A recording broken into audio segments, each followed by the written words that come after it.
Good morning, afternoon, evening, everybody. Hello. We're back at it. How we doing today? Hello, Twitch. Hello, YouTube. Turns out I'm going to a tournament this weekend. Out of nowhere, I managed to get a ticket for a showdown, and I like always, I feel like I just haven't had enough time to prep, especially, you know, getting all the content done for YouTube and stuff, but I need to get my hands dirty. I need to play some big events, get used to the environment. So I need the experience. So I'm going. It's gonna be this Saturday, and I will be playing Pike Control. And we'll see if I don't time out like I did a new trick. Hello, Envy. I'm gonna call you Envy. Gargant, Gad, and Seawing, Martian, Belvroon, Louvre. How we doing today? And Shermie. Jin, deck, control, please. I saw your first comment. Jin, deck, video. I will get to Jin eventually. Like I definitely it's not like, it's definitely an archetype that I would enjoy to a certain extent.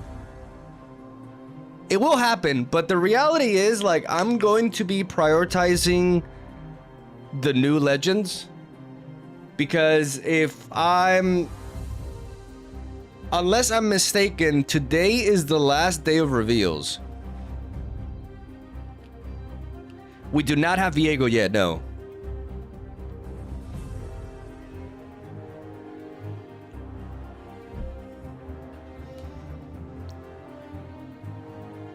Is Lux in the game? Yes. Yes, Lux is in the game. And her deck right now is, I wouldn't recommend, like, the infinite loop deck. I don't think that's where you should be starting. But I also think, like, regular control Lux is a little bit underrated. It's pretty solid. Oh, we have reveals tomorrow, too.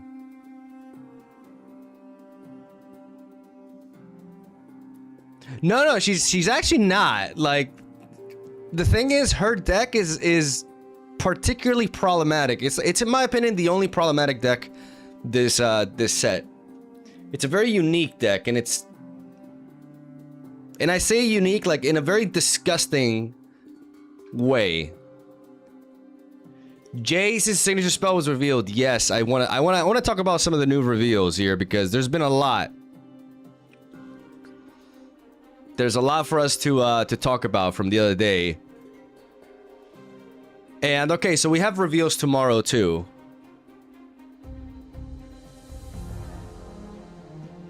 That's interesting, because I got contacted by Riot some like weeks ago, like I think 2 weeks ago, and they said that the reveals would be done by the 16th, but I guess that's not the case. Apparently they sent me something, but it has not arrived yet. I'm getting a little bit nervous. I'm wondering if I fucked up my address somehow,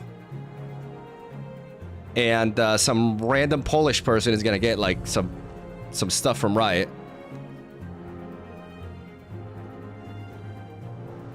Hey Mogwai, could you please tell me what song did you use in your Fiora video? Yes, if you go to YouTube and you search Lore, L-O-R, board music, and then you find the Demacia one.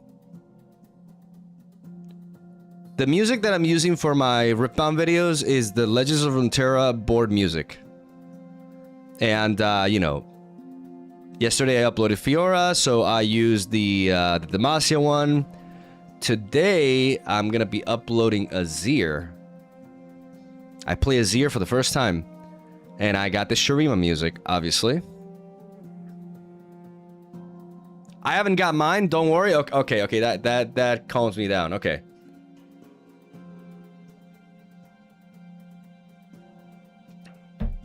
I heard something. I mean, Shermie, my wife told me this. I didn't see it, but she told me that there was some drama on Twitter because apparently somebody received like a box and they did a box opening like a day or two ago. If that actually happened, yeah, I'm my intent is not to attack this person, but that is kind of an unbelievably stupid thing to do.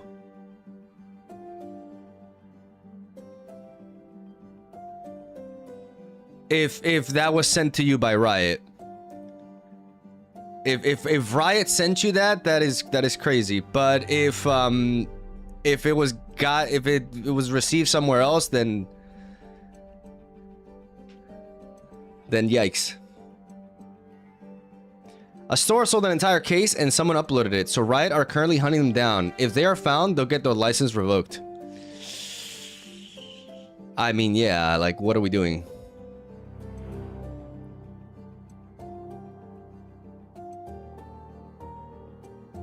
What are we doing here?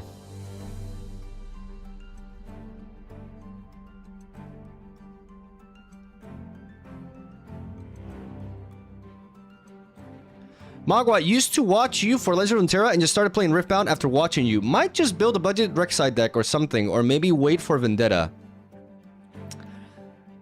So here's the TLDR that I have, like, so far. My impression on Vendetta, my initial impression, is that it's exciting. There's a lot of stuff that is really, like, there's definitely a lot of good cards, and there's definitely a lot of very compelling archetypes, and it's a neat expansion. But I also feel like power level wise, I don't think this expansion is going to like break the meta too much. That's my take. Seems a bit too underpowered. Yeah, like it does feel like it's like there are quite a few cards that don't seem good. But responding to you, Large Jeans, Rek'Sai is not gonna stop being good. Rek'Sai is I'm not sure if Rek'Sai is getting anything particularly new with the set. Like, I'd have to analyze the red cards a little bit. I'm not sure any of these red cards like do it for Rek'Sai.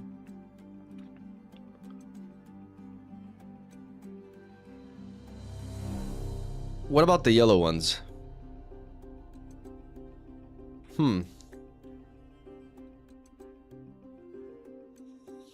I could see a world in which they play Keeper of Law, but I think that's kind of sus. I mean, if you have a lot of tokens and stuff, you could potentially... But you already play Noxus Hopeful, so I don't know if that's actually...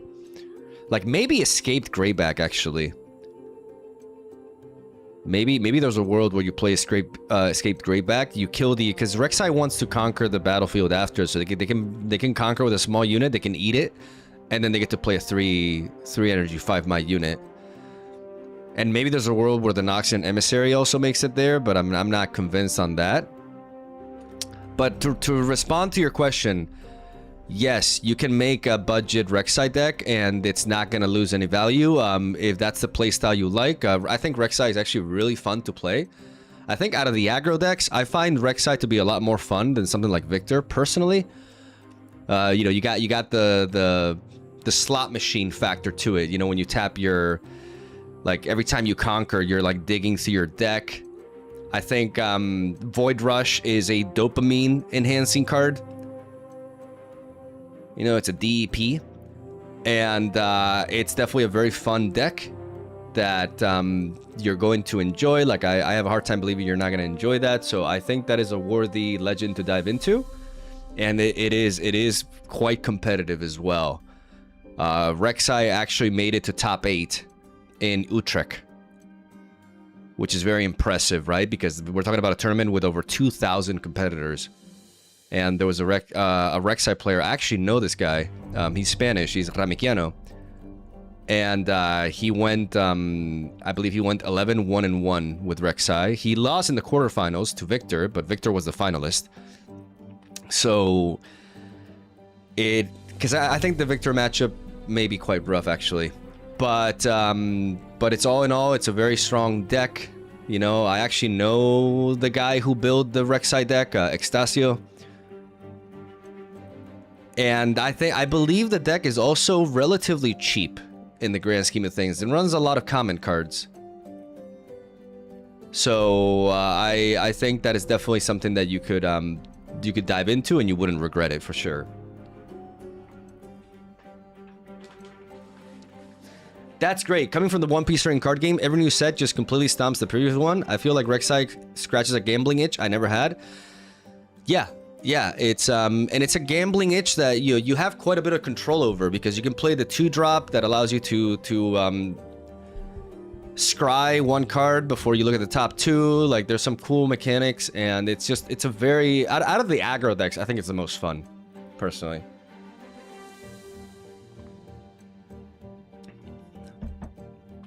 I love Zin in Rek'Sai. I had such a fun deck. I think you'd love Mog. Zin, the 3-drop? Zinzao, you mean? I mean, I can totally see that card fitting. Even though I don't think I've seen it in a lot of Rek'Sai builds, actually.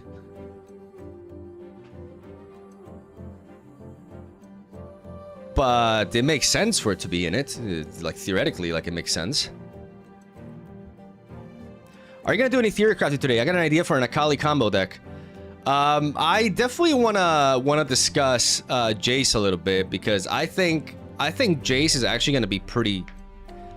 Like, I've been thinking a lot about the cards from Jace, and I think Tools of Empire. The more I think about this card, the more I like it.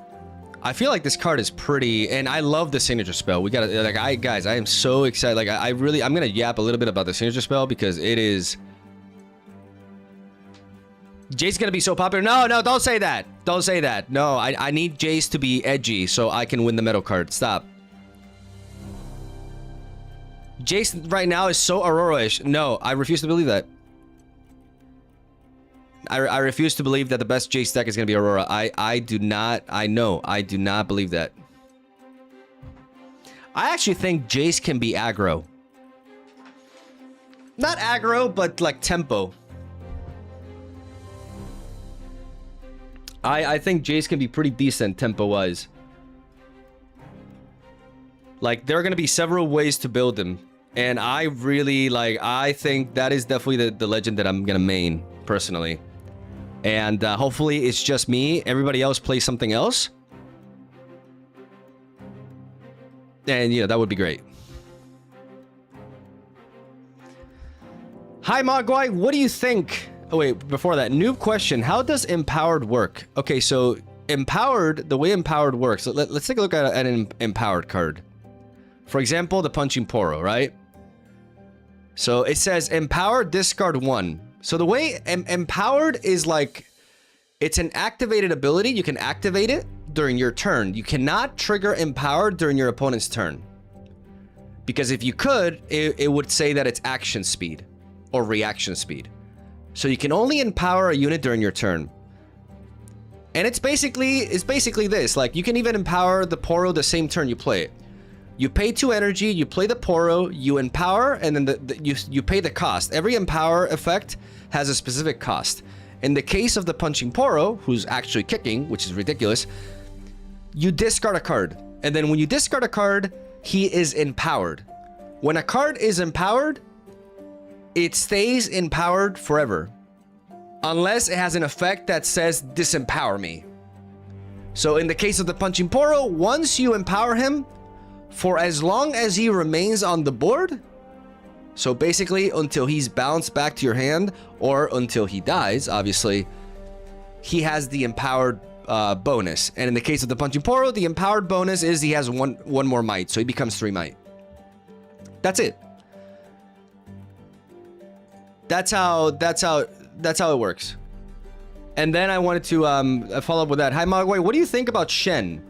Everyone trying to do him in a whole deck and don't do too much extra interesting. And I created this tempo Shen on moves with aggro playstyle around double units. I still think Shen. People are talking as if Shen is like the new Garen, and I don't feel like Shen deserves that. I don't think Shen is gonna, you know, break the meta by any means, but it's not like preference. I just legitimately believe that he's not gonna be as terrible as people say he is. I just don't see it. I just look at the cards that we have available to. I look at some, and I just think that it's wrong to view Shen through the same lenses you would use to look at Ahri or Vex. Shen is not an I go all in into one battlefield and I hold it for the entire game deck. Like, that's not Shen. I think Shen has potential actually as a tempo deck that is able to attack both battlefields. I think cards like this are going to be quite good for it to, you know, generate good might early on.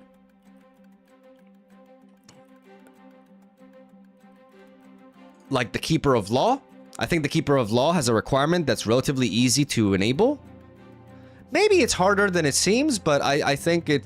And I like the ability... I think giving a unit tank has a lot of potential. Do I know exactly what that potential looks like right now? No.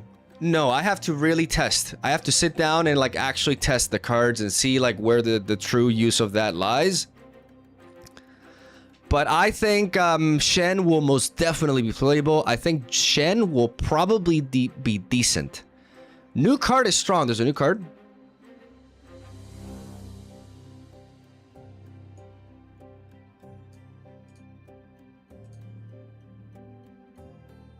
Oh! Oh, it's a body one. I have assault equal to the number of gear you control. Whoa! I think Jace is gonna be... I think Jace may be a tempo deck. I think Jace may very well be a tempo deck. Holy shit. Like, this is like really... This is really strong attacking. This is really strong attacking. Are you kidding me? You have 4 gears? This is a 7 attacker. Like, you play seals? This is a crazy attacker.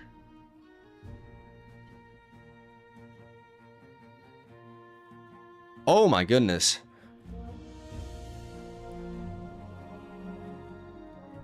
I think Jace is not going to struggle conquering.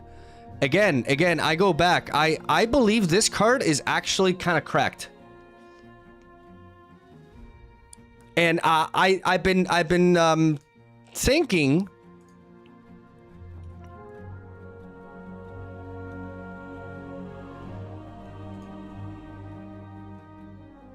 Can I choose the... Can I... Because this wasn't the deck. Wait, let me see if I can go back. It didn't save. It didn't say... Okay, because this is the other one that I was building. But okay, so this is... let me make a new deck. Because this is what I'm thinking about now. This was an initial idea that I had with, like, you know... Because I really like the Hex deck disc, okay? But this would be like a slower, like, I keep generating units kind of approach. But what about something like this? What about something with Jace, Man of Progress, and just using Jace as a tempo play early? Hear me out, hear me out. Okay, I'm just gonna put the 3 acceleration gates there, but when it comes to 2 drops... Triple Prundling Poro, Triple Patch Porobot. These 2 share something in common. They provide you with a gear, turn 1.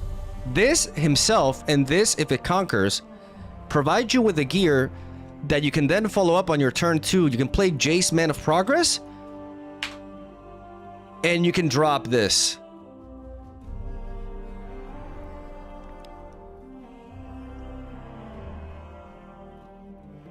If I can find it. Wait, what's it? Spoils or... No, Spoils or Azir? Yeah, if you search Azir, it actually appears. Tools of the Empire. And I believe that is very strong. Right? Imagine you lead off with a Plundering Poro. You conquer, you make a gold token on your turn 2. Then you play Jace from your champion zone. You sack that gold, and you play the Tools of the Empire. You developed a 4 might unit, and you developed this gear. That's good. I don't care. That's actually, that's a lot of pressure.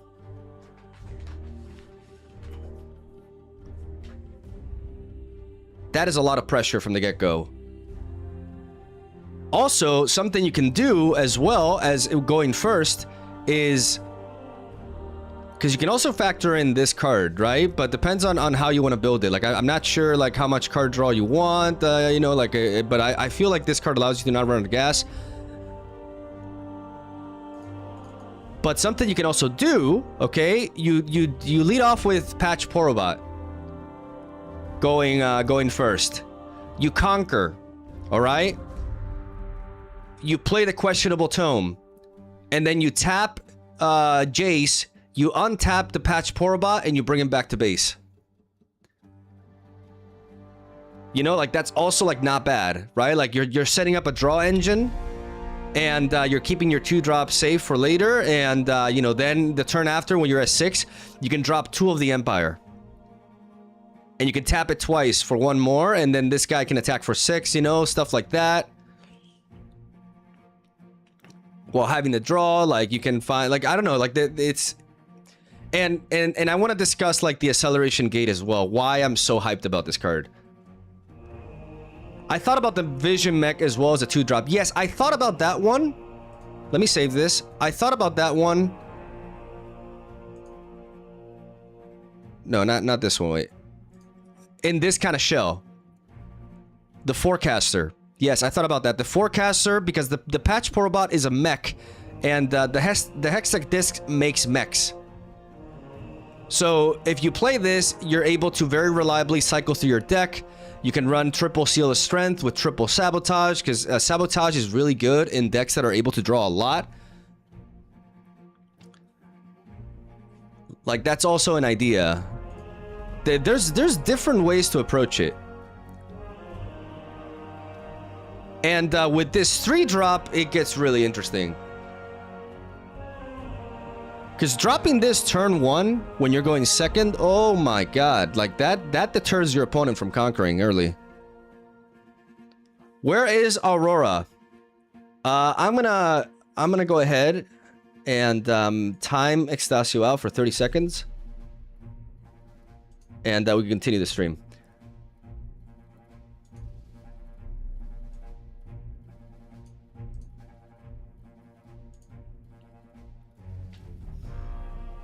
Wait, does he lose the mod?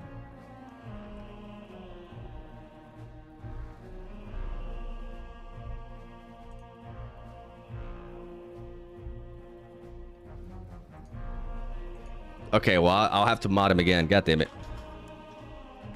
You see what you make me do, Extasio? You see like dude, you bring out the worst in me.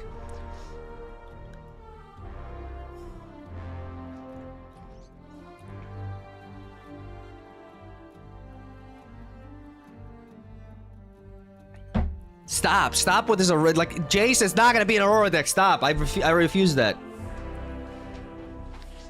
Stop being degenerates, bro. Jesus. Hello, Mog. Loved your video and I started playing recently thanks to it. Do you plan on making other deck lists like Fiora, mostly meant for new players? Would love that. Keep up the great work. I intend to do a little bit of everything, essentially. I recorded my first card rating video yesterday, like basically where I have a player from a different card game who hasn't played Riftbound and they rate cards, and I'm gonna record another one tomorrow. Tomorrow I got a Slay the Spire expert, like a guy who's like insane in Slay the Spire, and we'll see if he actually can rate, like if he knows if Riftbound cards are good or not. I got some dope ideas for the series.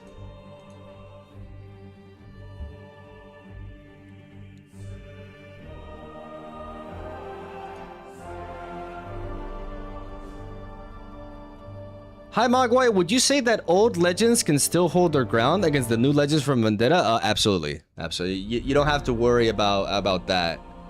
In fact, the general consensus right now is that that this set is actually a little bit underpowered.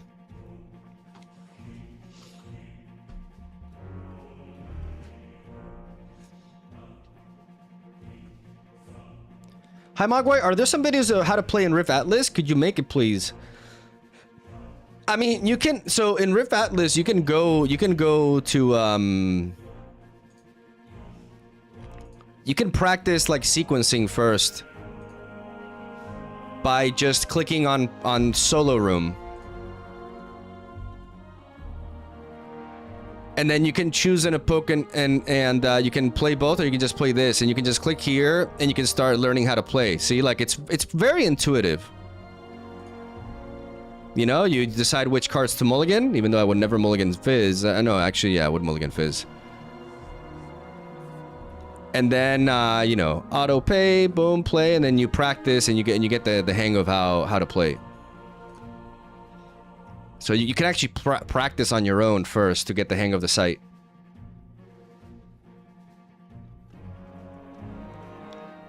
Hi Mog, what do you think about Rek'Sai? I'm thinking of building it to get started in Riftbound. I literally had somebody just ask that. I think that's a great choice. I think Rek'Sai is a legend you're going to enjoy a lot. It's also a very powerful deck in my opinion. It's a really strong, it's a really scary aggro deck that is very fun to play because of the Legend's ability. You're just looking at the top of your deck and you're finding like it's a bit of a dopamine engine. You know, you got the slot machine factor with it as well, and you have pretty good control over it too, and it's really nice. It's definitely a great choice. It's a strong deck. And I mean, we have an expert here. You can talk to Extasio, he's in the chat. He's actually the Rek'Sai guy. He can vouch for it. He'll probably say like it's the best deck in the game or some shit, you know. He's Extasio.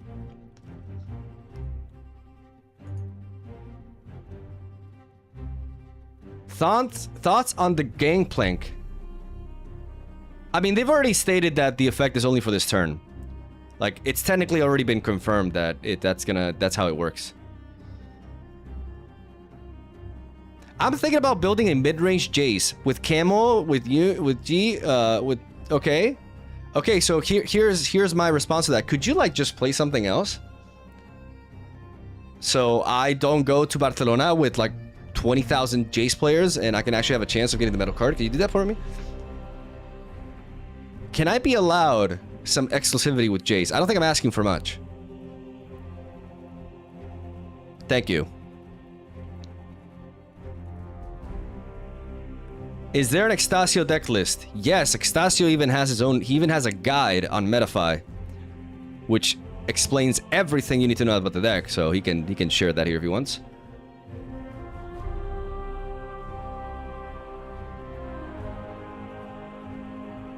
I hope no one else is on Ivern at Barcelona. I want another best of. Then stop talking about it, Marshall. Like stop talking about it on Twitter, because you're just gonna get more people playing it.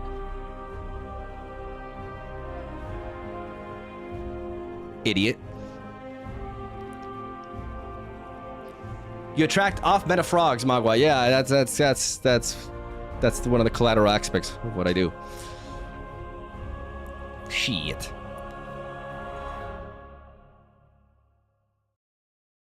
I really hope Ivern doesn't get popular, because Ivern is actually a bad matchup for me. Like, I have faced Ivern, and it is absolutely miserable. It's just not fun.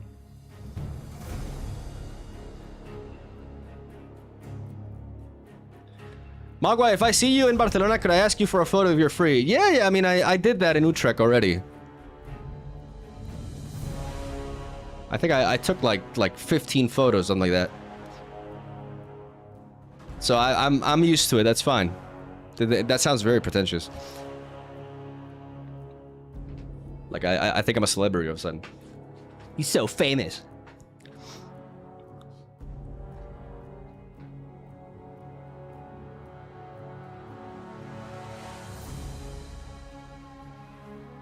Do metal cards look different or have different like fold? They are different. I actually haven't held one in my hand yet. Hurts to say that, but it's the truth. But they are different, and they're actually worth a lot. Like, a lot. What's the quickest way to learn Riftbound? So here's what you gotta do. You gotta go to my video, the one that I made about Riftbound. Okay? Leave a like, subscribe, and then go to the description in the video and click on another video, which will teach you how to play. You have to do it exactly like this, otherwise it won't work.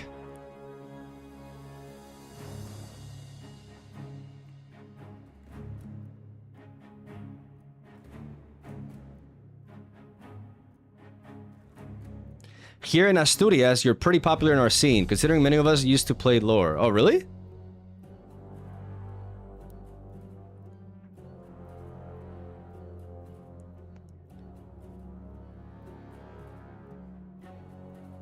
Can Ari have some chances in the Vendetta meta if Akali gets common?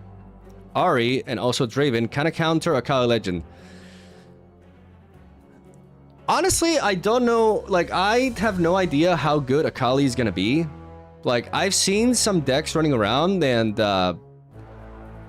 they haven't looked incredibly impressive, but it could be really strong. I just don't know. I actually don't know how good Akali. Like, Akali may be okay, it may be really strong. So we'll have to see first, like, how good she actually is.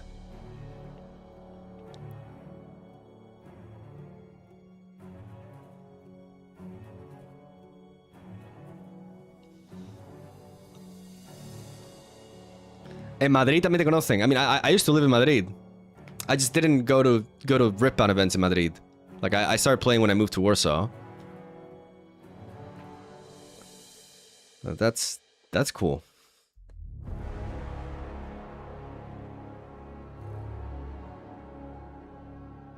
But I mean, Ari, we'll see. We'll see how that goes.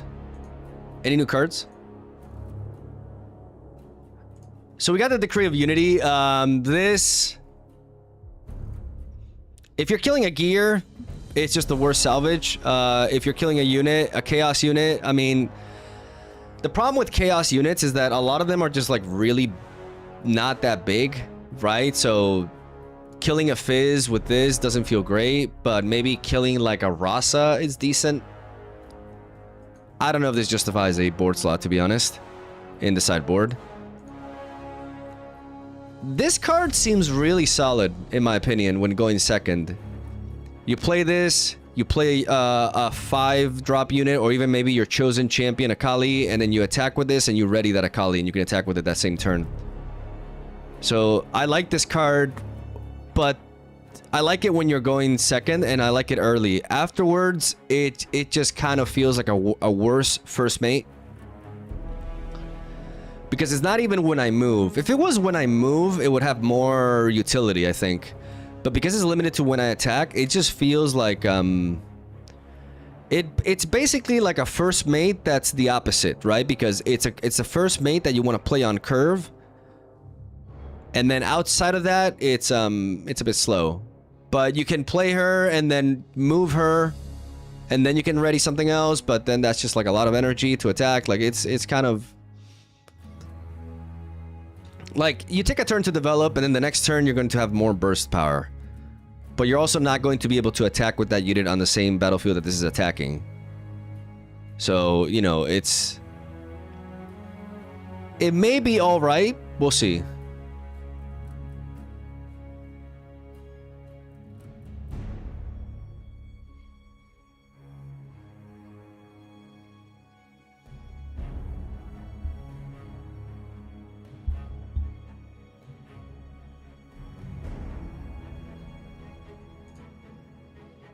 When I saw this card, I thought about like the new Chaos 6-drop.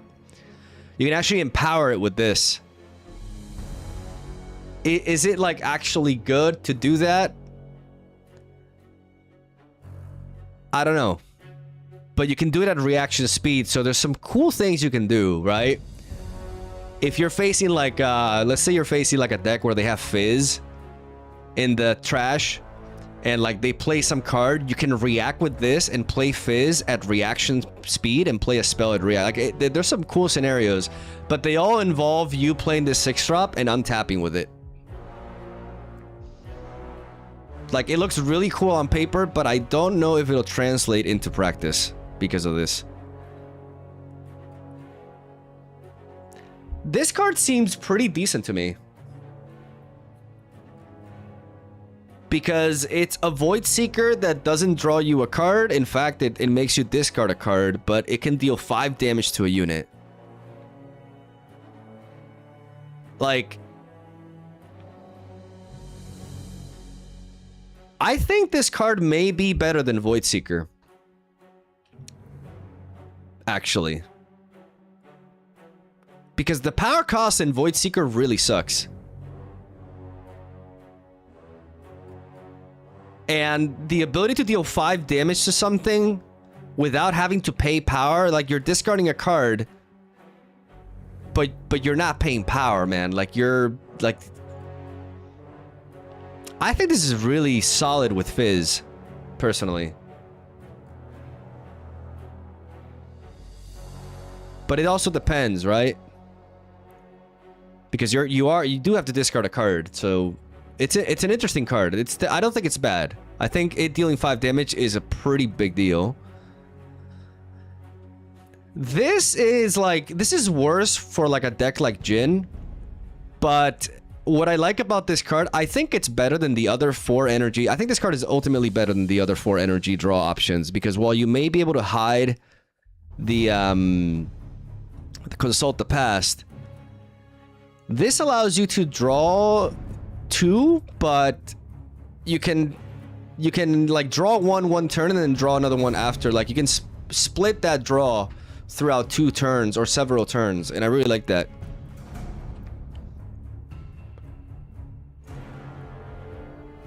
And then I don't know why this card is so small, but I think this card has a lot of potential with M-Bessa.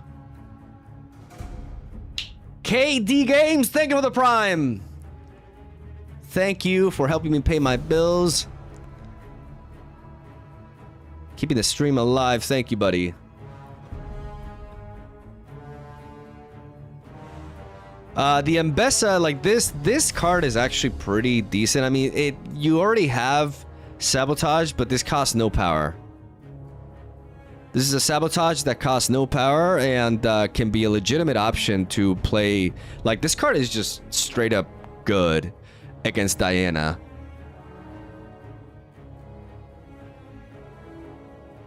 It's just good against Diana.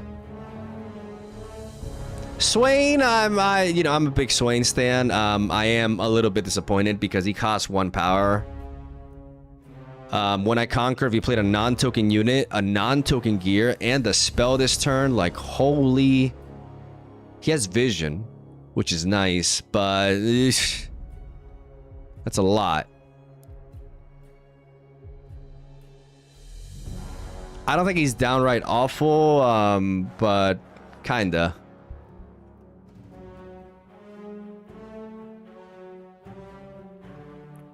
It's fine. Like this gives us really good information though. This confirms that Swain is gonna be mined. And my prediction is Swain will be mined order.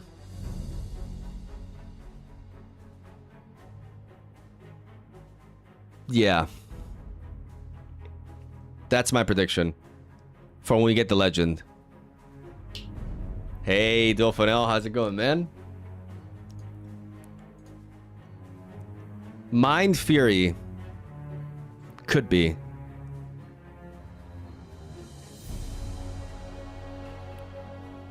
What's your stance on a digital client? Sorry if this hasn't been asked before. My stance on a digital client, it's interesting because... I mean, they've already stated that it is... it's something that they are talking about. Like, they've said this in an interview. Like, it is... they said this all the way back in, like, set 2. But it's also not within the immediate priority for them. They also don't want it to affect... Like, they don't want a digital client to have an impact, a negative impact on local play. So what I believe is that if a digital client happens, it would be for people to be able to play cards, but there will be no like official events on it. If you want to actually gain points for tournaments and stuff, like you'll have to attend locals. That's my take. XLDA, thank you for the Prime. Thank you so much. Your name reminds me of KDA. So in your honor, I'm going to put some KDA music. Arigatou gozaimasu. Streamer University is happening in my town this week, and there's a bunch of fans crowding around For the you. university, and it's getting annoying trying to drive past there. Okay, that was a bit random. Is that the Kai Sena thing? I feel like I'm too old for that kind of content, to be honest. It's not for me. Hello, finally no need to watch Runeterra every day to sleep. Now Riftbound time, probably for 1 week only, but we will see. Now don't say that, Hat-Trick. Oh, no. I'm not gonna fail you.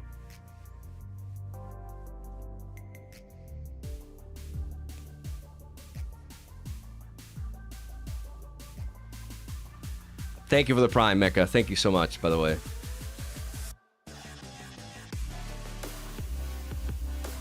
So let me talk a little bit about, because let me just jump right into it. Let me talk about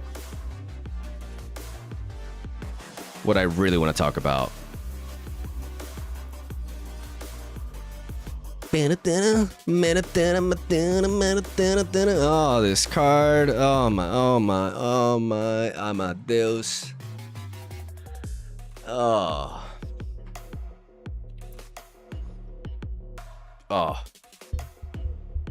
I'm so excited for this card. People just naturally okay, so first of all, people have been talking about, oh, infinite Jace and stuff. I'm telling you now, it's gonna be garbage. You don't have Echo Sacrifice, so I don't care. Like, it's probably like a 15 card combo or some shit, and it's not gonna be anywhere near consistent. So I'm not worried about that. I think the way to play Jace, hopefully it's not the case, but will probably be Aurora. I won't be doing that. I can't even fathom anything more boring than that. And I think where he will actually shine is in some kind of like mid-range shell. I think a tempo Jace is very likely, especially with this kind of card. This card does a lot. This card cements the fact that, in my opinion, Jace will be played. Like, you can quote me on this. Jace will be played with seals. There's a lot of, like, the legend has a power cost. This has a power cost. You can play stuff like Sabotage, for example, power cost. Like, Jace will be played with seals. Because you could potentially play stuff like Punch First as well. Orange seals. Okay, it can be defied, yes. And that is actually a problem. But that's why I think you'll play a full set of Sabotage as well, to be able to get rid of defies. This card has a lot of potential. And okay, so let me talk why. So first of all, something that you can do with this card is you can actually just purely use it to generate 1 extra energy in your turn. The moment you just have to tap one, just tapping 1 energy, and I mean, and having like a seal, otherwise you're gonna have to burn that power, right? But if you have a seal, you can actually just have an extra energy on your turn with this card. So this card can be played for free. Essentially, this card can be played to give you an extra energy that turn. This card can be played to just drop some units and just attack with them immediately.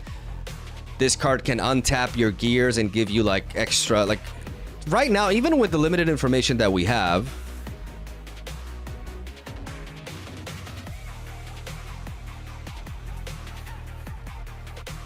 like with the Tool of Empires, let me choose the other one, because I have the other ones here. You can untap your formula, your disc. You can untap the Tool of the Empires. Like in a pinch, you can untap like the Questionable Tome. You can untap the Patch Porobot. It can allow you to generate. I mean, you can tap like any unit. You know, you can untap units. You can untap gears. You can use this to accelerate, like, and you can do so. It's technically like one. Like people say, it's not even one. Like it's theoretically, it can just be free. Like you can play a unit as long as you have 3 mana open. You tap 3, you ready that unit, and you untap 3. So it's free. That's why seals are so important, because you really want to avoid having to pay the power cost when you play this, because that allows you, with the seals, that allows you to chain. Like you can chain this card. You can have like several of them and chain them. Use one to generate the extra rune. Use the other one to, like, there's so many cool plays that this can enable. It's going to be a complex card to use in some situations, but it just has a lot of potential. And just alone, like again, I think this card is not being talked about enough. I think Tools of Empire is very, very powerful.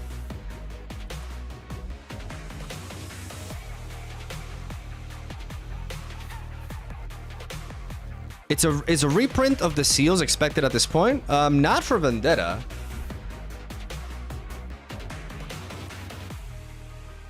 In that case, you can't say it's free either, because it doesn't cycle itself. Yeah, I mean, it's, when I say it's free, I mean free energy-wise.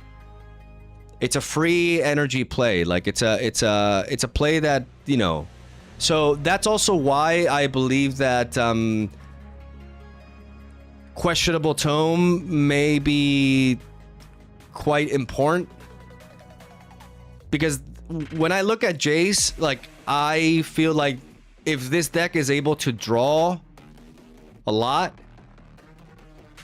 you can make extremely good use of your runes because of the signature spell, and because you have a lot of high impact plays available to you, like Sabotage, potentially stuff like Punch First. I just see so much potential in this, and there's like a lot of different ways to build it. Right now, I'm personally leaning towards something with this kind of core. I talked about it before. You basically you utilize Jace Mana Progress as your chosen champion, and then you have Plundering Poro and Patch Porobot. You either conquer with you basically conquer with a Plundering Poro turn 1, or like you play turn 1, you conquer with the turn 2, or with the Patch Porobot, and then both of these give you a gear to sack. Like Patch Porobot is the gear himself. So you can play Jace Mana Progress on turn 2 alongside the Tools of the Empire, for example. Meta. Meta. And that's really, I think that's really nice.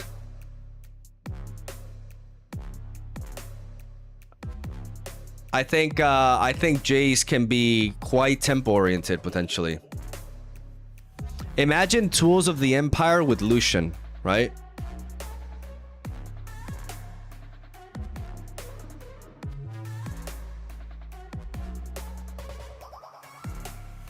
I'll drop an Adetatron and it's over. It's a really expensive card. Jace will struggle with green, honestly, and if Akali ends up being meta, Jace will struggle to get a board set up against green.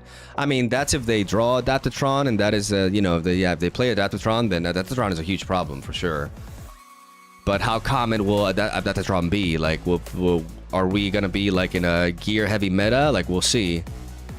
It just depends, right? Like, Adetatron is a big problem. But right now, what decks play Adetatron? Like right now, basically, Irelia plays Adetatron, and Akali may play it, and that's pretty much it. You don't see Adetatron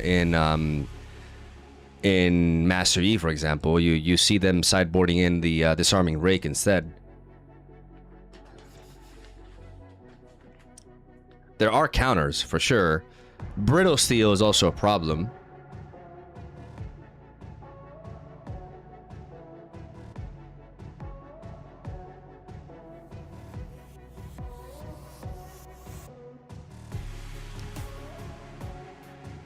So brittle steel is definitely going to be a problem. Like, that's one of the cards that I am concerned about. I like that it exists because I think Aurora is going to take a big hit. People are still talking so much about Aurora as if Aurora did not just get absolutely shafted by this expansion. I argue the deck that got hurt the most by Vendetta is Aurora. Like, that's undeniable to me. Chaos got this 3-drop that just auto wins against it. And Fury got Brittle Steel that can be played twice. Like, even if they Mind Splitter and they discard it, you don't care. You still play it from your discard pile. Like, Aurora is in the gutter, in my opinion.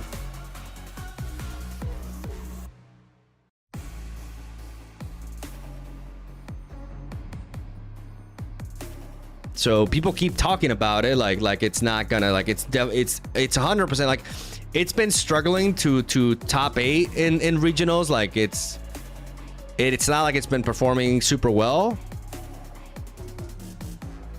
And now we have a 3-drop that can be played on curve, and that Sivir, what the fuck is Sivir doing to it? Playing their chosen champion and challenge and losing 2 power? And slowing down the development? Literally the only way they can deal with it. And you just wait for them to do that. You star-cross the Sivir, and then you just win. Aside from that, like, they literally don't do anything. You just keep that unit in the base so it doesn't get gusted, and you automatically win against them. And then if you're Fury, you play Brittle Steel, and then you have like an auto win card. You have an even better salvage. Like, oh, they play Mind Splitter and they discard it. Oh well, I just play it from the graveyard.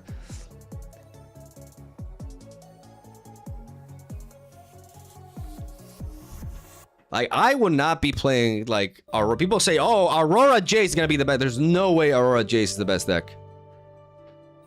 No way. Like, I say it right now. Like, that is not happening.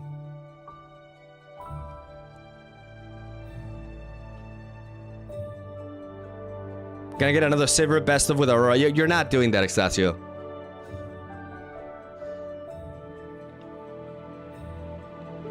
You're acting just like my wife yesterday when we watched the Argentina-England game, and she didn't want Argentina to win, and I was rooting for Argentina, and when Argentina won, she said, oh, now I'm gonna root for Argentina against Spain. And then 10 minutes later, she was like, no, actually, I didn't mean that.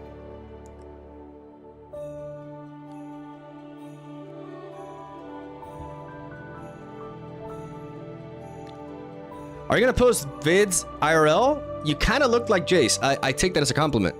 I don't have the problem is I don't have like the equipment for that yet. But if I manage to get it, I feel like it's gonna be a bit expensive. But if I do get it, then I would love to do that. Yeah.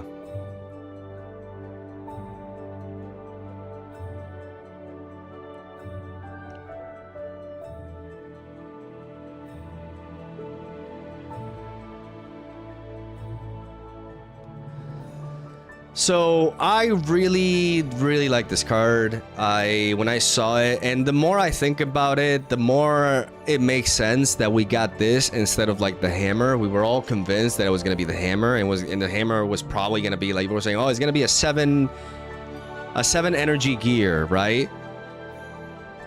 But if you think about it, that wouldn't make much sense. Because that would mean that the Jace package is designed around this Jace, and if there's a pattern, like whenever we get a legend that comes out a set later than a chosen champion, the legend is designed around the chosen champions that are released within that set. So they've never, like, they wouldn't really do something like that of just like designing a chosen, like a signature spell or gear around a unit that is from a prior set instead of the ones that were released then.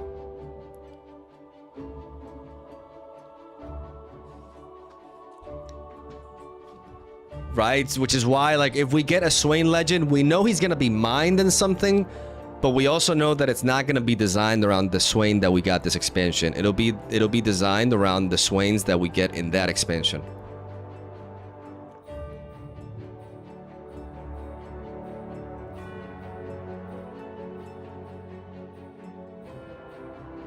When we get Caitlyn, when we get a Caitlyn, she's not gonna be designed around the Caitlyn from Origins.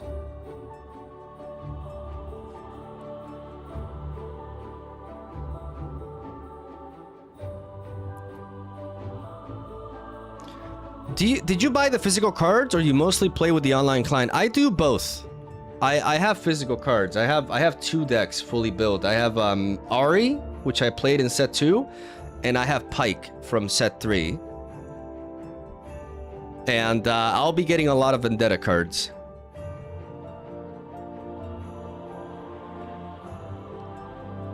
How much did it cost for both decks? I mean, I don't really have an answer for that because I didn't buy the decks individually. Like, I bought a lot of boxes in the process. And then the cards that I was missing, I bought individually, but they weren't, like, really expensive. What's expensive about buying individual cards is that you have to buy them online, and the shipping cost is what hurts. The shipping cost is what really is what costs you money. Like them actually mailing the cards to you, but not more so than the cards themselves. If you need any cards, you can contact with me. My boy Hatrick. My boy Hatrick, who got me this beautiful Baron Nashor. YouTuber perks. Happy to see you enjoying the game so much and see streaming Riftbound. I mean, this is what I wanted to do. Like, I'm already in a much better, like, state of mind because you guys have no idea. Like, I was mentally broken by Pokemon Pocket. Like, I was just oof, it was bad.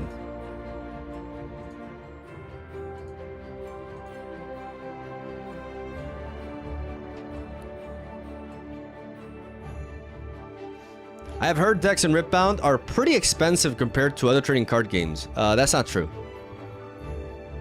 It's actually the opposite.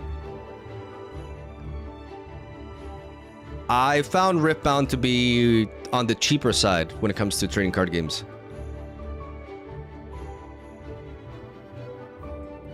Like, it's definitely cheaper than Magic.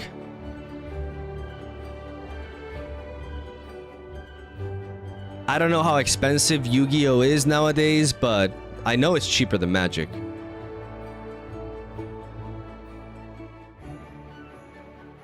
I don't know how expensive the One Piece trading card game is, to be honest.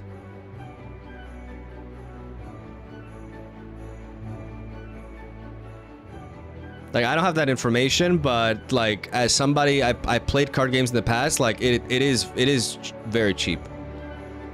Like, only a specific set of cards are really expensive in Riftbound.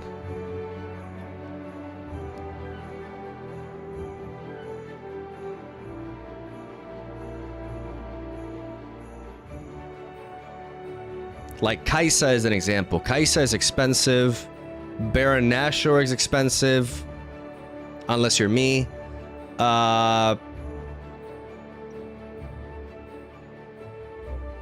Like the Chaos Seal, I believe, is expensive, though I think it dropped down.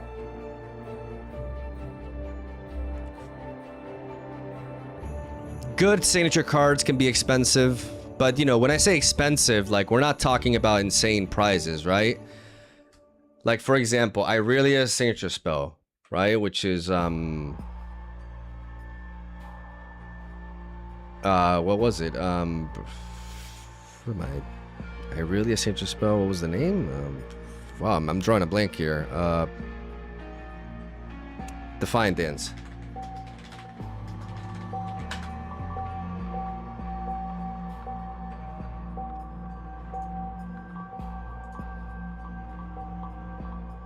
This is like a meta signature card that's on the expensive side of things.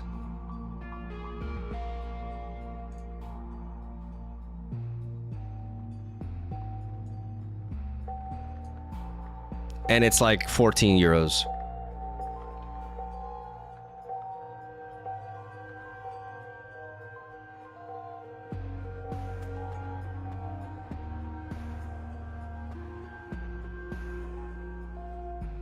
Sabotage is $12? Really?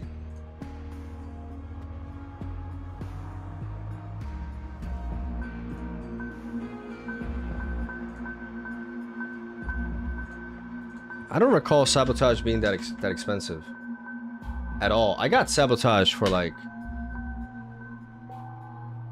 No, Sabotage is like $5. So no. And it actually went up in price.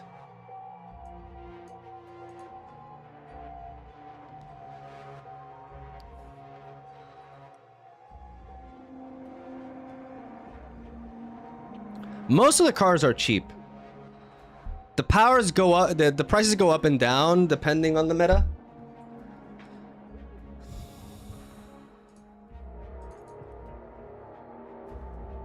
Look at Stack. I bought Stack Deck for €1. For €1.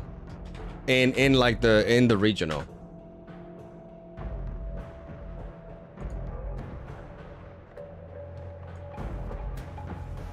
Which is, yeah, it's €1.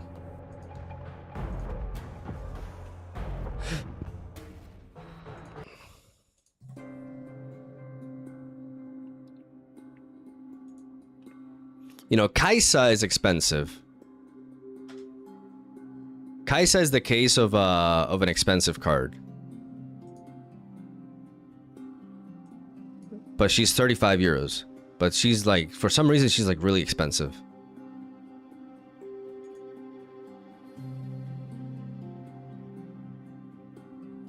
I mean, maybe American cards are just more expensive, but because it's America.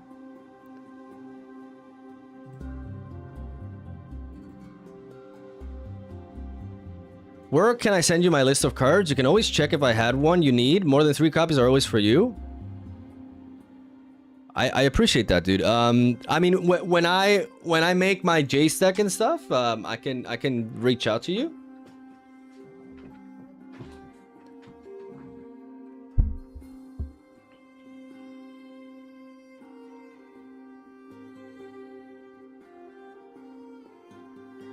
What tournament are you prepping for? Are you playing the showdown? I'm playing the showdown in Lots. Yes, that's the. I didn't think I was going.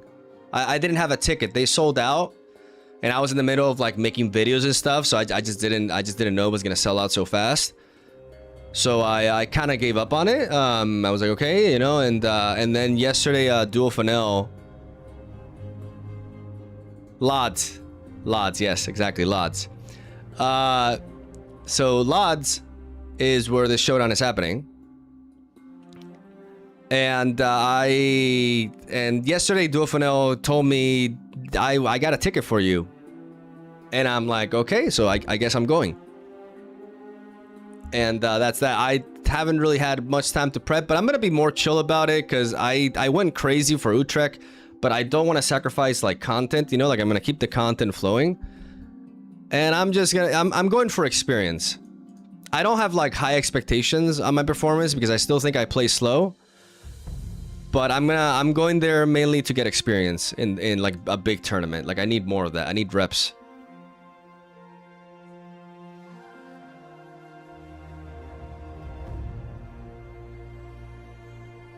The only thing that saddens me about Riftbound is that cards are uglier compared to Magic or Pokemon, for example. I think Riftbound cards are actually very pretty. I think they're prettier than Magic cards, personally. And I'm not crazy about Pokemon cards. So I actually really like Riftbound cards. I think they look really nice.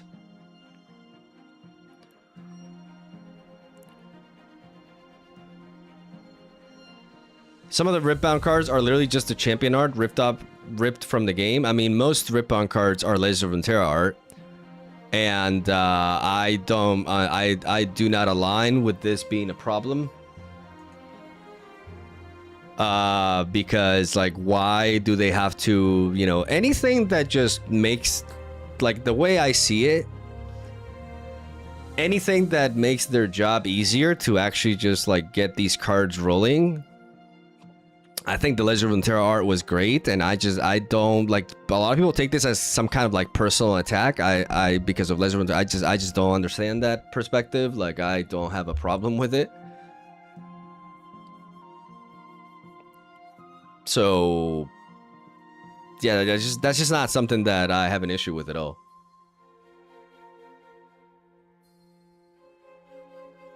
Like, I like the art. Like, it's just not an issue for me. I have no complaints with that. I think the cards look really nice. I like the design for the signature spells. I like the way the legends look. I like it. You know, I was actually, like, when I first saw Ripbound being announced and I saw the cards with the white border, that shit was ugly. That shit was ugly as, oh my goodness, that would have been awful.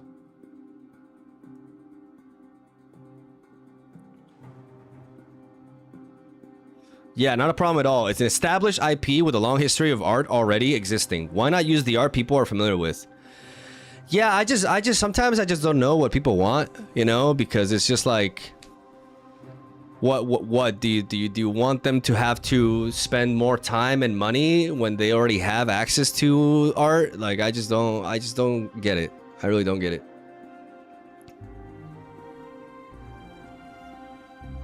Like, it is such a non-issue for me that I just don't.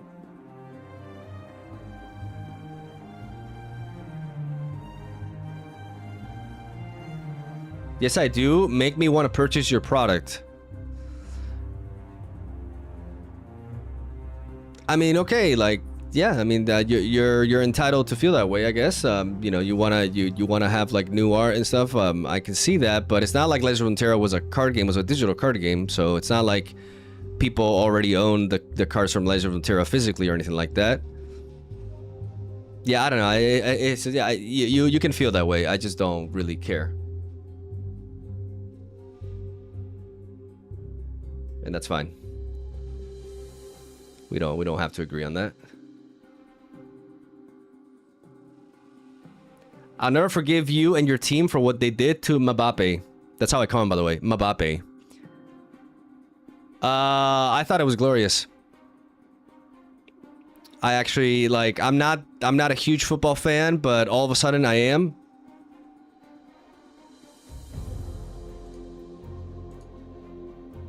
And I loved it. Like, they just got picked apart. They got dominated. It was great. It made me like 30% more patriotic. It was a good time.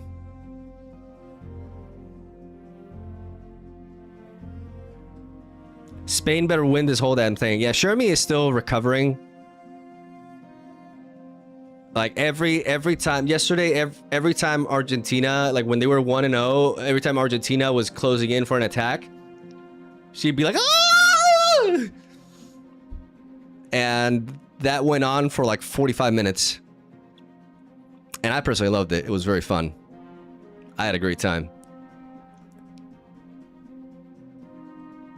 It was very entertaining.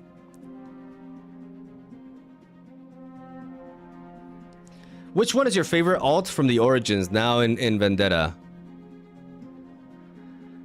My favorite alt art. I think this Zed is really cool if you're like 12. Like, I actually prefer the original one. I also prefer the original Akali. I also prefer the original Shen. Like, I'm just like not, you know. When I played Pokemon, I didn't really care about shinies. I mean, the Nasus is funny. The Jace is cool. Like, this Jace is dope. I'll give it that. This Mbessa is also dope. Mbessa Mel. I called the mother the daughter. The Renekton is pretty sick. I prefer the original Mel, to be honest. Maybe that's just the Gooner in me. What? What else? I mean, the Mbessa kind of slaps. The Shen also slaps. Too bad it's a terrible card, but you know. And when it comes to the legends, Shen is dope. This Jace is really, really dope. The Gangplank and Illaoi are just top tier. When it comes to the legends, I think the Akali is like,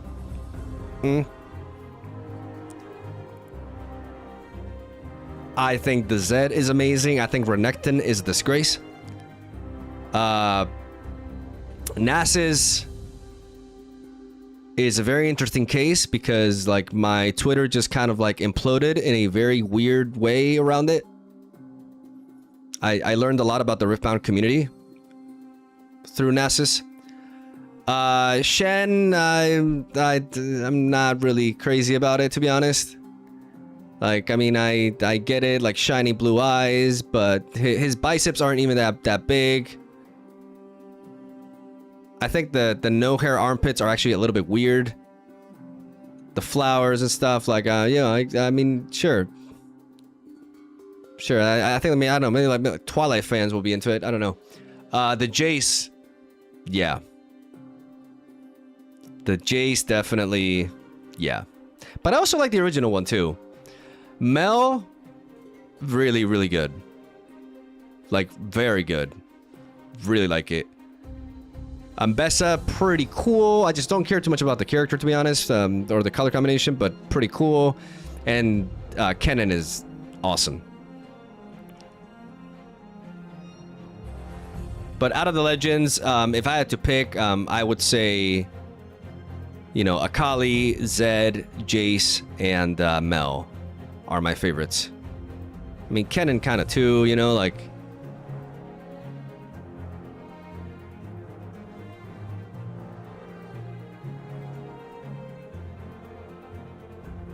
I don't care about the color combination of Mbessa. Less vintage channels a deck with exactly those colors. I mean, true. I do like Fiora.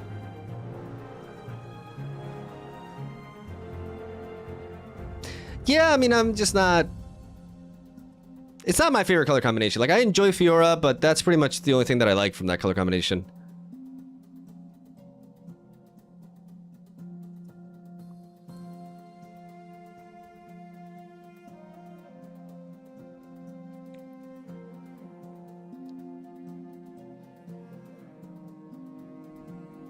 Do you think Shen will be playable at all? Yes, I do.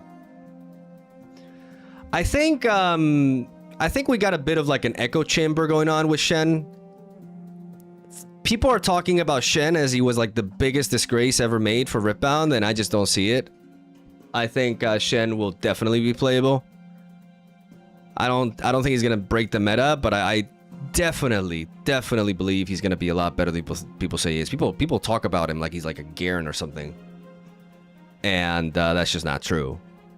And I will be proven right. In time, I will be proven right. Like, Shen will surprise people. That's my take.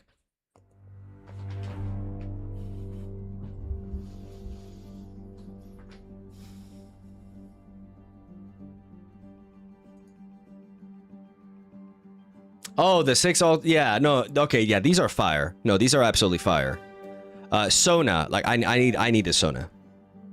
I actually need this Sona. In fact, if you open a box and you get Sona, please make sure to send it to me for free. Thank you. Also Ezreal.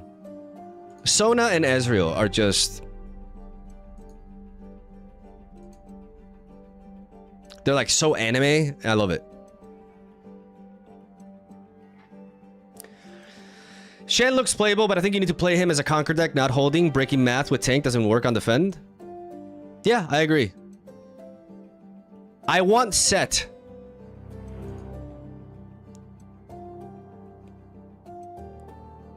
Yeah, I can see that. I mean, kind of looks like me if you think about it, right?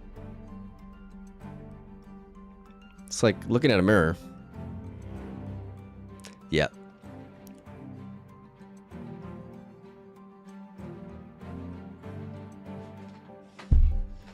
I'll take that as a compliment.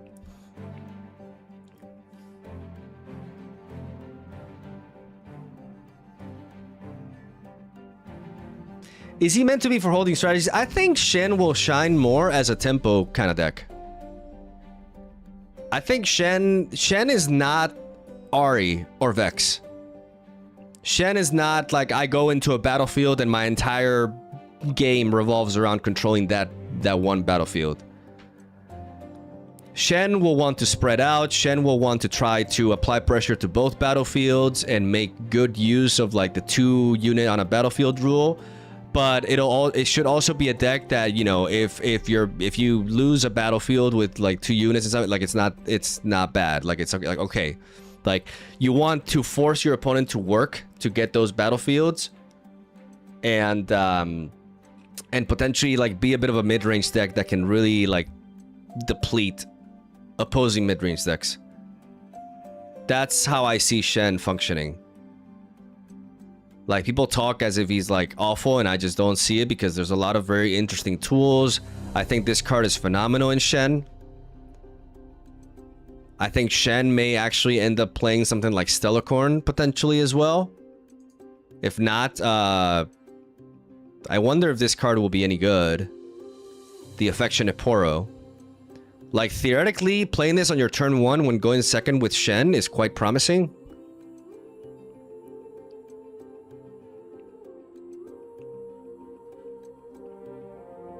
Theoretically.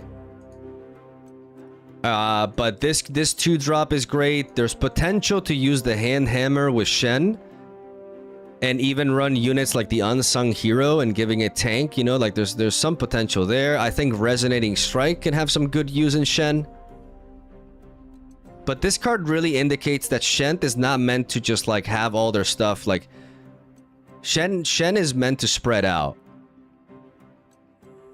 And this card,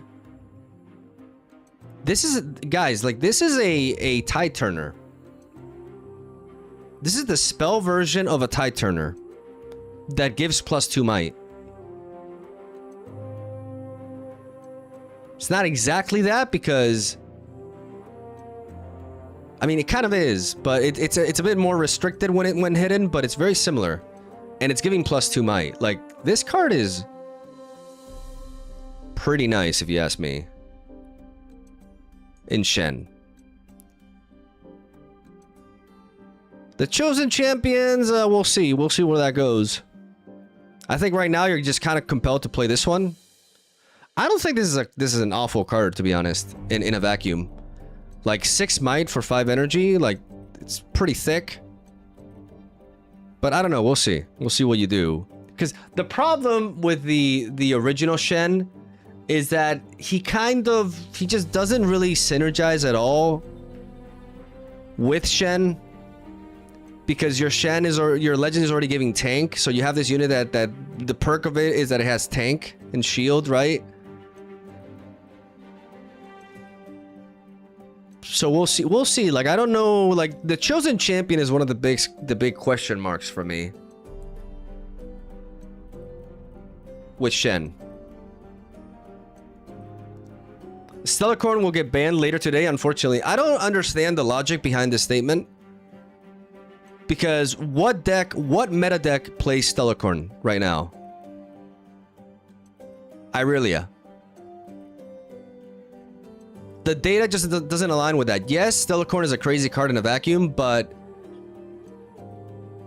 it's literally played in one meta deck.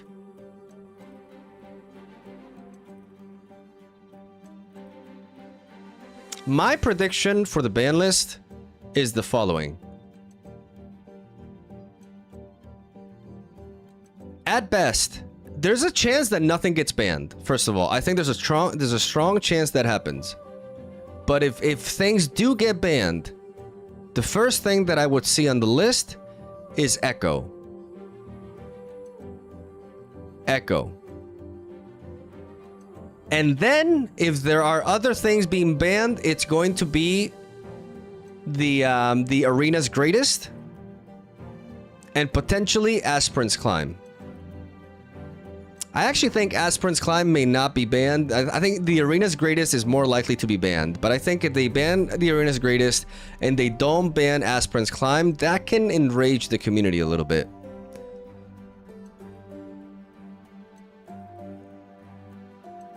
You know, like, I feel like that would be, people would be like, what the fuck? Like, you're showing preference to, like, slower decks and stuff, and it's like, okay.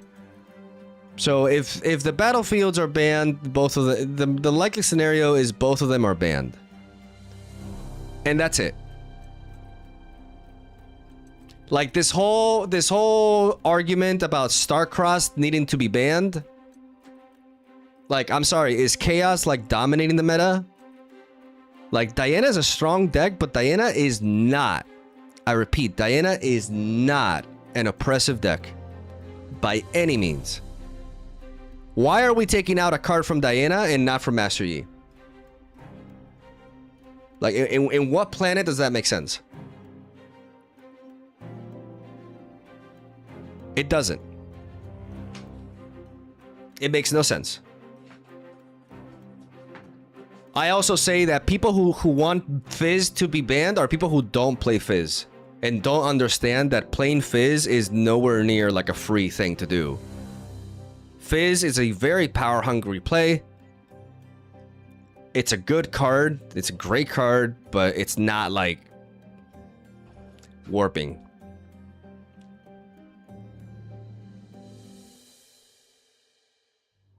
So that's my take.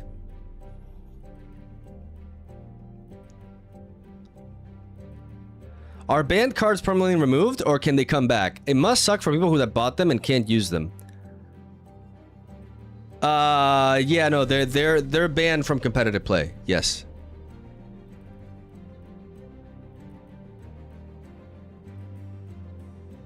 But like what people need to understand is that like the ban list for Draven was actually warranted.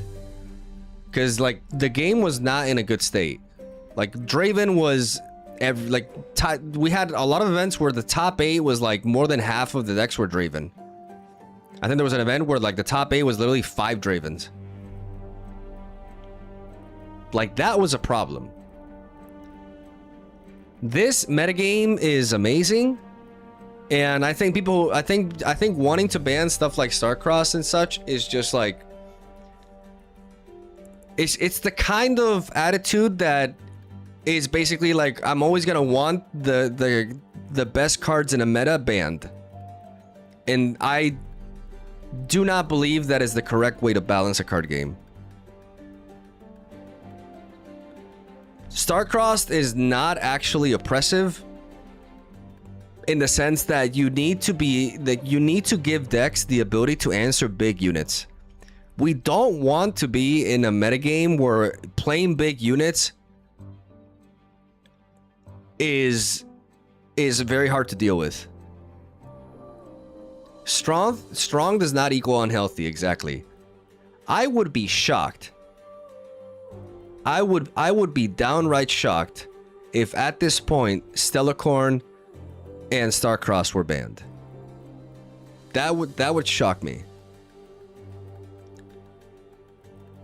I think Echo needs to be banned because I strongly believe that the infinite combo Lux deck should not be a thing. Like, that is not a healthy thing to be in. You cannot have a deck that automatically wins if the game goes long. Like, automatically, regardless of what it's faced. Like, it just automatically wins if the game goes long enough.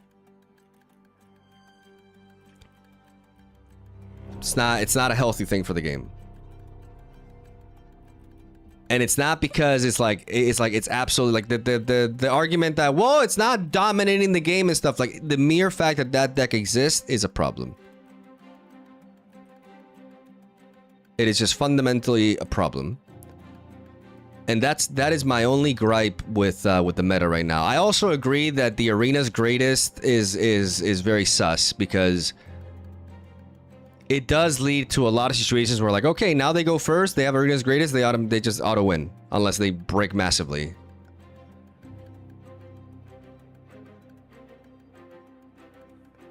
And we've seen that they're not afraid to ban battlefields. With them banning the Reaver's Row and the Dreaming Tree, we've seen that they don't shy away from that, and the Obelisk of Power. So they don't shy away from banning battlefields. So I think it's likely that we see Arena's Greatest and Aspirin's Climb gone.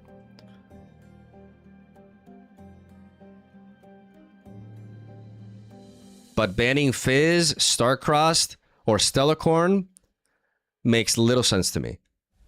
Because Stellacorn is only literally played in one meta deck right now.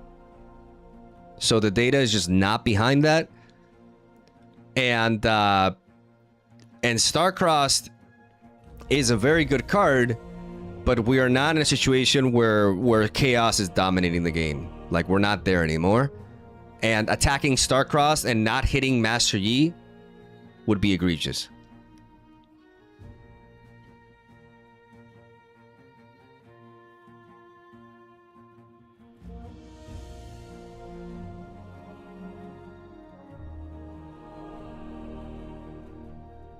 How is it fundamentally a problem when infinite loops were addressed in the very first video of the rules? Clearly the devs want them to be a part of the game. There's a difference between an infinite loops being a part of the game and infinite loops being downright hyper consistent. The problem with the Lux is that it is extremely consistent. It abuses the fact that sacrifice kills a unit as a part of its cost. And it is a deck that literally will 100% win the game if the game goes long enough. The only way to beat the Lux deck reliably is to out-tempo it.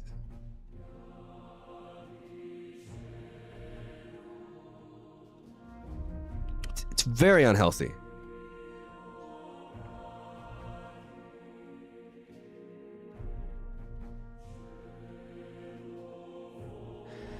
Personally, I don't have an issue with Stella or Starcrossed. I just feel the community wants them banned. They can easily be countered. My take is Arena's Greatest and Aspirin's Climb. I agree with that, actually. Yeah, the battlefield tends to favor one. It's hard to win against them. Beats the purpose of playing the game as it should. Yeah, I agree. I agree with those two battlefields going. Like, I would welcome it. Like, I play Aspirin's Climb, but I can just play a different battlefield, and I would sacrifice my Aspirin's Climb. Most of the time, I'm using Aspirin's Climb to counter the Arena's Greatest. Like, that's what I'm doing. Like, I'm playing Aspirin's Climb when I go second, so I don't get turboed when they play Arena's Greatest. And it turns into a game where both battlefields are doing nothing. So it's just, it's not good, and I would be happy to see them go personally, and I could totally see that happening.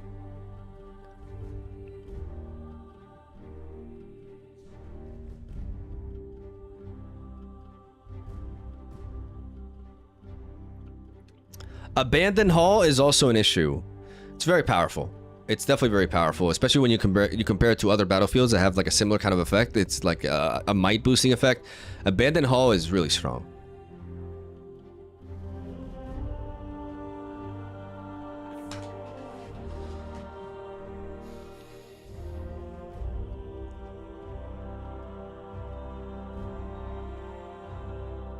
At what time did they reveal the bans? I heard, correct me if I'm wrong, but I heard it's 7 p.m.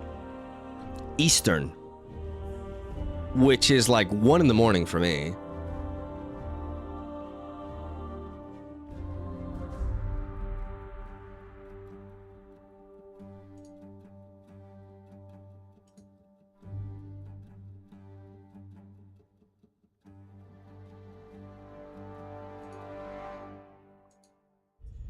It's 3 a.m. in Central European. Okay, so yeah, so I'm gonna be asleep. But I'll make a video on it tomorrow.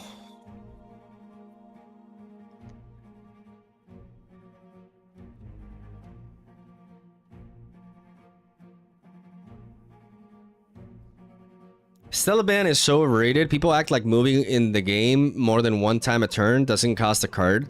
The thing is, a lot of people don't realize just how much, like, the fact that Stellacorn relies heavily on Irelia.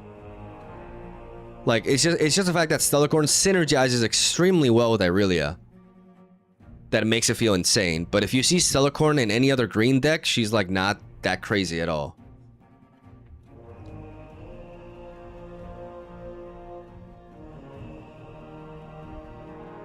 And if Irelia were dominating, then we could make an argument, but it just isn't. So, like, a Stellacorn ban at this point doesn't make sense. And Stellacorn will be a must in Akali, yes.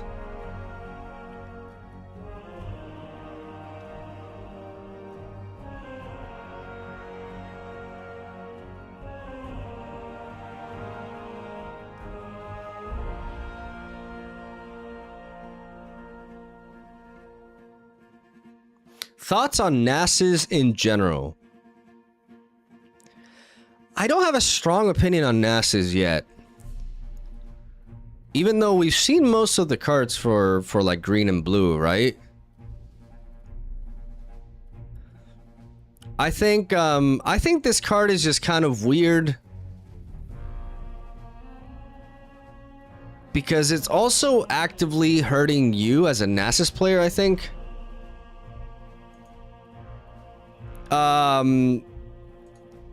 I think Astro Heron is one of the more promising cards for Nasus.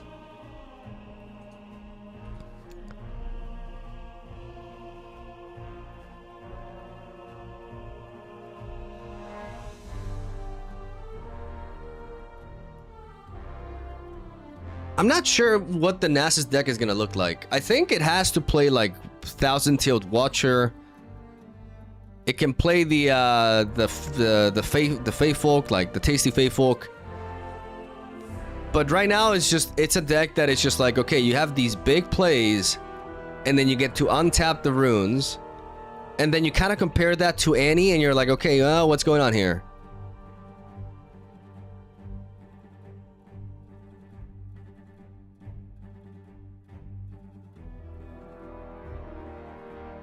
Mog, I'm gonna sleeve up your Pike deck. That's how I play MTG. Any new considerations to add from Vendetta? Yeah, this. You want at least, I think, 2 of this in your sideboard. 2 of this in your sideboard, and your Aurora matchup is completely solved. And then other cards worth experimenting with. I think you can at least make an argument for trying, for at least trying this. I think this card is going to be quite good, honestly. I think this is one of the better empowered cards. I like it in Pike because not only can you return Fizz, but you can also return the Bewitching Spirit.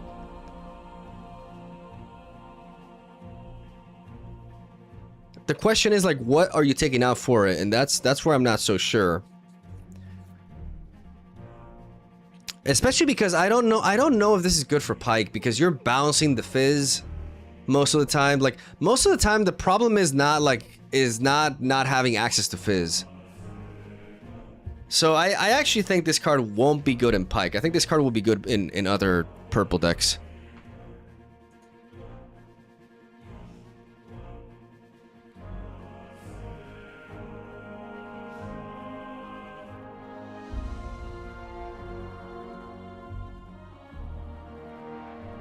Did you make a tier list for the set? I'm waiting for all the cards to be revealed, and then I'll make a tier list, like a prediction for the legends. The way I see things as of now,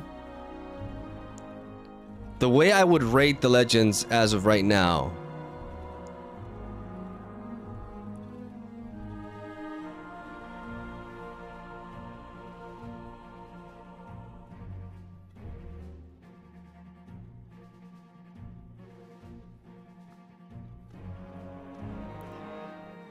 I think right now, Zed and Kennen hold a lot of promise competitively. I think Ambessa will end up being pretty good. Mel has some really tough competition, but her spell is insane. but she competes with Ezreal and Diana, and I'm not sure I see that as of now. I think Jace will actually be quite good the moment people figure him out. Nasus and Shen will rank lower, and I think Renekton is going to really struggle. And I'm going to say it, I think Akali is going to be a bit overrated.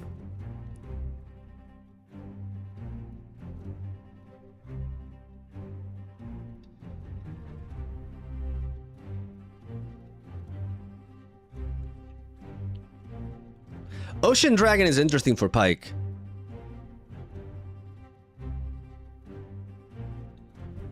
Kennen will definitely be good, just because his signature spell is just crazy. And I think I'm afraid of like the Baron Nashor decks with Kennen.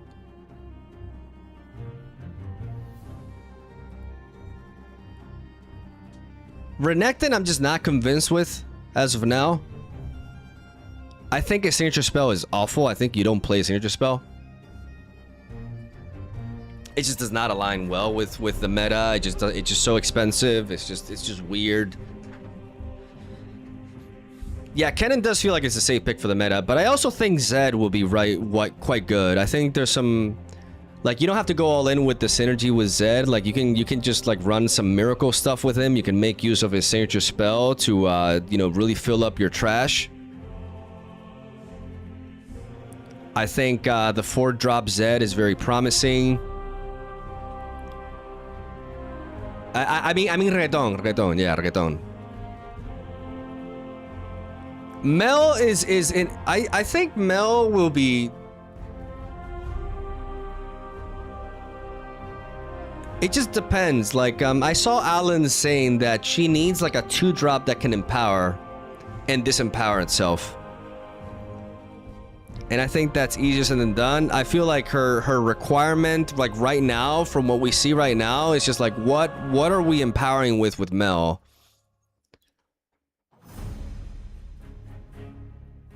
I think this card is really promising. The Applied Researchers.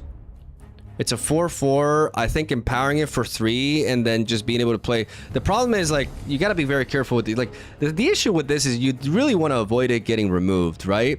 But the color combination of purple and blue can be quite efficient at that. Maybe. I mean, especially with the signature spell, right? Like the signature spell can really protect her.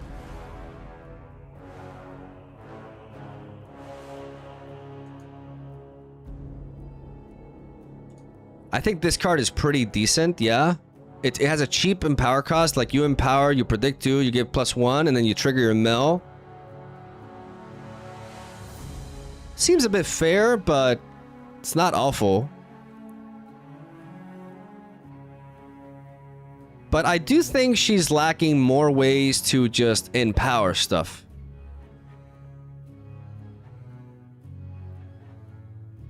Like some kind of 2-drop that can empower, like the Poro.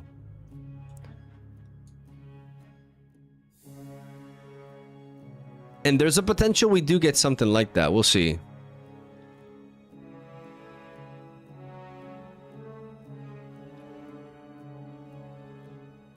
I like the purple Mel more than the blue one.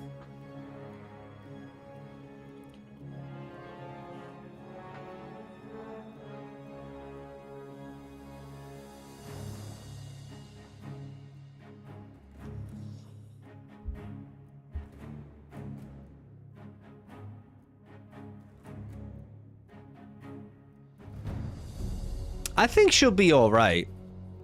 I don't know, like right now, I don't see her being better than Diana. And I also don't quite see her being better than Ezreal. But you play the purple Mel with her, like the 4-drop is promising, the 3-drop is alright.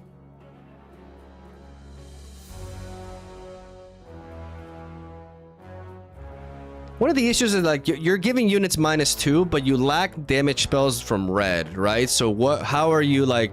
Are you gonna be engaging in combat to deal with these units? Are you playing Bellows Breath? Like, what are you doing exactly?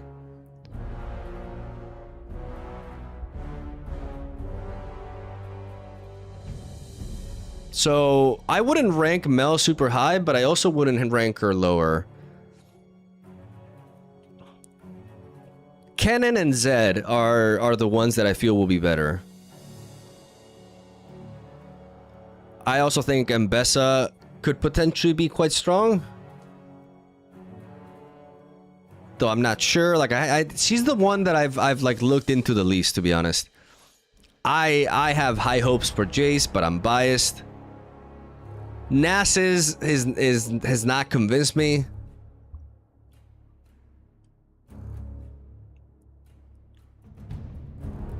Like his signature spell being like Defy Food is a bit of a problem.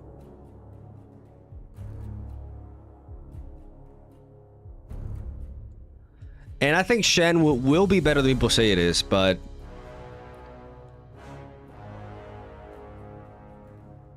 I don't like the idea of excluding anyone, but right now I feel like Renekton may be the worst.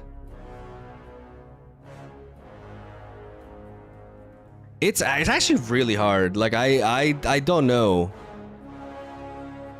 I feel like Akali will be worse than it seems, but I could be wrong about it. Shen is the worst by far. It's not even. I don't understand like why people say Shen is like the worst by far. I just don't see that.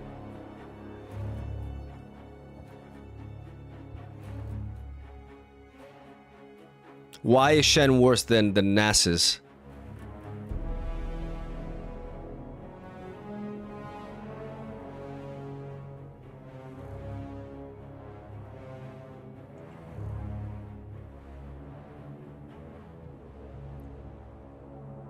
Three Bellows, probably a bunch of Wages of Pain, definitely Force and Fortress. Yeah, I mean, you do have access to a lot of damage spells. Like, I did think about, like, the fact that you have that and you have the ability to deal damage to the bench with a 4-mana one as well. So you do have a lot of removal. But it just feels a little bit, like, more fair than something like Diana. And you lack the card draw from Ezreal.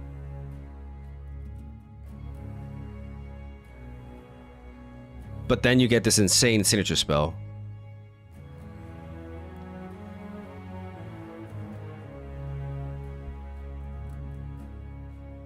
Tank is just not a real keyword. When is the last time you actually defended a battlefield with more than one unit?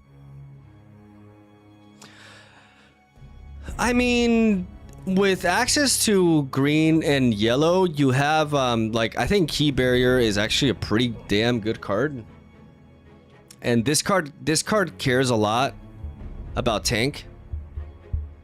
I think this card is significantly worse in any other deck.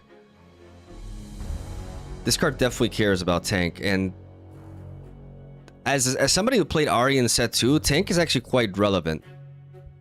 Because you're not factoring in when people try to like walk into a battlefield to take away some units and then go in with some other ones. Like when you're facing off against the Zir, for example. That's how Zir likes to operate. I go in with these units, I kill this unit of yours, and then I put the equipment on the other one and I go in. And a tank unit just kind of like stops that if you're able to buff it and prevent damage on it. La Questione. I think I pronounced that right. Hello, welcome to the stream. Tank on attacking is also really nice. Tank works really well with the 2-drop. Like, I think we're undermining like we're thinking a lot about Shen defending and we're not thinking enough about Shen attacking.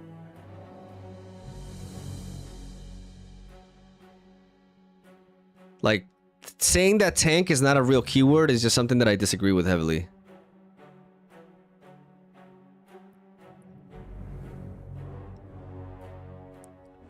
Like, tank is very much a real keyword. It has a lot of implications.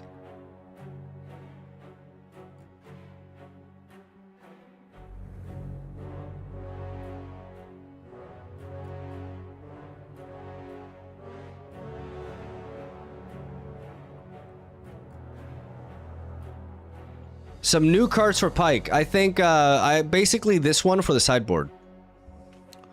This solves the Aurora problem. Like, I think you take out the acceptable losses and the Mind Splitter from the sideboard and you add 2 copies of this. You main deck an acceptable losses, And then against Irelia, you have acceptable losses, which is better than this, but you can also bring in this, which is still good to destroy their Guardian's Angel. And we have a removal for Aurora. So this is like the best addition for the Pike deck.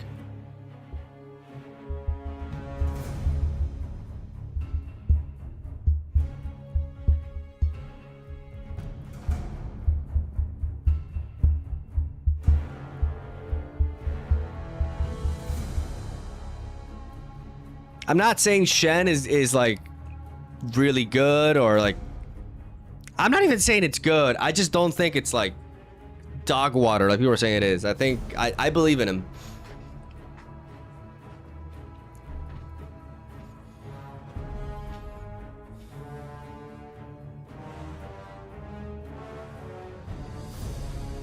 Pike might also like Kennen, I feel. I don't think so.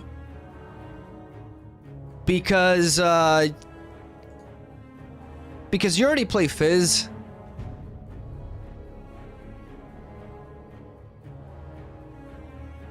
And you don't really want to be playing this like over other stuff, like paying 1 power to develop 4 might, you know, when you have the Noxus Hopefuls. Like your deck is already very power hungry. Like this card doesn't really add anything to the Pike deck. The Pike deck is really optimized.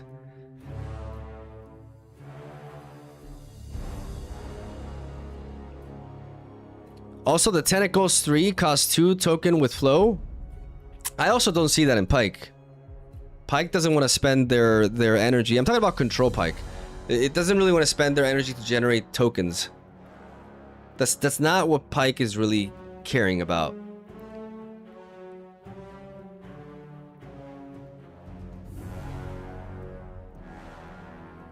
I love the J spell. I need to know what you think about the J spell. Yeah, I've talked about it a few times, but I can talk about it again. I think this card is amazing. I actually think this card is amazing. You just need to solve several things. Like, you need to be able to... Like, this really justifies you playing the Questionable Tome because you need card draw. Because once you have a sizable hand, like, you can get a lot of value out of your runes with this. This card is incredibly flexible. And that's the strength. That's the strength this card has. You can use it to untap 1 rune for free, essentially, with the right setup. You know, like you would kind of need like you could play other stuff before that and then untap 1 rune and then, you know, pay the other tapped one as a power and you can navigate around that. But with a seal, it becomes a lot easier to play this. And you can do that. You can accelerate certain units. You can have this value engine going on of gears and just untap a shitload of them. You can, like, the fact that you can play this card and sometimes you can just go all in and tap a bunch of runes and just pay 3 to do that. A lot of times you can just pay 1 energy in total, untap 2 runes, and tap and ready 2 other things, like 2 gears or something. It's an extremely flexible card with a lot of potential, and I really, really like it. Another lurker! Another one with the prime. Thank you. I love this card. I'm really excited for Jace. Jace is my thing.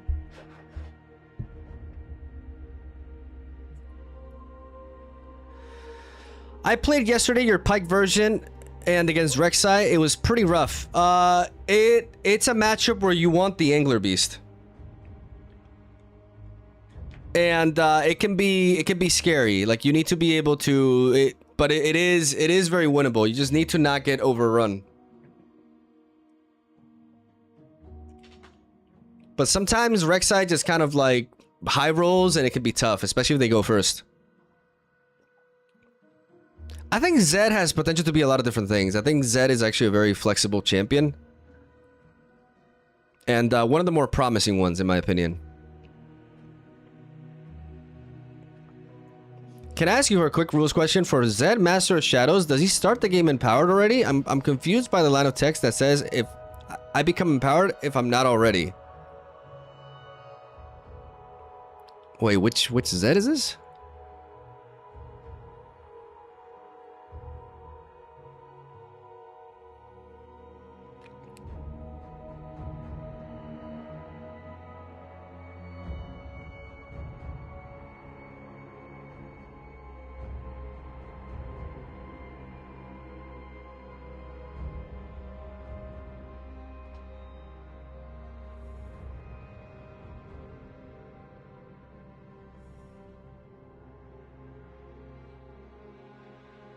What said?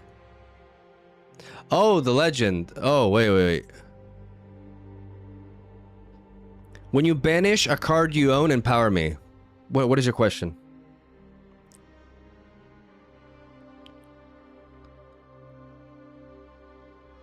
No, he doesn't start the game empowered. When you banish a card you own, empower me. And then this is a text that happens for all empowered cards. I become empowered if I'm not already. What this means is that if he's already empowered, if you banish another card, he's not gonna empower twice. So you're inclined to, whenever you empower him, you're inclined to activate him, so that if you empower him right after again, like if you trigger that again, you can empower him again.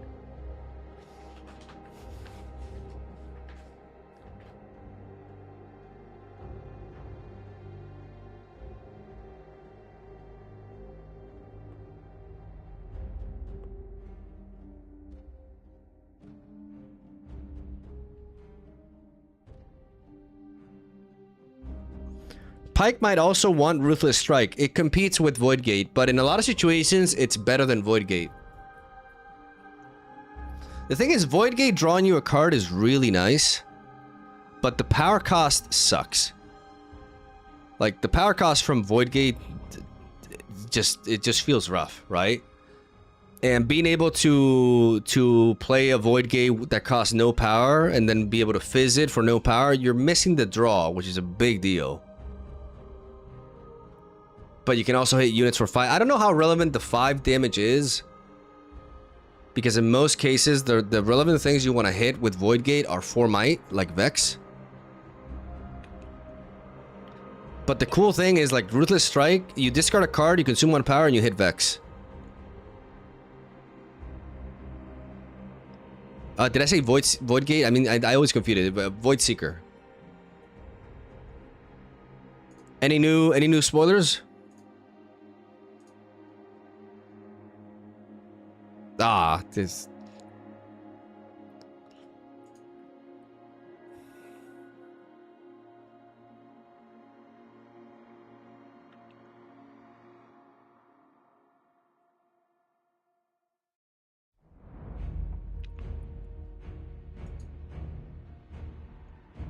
I think I should practice a little bit. I got this tournament coming. I really like talking about the new cards, but I think I gotta get some reps.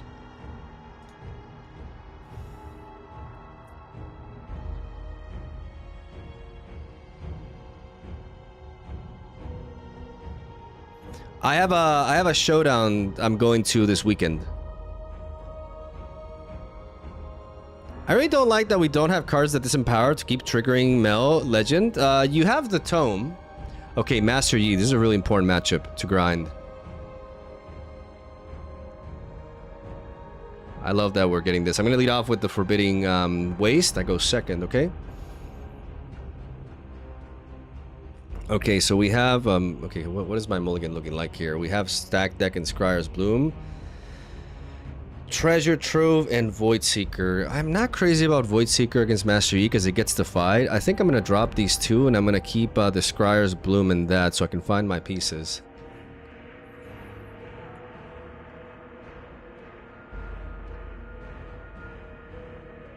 They go first. They drop a Lonely Poro. This kind of sucks because I want to stack deck. I have to stack deck. And if I don't find anything, like ideally I find the Noxus Hopeful.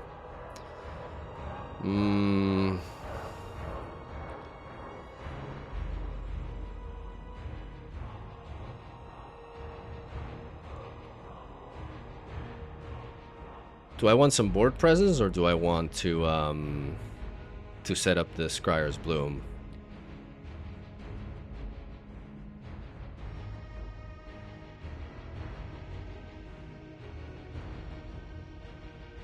This is tricky.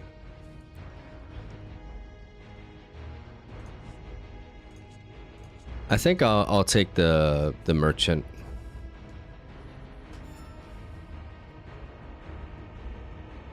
Maybe I should have kept Void Gate.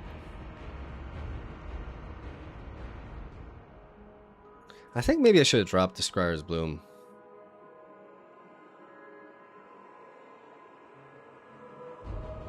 But the merchant allows me to conquer, bounce, generate a gold, and I play both Scryer's Bloom. I can set up a Mind Splitter turn. They play Fiora. Okay.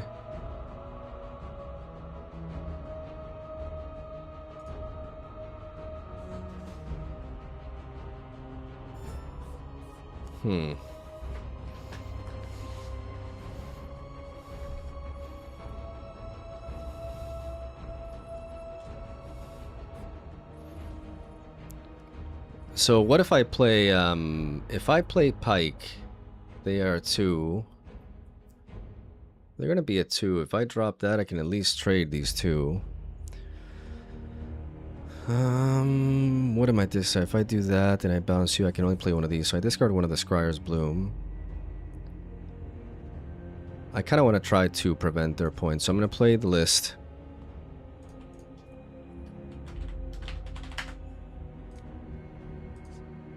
Why did that change?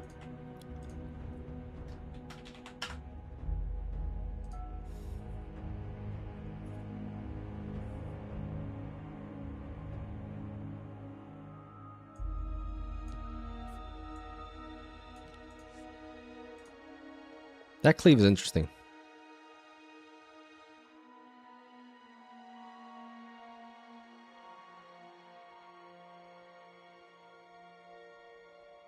But I'm going to wait for them to play an on guard.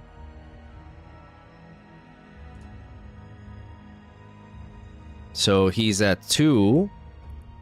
No, he's at 0. And now he's at 2.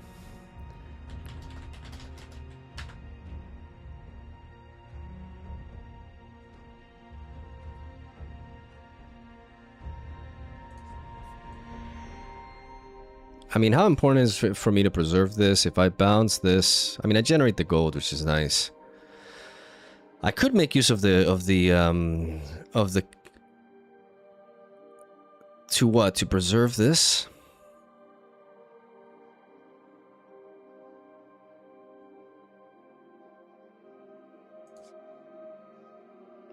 Otherwise, I can play Fizz and stack deck, but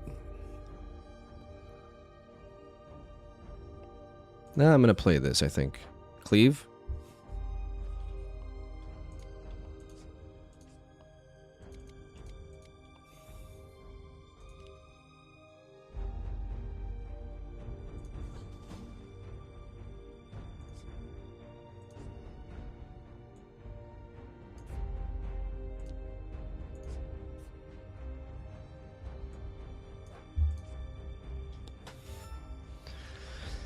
Was this cleave correct?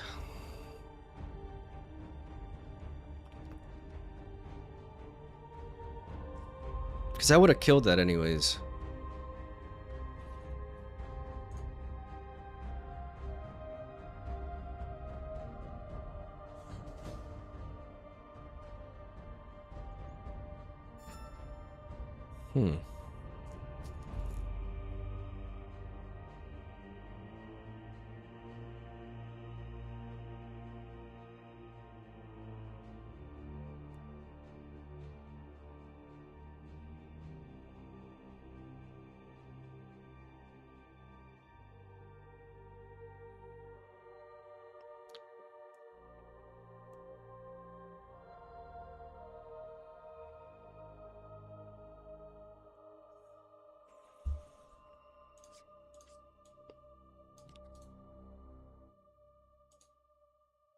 Okay.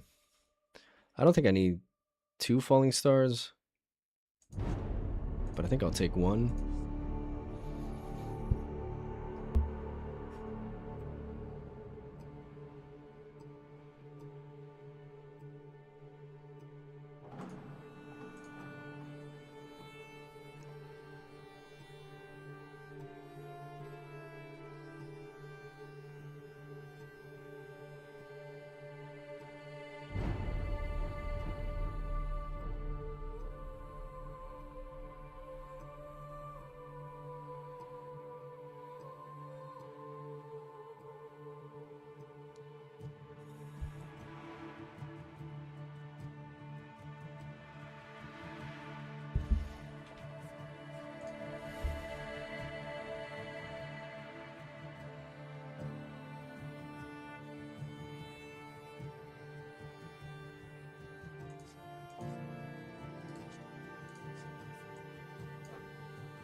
Is wiping their board here smart?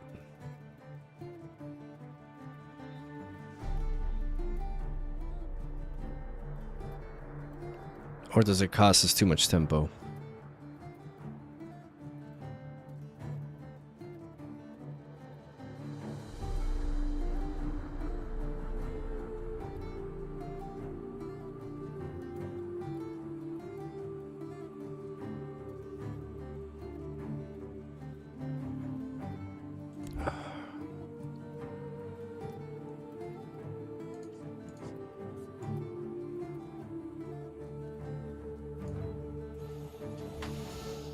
I just feel like using this falling star so early, like they get a point.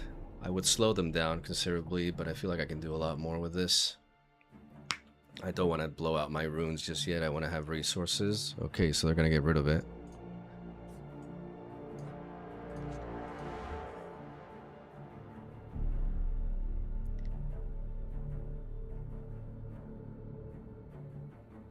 Yeah, I don't know. Maybe I should have played it.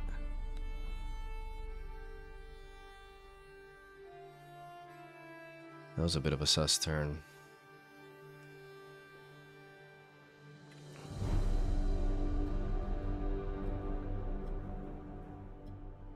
Pit rookie, okay.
I'm really stuck here.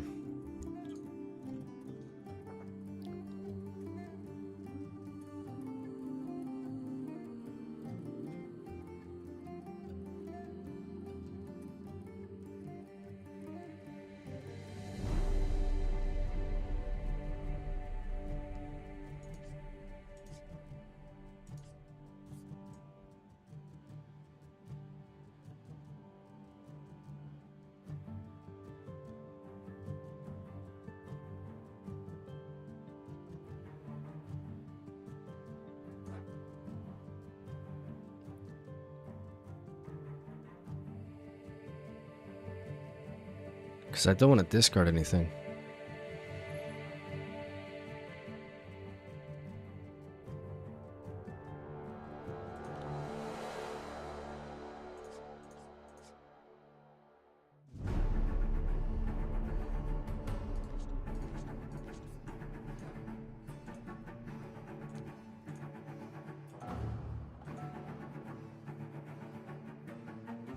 I kind of revealed, like, playing the Bewitching Spirit beforehand was probably a mistake.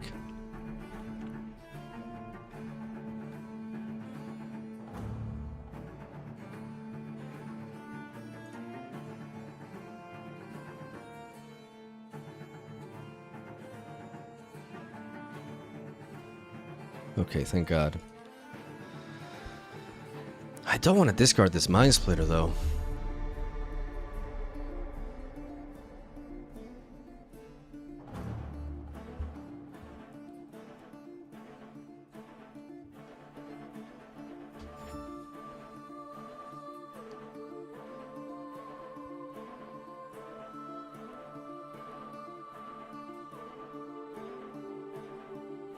Maybe I should.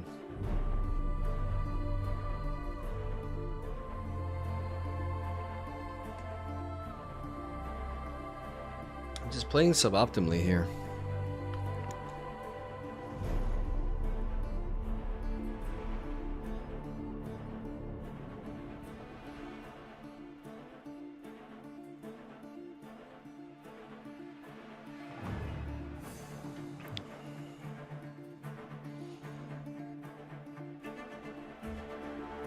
I'm playing suboptimally. I don't like how I'm playing this.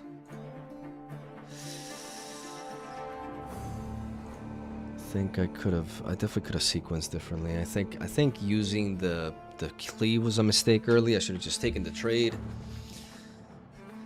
Okay, so that's a Rengar going down.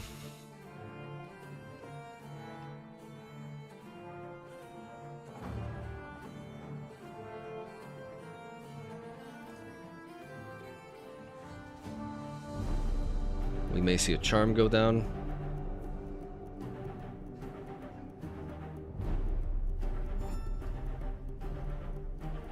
Cleave is very interesting.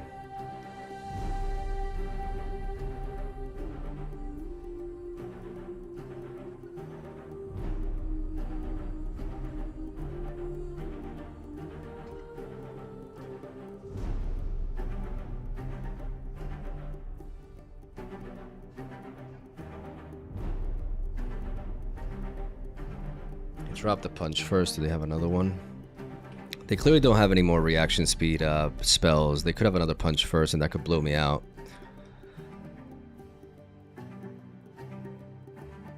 The problem is if they conquer there and they go there, then they go to 6. And I feel like I can't allow that. So the Mind Splitter now becomes inherently problematic. Unless I can just like really... I can really take it to them.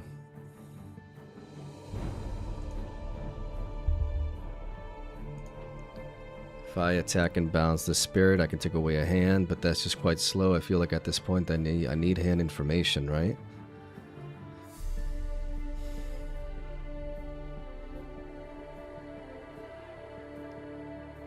No, I need to prevent.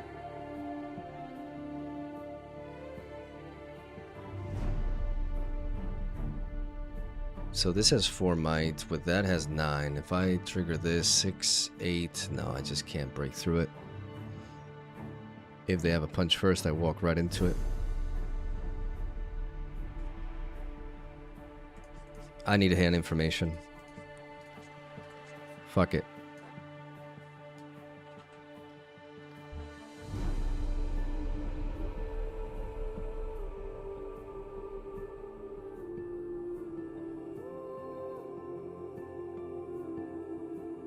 They get to play Zanya's and that.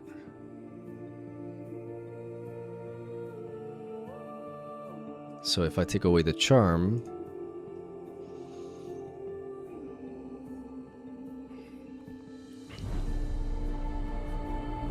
unless they top deck a punch first, but I don't think I'm in a position where I can play around that. This has 4 might, so I can just knock this out, losing one of my units, but I think that's worth it. I discard the cleave and I draw a card.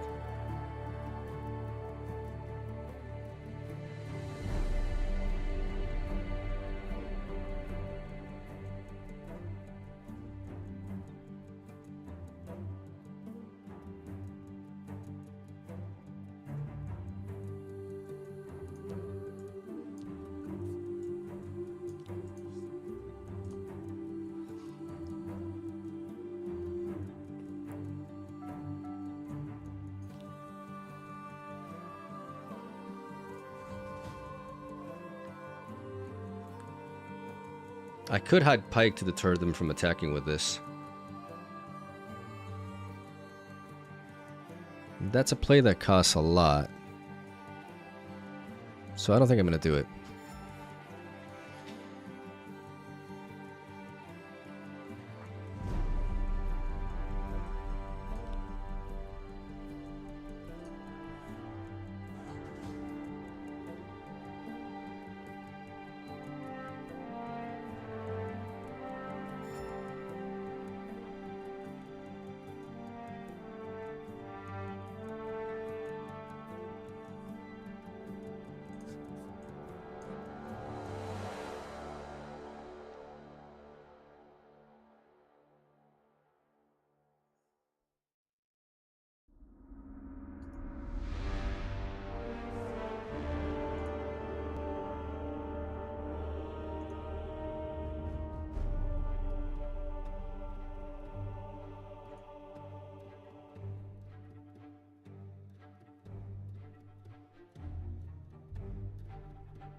need to find acceptable losses.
Right into that.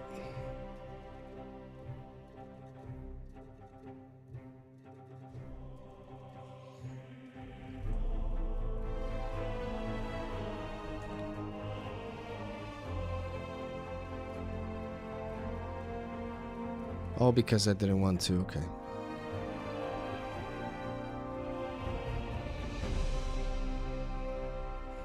I walked right into that.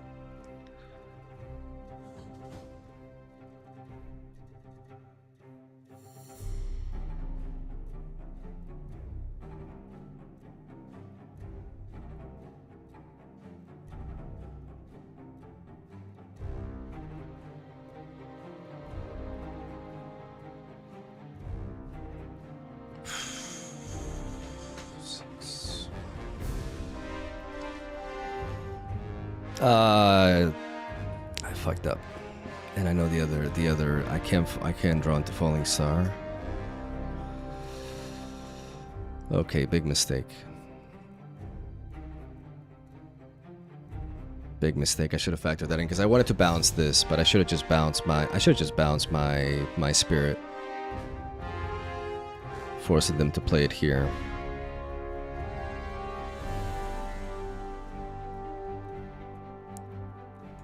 I need to be playing faster. Like right now I'm playing really slow, right? So at this point I would probably concede to save up time, but let's try to play this out. Let's see if there's a way to crawl out of this goddamn hole we're in. Holy shit, this hole.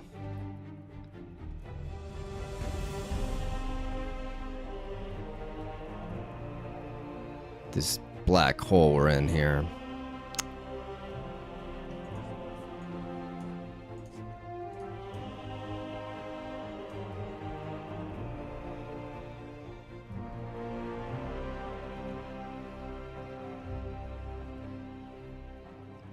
Hey, what? No.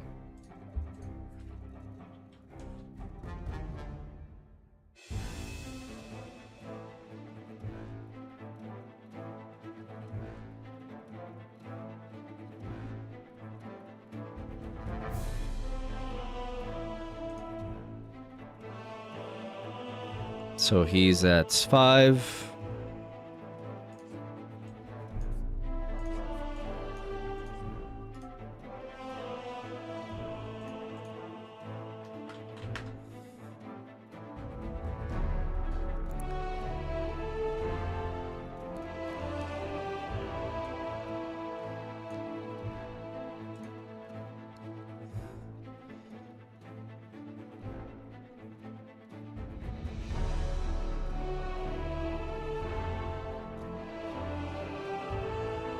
No.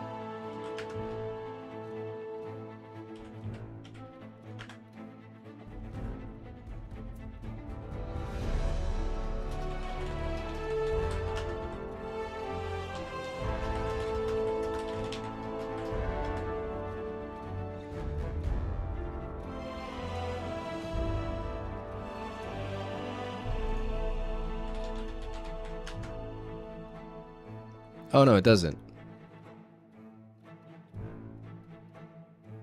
No, never mind, it doesn't. Never mind, it doesn't.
I'm like, I already taken far too long in this game. Like, I need to speed things up, obviously. Like, I can't be playing at this pace. But I also do play slower when I'm talking, I'm streaming. Like, so I gotta factor that in.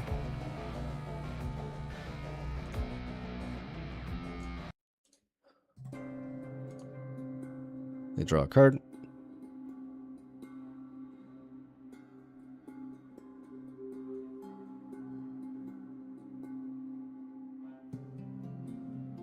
I mean, this game is already pretty much lost. I just took too much tempo. Is that a punch first?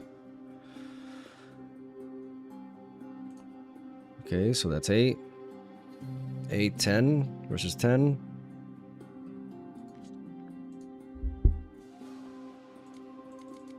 I flip this. Pass focus.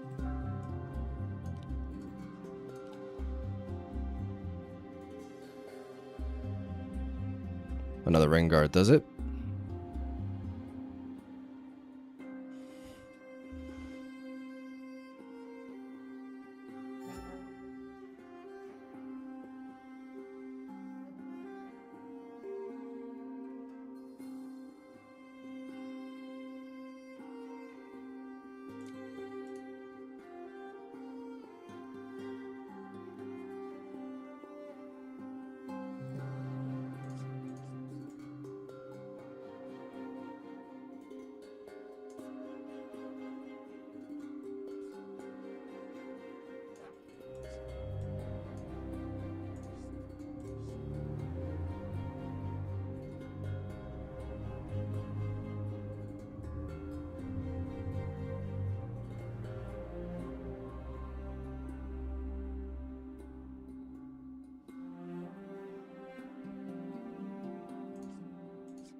So what card could I draw that actually wins me the game? It has to be something like that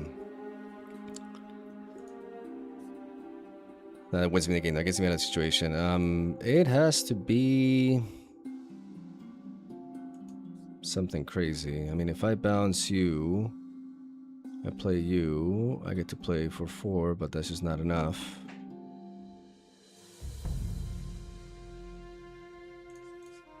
So I think we're cooked. I mean, we've been cooked for a while.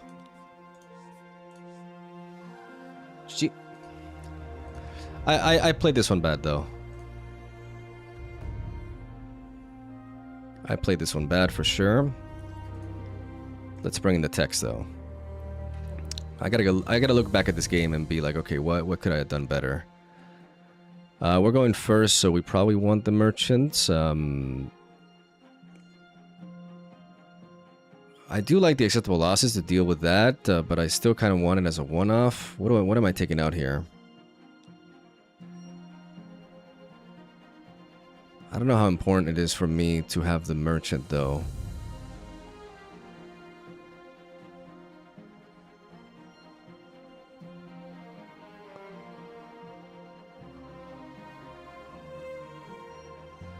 What the fuck am I taking out?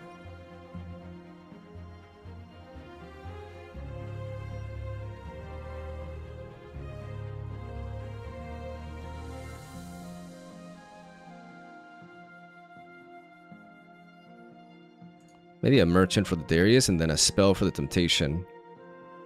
I like 1-star crossed here because they have Defy, and a lot of times Star-Crossed doesn't quite do a lot. I think this should be my approach.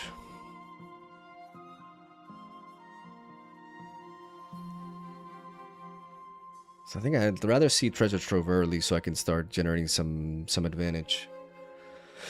But maybe having the merchant is more important going first to be able to attack well into that. I'm gonna go with the Fortune Fortress. I'm gonna go first. We have a Treasure Trove. We have a Void Seeker. I mean, Void Seeker could have been useful in those situations, but they generally always have like a counter to it is my problem. So I'm gonna mulligan it. Trying to see if I can find some other pieces here.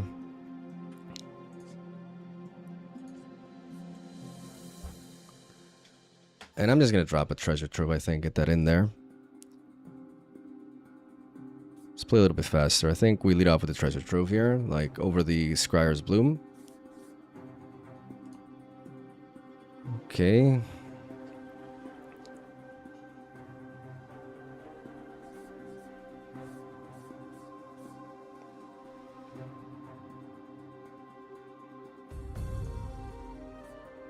So they get rid of the Scryer's Bloom.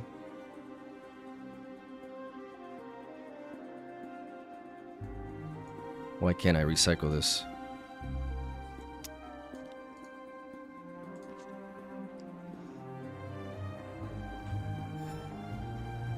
They go down quite a bit in resources. I'm just gonna go ahead and play a Bewitching Spirit.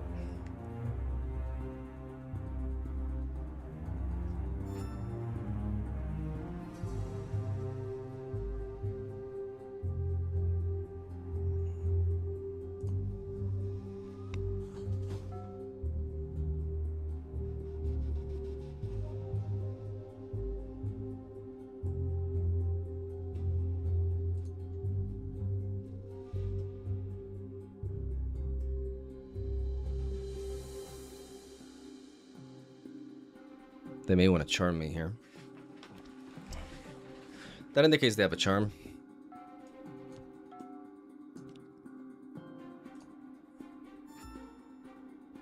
I think we're just Falling Star, to be honest. But we do that before, like we play our Bewitching Spirit before that.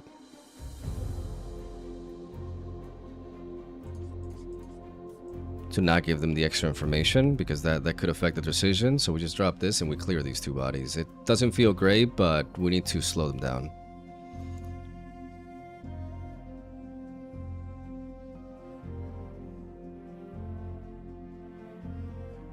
I think that's the play to make here.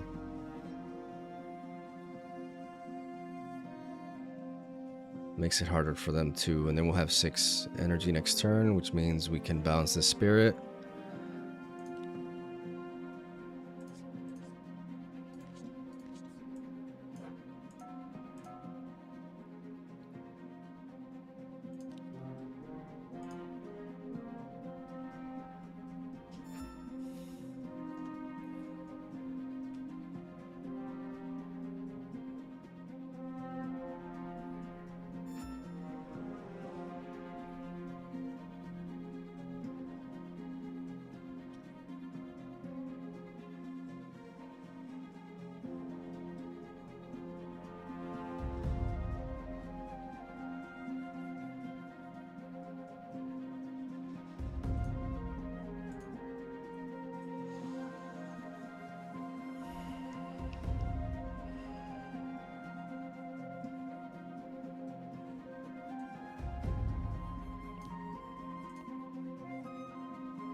Do I want to Falling Star them again and wait for the Bewitching Spirit next turn?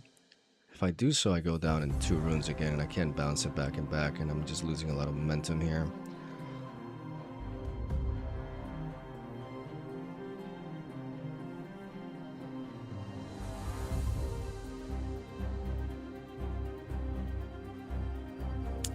But I think I do that.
And I play the Noxus Hopeful.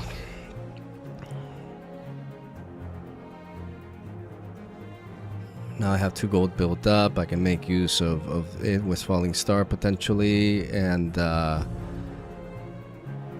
hope to continue to be able to attack their hand, so we can reach a situation where we can cleave our way out of this Rune Runner.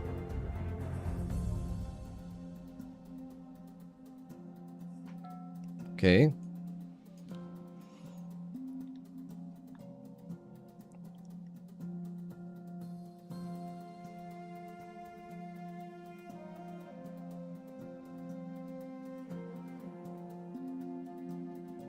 Okay.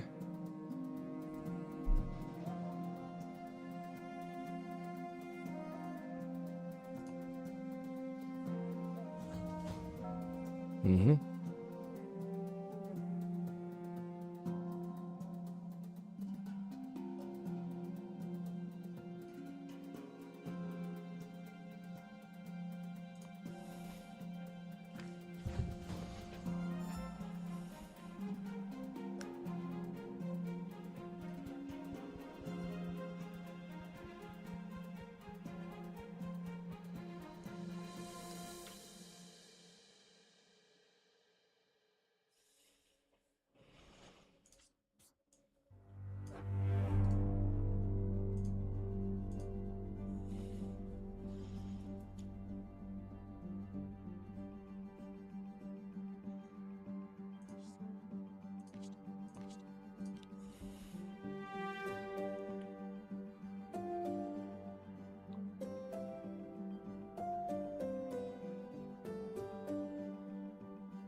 His damage at 4 is gonna be 6. Doesn't matter, I can still kill it with a cleave. If I double cleave and they go for a punch first, we trade equally.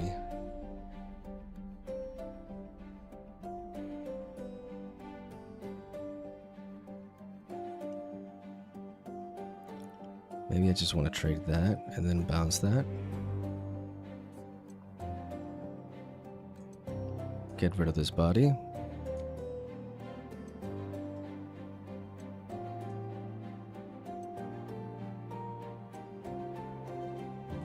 Okay, that's the final card. That's the final card.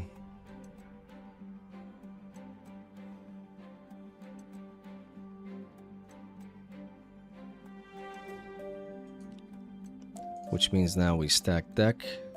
Unless we just ignore this for a moment and we take out the last card from them. I think we do that.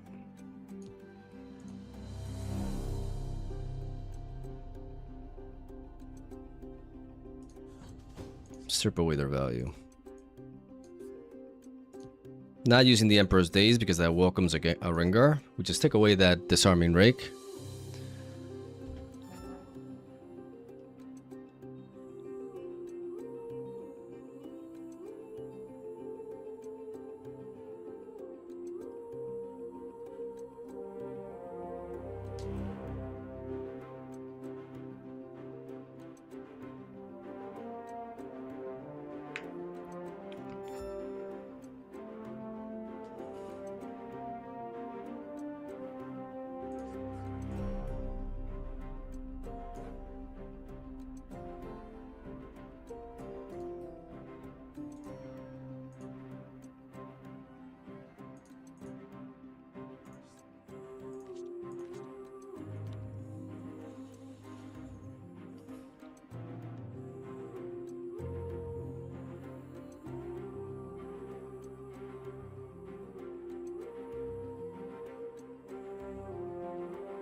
In case they had a Rengar.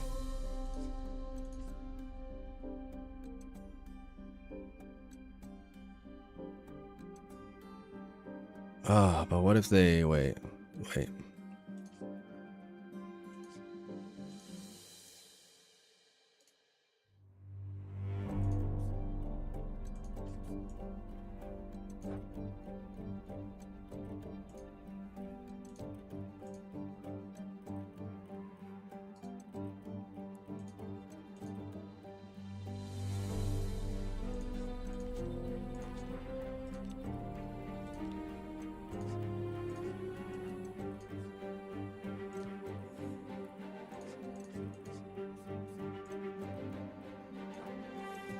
We're protecting against the Rengar here. Okay, it was a punch first. Good.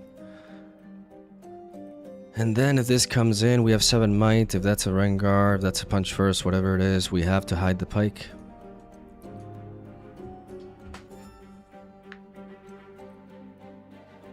And we establish control this way. Like, we gotta navigate around the Rengar. Okay.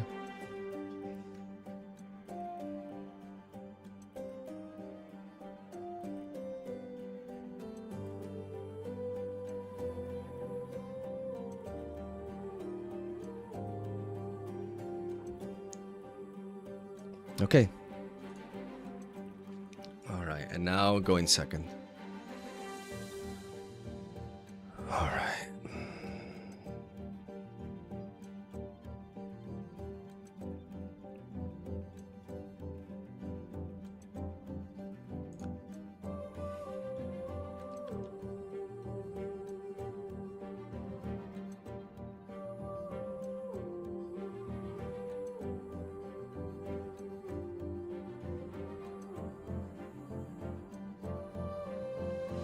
I don't like how I played that first game. See, and now we just counter their arena. We don't need the merchant when we have that. We have the Void Seeker, which is interesting.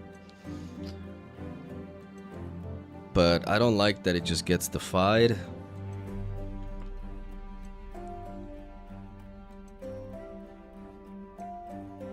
So I'm gonna mulligan away these two, and I'm gonna do that. And at least I have a Noxus Hold for opener.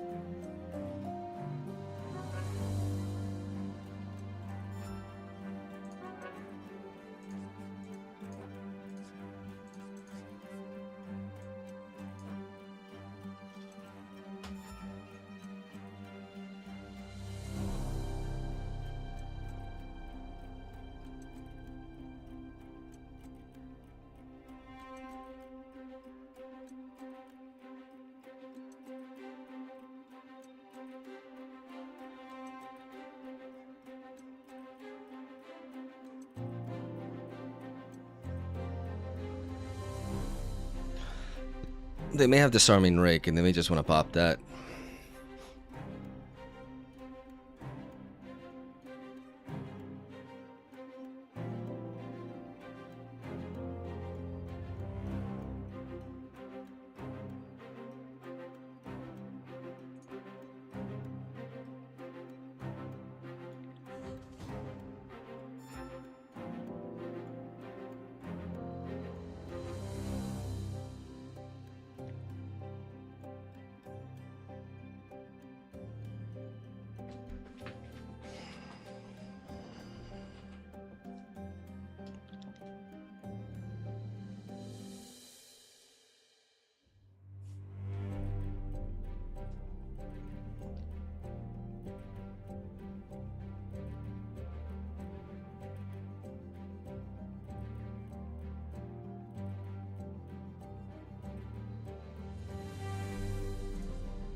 Let's pick up that cleave.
think I'm gonna try to do this.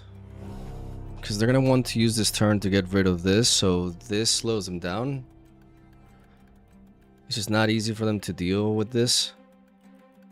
Yeah, I think they kind of telegraphed the rake by just hovering over that.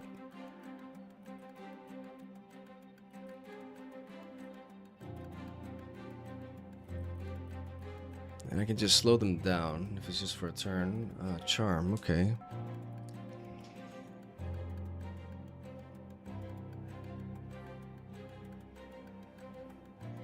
I don't think I want to consume power. If they want to trade Pike with that, I think I'm okay with that, right?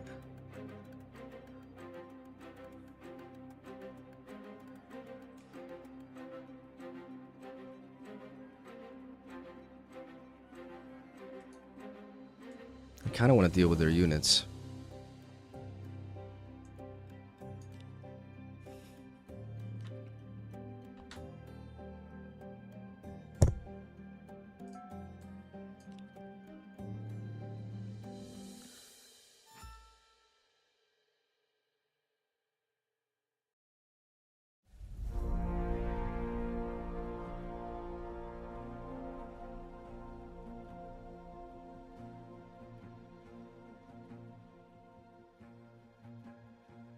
I know it seems kind of crazy, but I really don't want to lose power right now. I think that's the way to go. Do I go with a stack deck?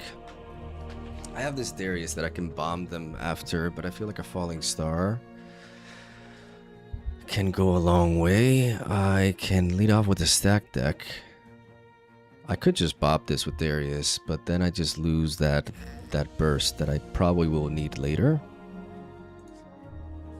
Let's just lead off with a stack deck and see what we find. Because if I can start attacking their hand, that'll be nice. Another Darius. Another Darius is interesting. A list is also interesting.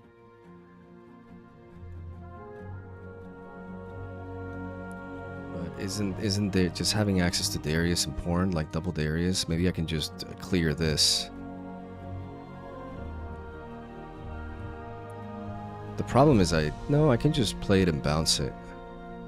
But then I just allow them to develop too, and I don't think I like that. Like I allow them to score 2 points very easily here if I do this, which otherwise they can't do. So I think I am compelled to falling star, which feels kind of rough though. Like I lose a lot of value here.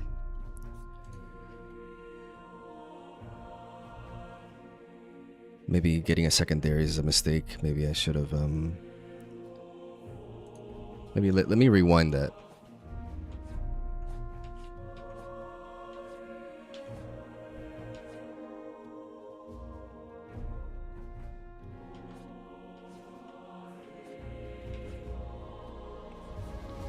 No, wait, what just happened? Okay, yeah.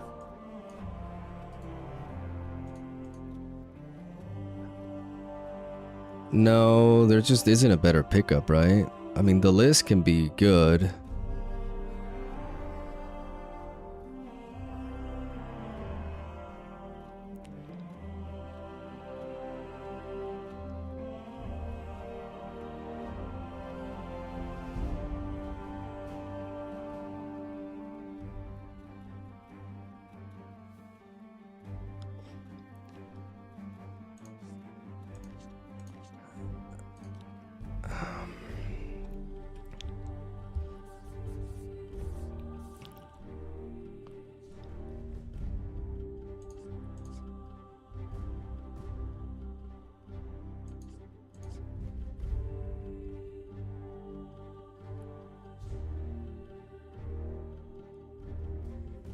I just consume 1 power and I generate 1 gold is the big difference here. I don't have any other big follow-up play, so I think I just do that.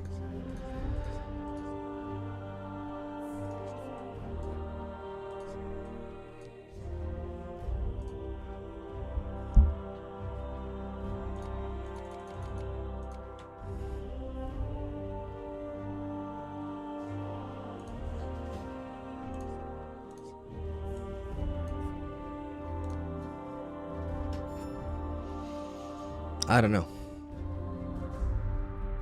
I don't know about this play. I think maybe going for Falling Star was better. I just didn't have a good follow-up after that. I think going for Falling Star. But I mean, I have the Falling Star now, but what this does is it allows me to. Okay, never mind. Never mind. I just lose my Falling Star now.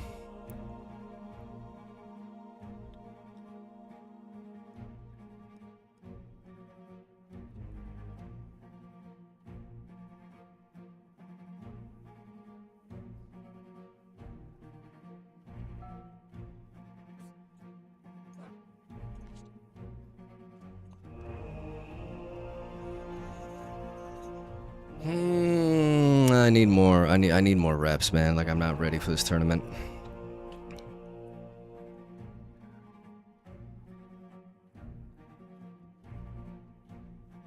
I'm not ready. Like, this matchup is really tricky, and I feel like I'm making a lot of mistakes. I'm definitely making a lot of mistakes. Is going for Falling Star there that turn better? Like, I'm a lot more depleted with resources, and I don't have a good follow-up play. Like, this allowed me to do that, but I got them. They got to 5.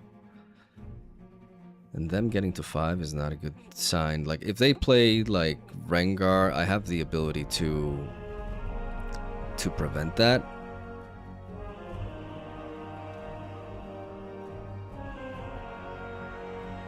So they're not going to do that. But what if I Temptation instead? If I Temptation instead... I bring the Yi here. Even if they punch first, I can cleave in response.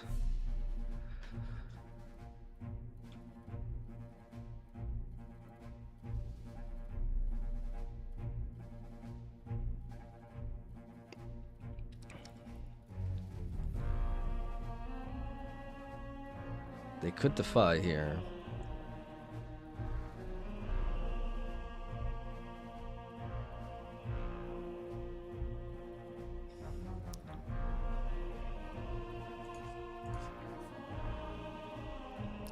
If they punch first, here's is too much, but if they punch first on the other side...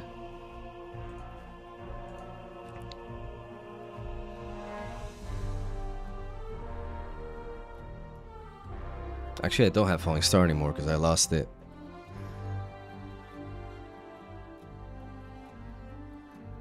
So it gets defied. And now I can't fizz into that.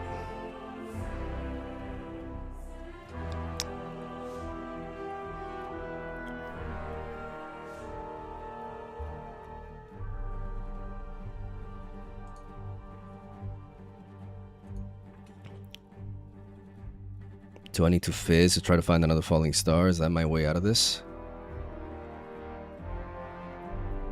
So I can clear 2 of their units.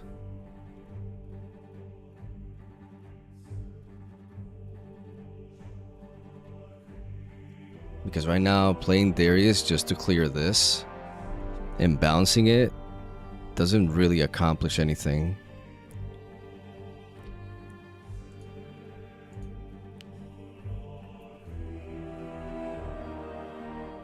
Right, like, what is my turn after looking after that? They're gonna be able to go to 7 easily. So I think my only out is to play Fizz. And I think I should have played Falling Star that turn. 1, 2, 3, no Falling Star.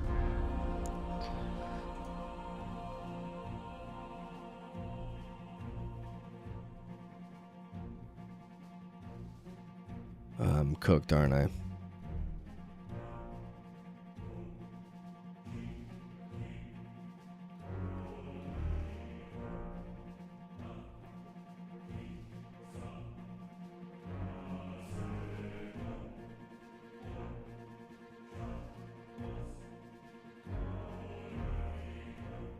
At this point, I'm just cooked. I think I had to Falling Star that turn to slow them down.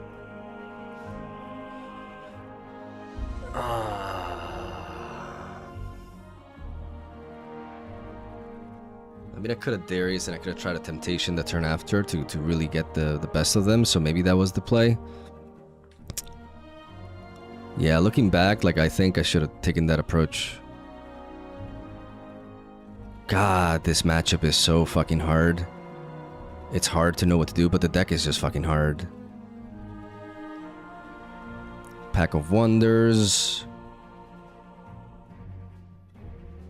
Pack of Wonders. Like, my brain is fried at this point. I can bounce back that, and then I can potentially do some things. I mean, Noxus Hopeful gives me more mass. I think I just need more bodies at this point.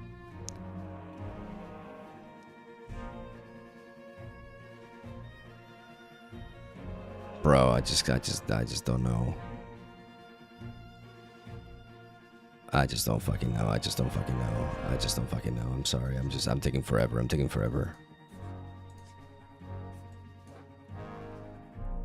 I just don't fucking know. I played this awfully. I played this really bad. I think I need more bodies here, but now they just go back and they set up for a double conquer. Like, I could have prevented this if I played things better. Because now I'm forced to play defensively. And,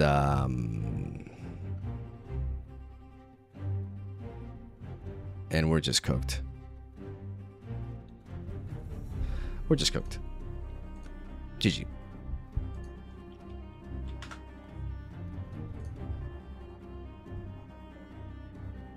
I'd like for a rematch, but I think I took too long. That guy definitely doesn't want to play another series, so I'm just gonna queue into another one. I need some fucking practice. Like, that was bad. For game 1 against the Azir, what do I want?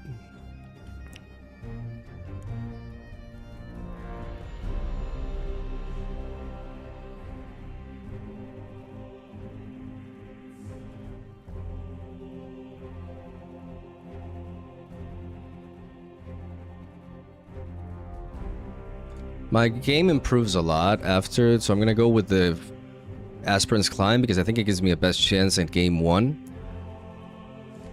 I'm gonna drop the Fizz, I'm gonna keep the Falling Star, I'm gonna keep the 2 stack decks, but I'm gonna drop the Fizz. I have 3 Fizz in the deck and I wanna find plays to be able to develop here.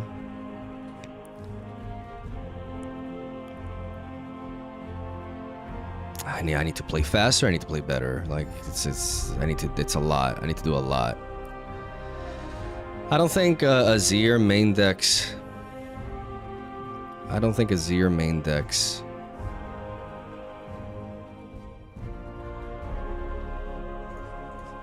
Charm, so I'm just gonna lead off with the Bewitching Spirit and start attacking their hand. They're gonna get value out of this Hall of Legends, but at least I can start stripping away their resources and try to climb back with that.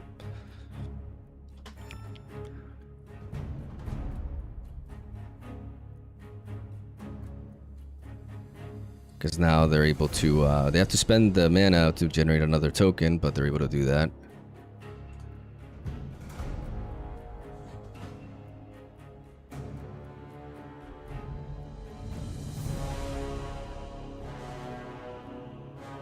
And they're going to hide a card there, potentially Hidden Blade. And we kind of want to lock them in with the Hidden Blade, so I think we do want a Falling Star this turn. On these 2 to slow them down.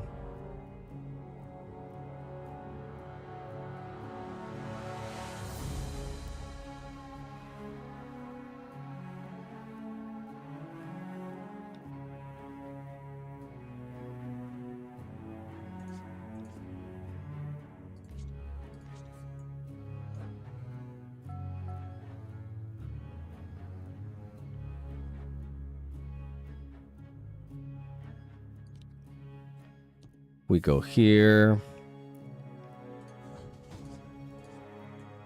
We bounce, we make a gold, we drop you, and we call that a turn.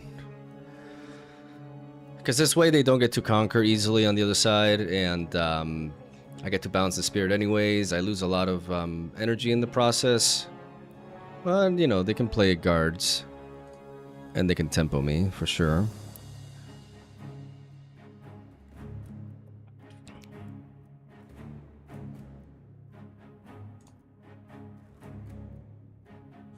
But I want this unit locked in here so they can't trigger the Hall of Legends. Like I wanna use their Hidden Blade against them. I have 2 hidden units, so that means at least I can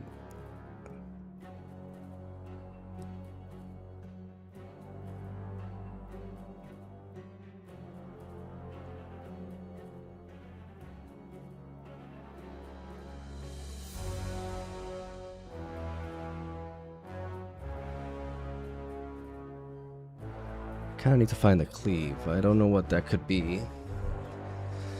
3, 3, 6, 5. I'm not gonna be able to clear if I do that. What do? Do I let them go to 5 and I just control the hand? I think I just do that. I think I just develop this. They're gonna sack that because they don't want to discard whatever they have in hand.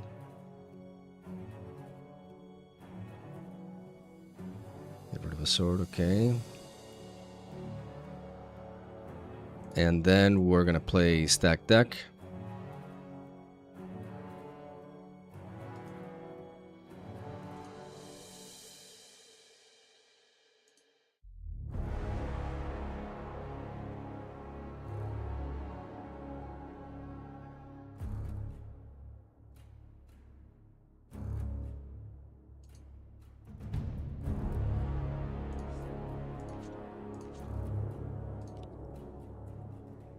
And I think we'll do that there.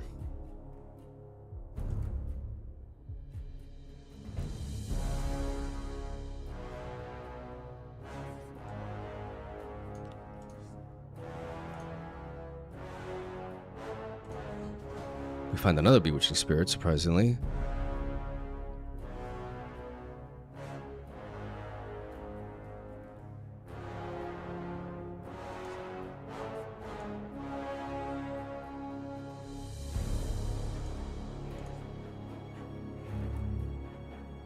What if we hide the pike?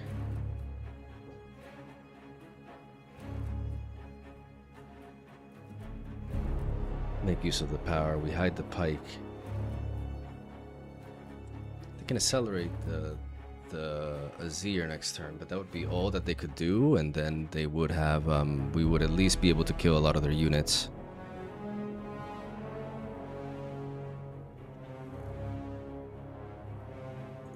I think I'm going to use the power, I'm going to hide the pike, and then I'm going to pay 1, and I'm going to go for acceptable losses.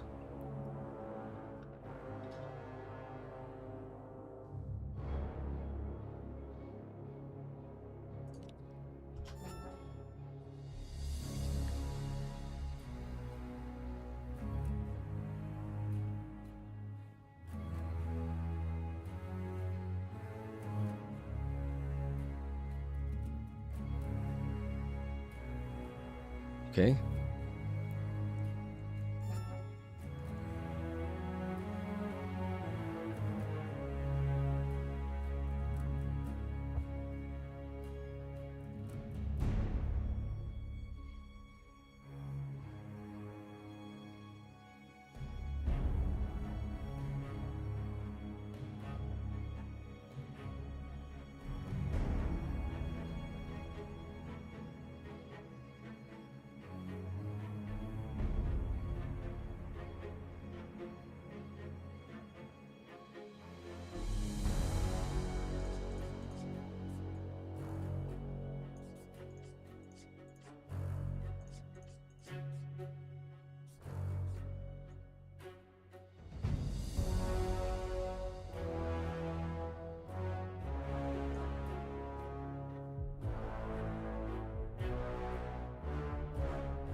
Yes. I had a feeling they had the Arise. They didn't want to discard it earlier. That's why they made that play. And 8 Might, I think I'm content with leaving this in the back.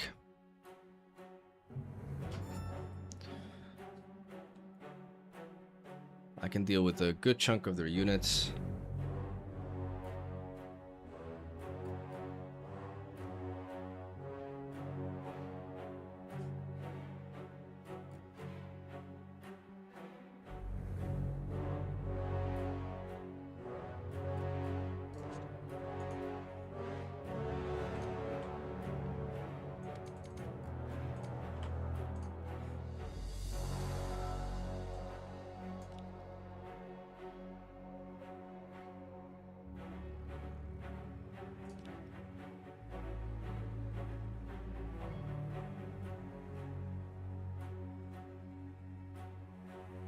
Okay.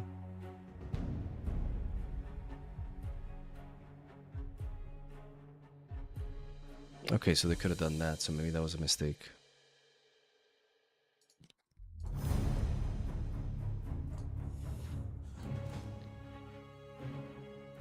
That was probably a mistake, right? Like I should have... Oh.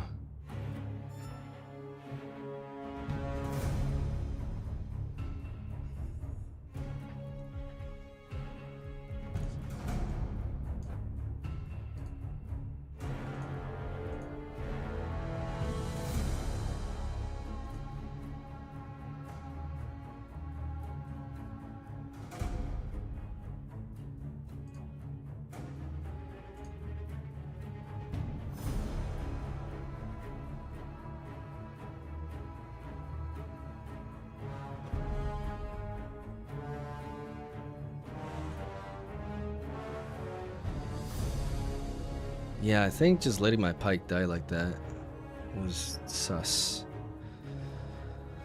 I didn't factor in they could just cycle the sword. That's a misplay on my end.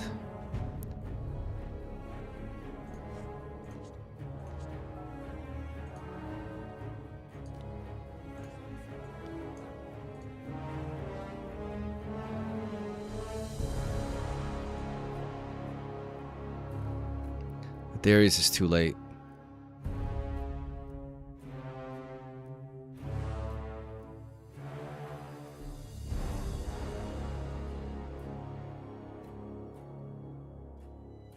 Ah, fuck.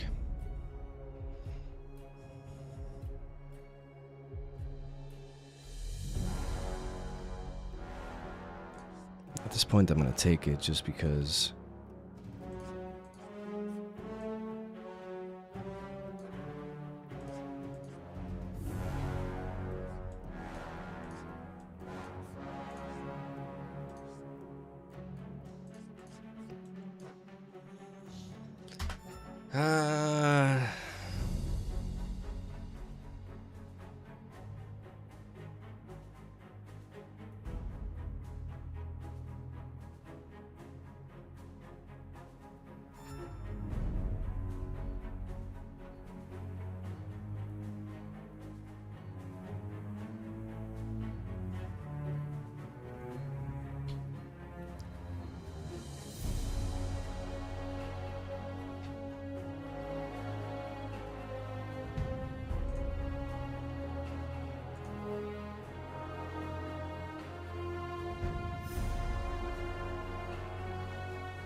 Off.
thinking. Oh wait, no, what did I... Sorry, misclick.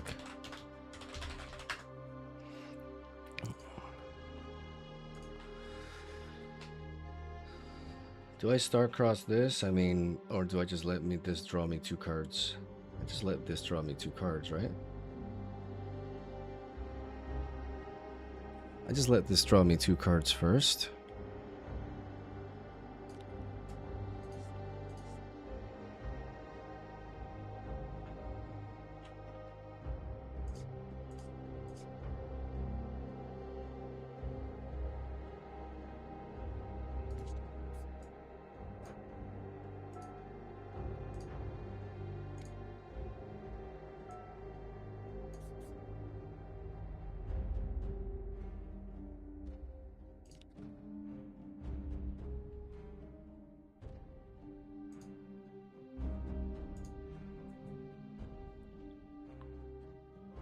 And do I bounce the fizz? Do I even have a falling star? I don't. But I kind of want to have all the might that I can have, right? Like if I play the list, I can actually destroy that.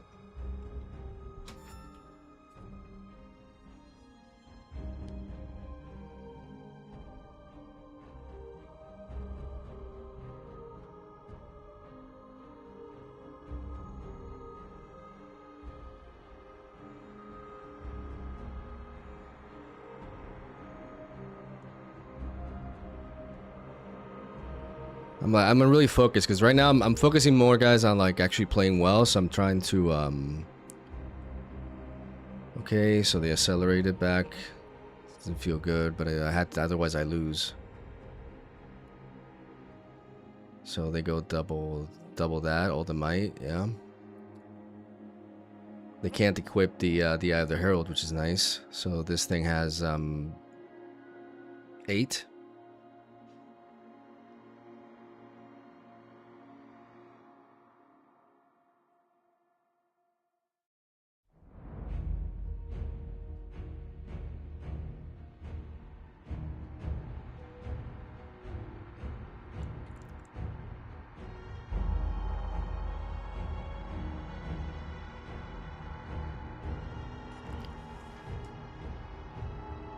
They don't move that. Okay.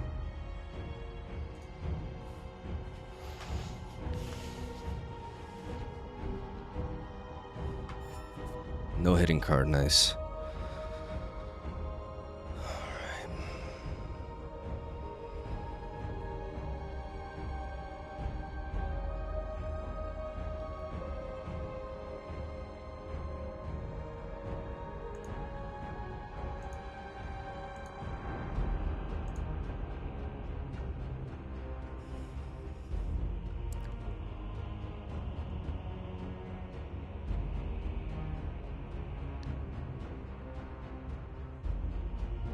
Whatever they hit, they're gonna be able to conquer after, so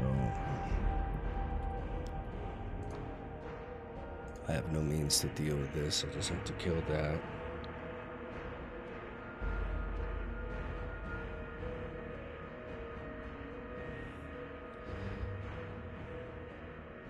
So bouncing with the Pack of Wonders may make sense,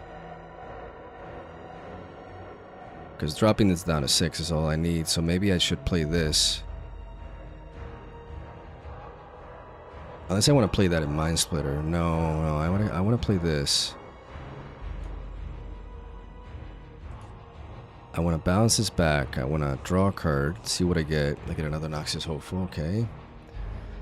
I play the list.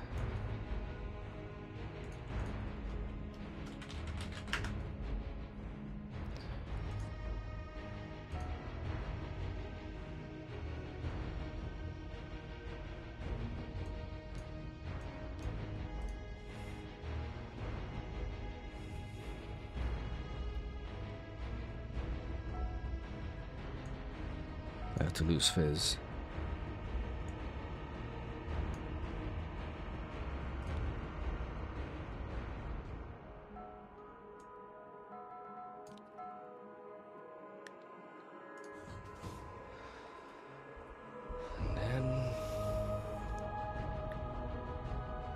So this thing is 3 might, 6 if it equips that, 9 if it equips. Like, I cannot stop it from conquering me unless I develop the Bewitching Spirit and the Noxus Hopeful. Then 3 might.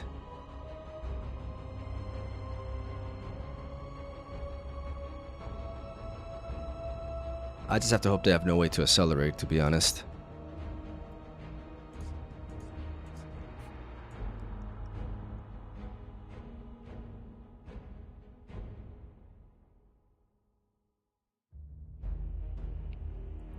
Right?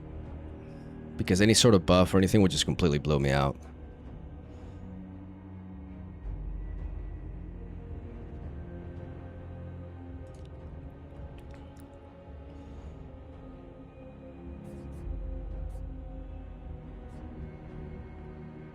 I have a feeling I should bounce this.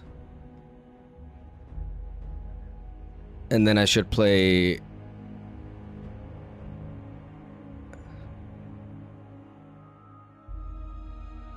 No. Because the Scryer's Bloom can find me something, like a falling star, which can be really clutch. I think I have to play the Scryer's Bloom, and I should...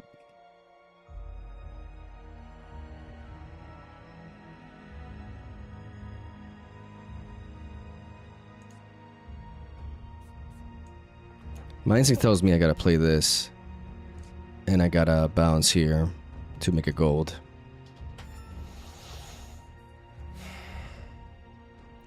I'm dead to a lot of top decks like Arise. I'm dead to the guards as well.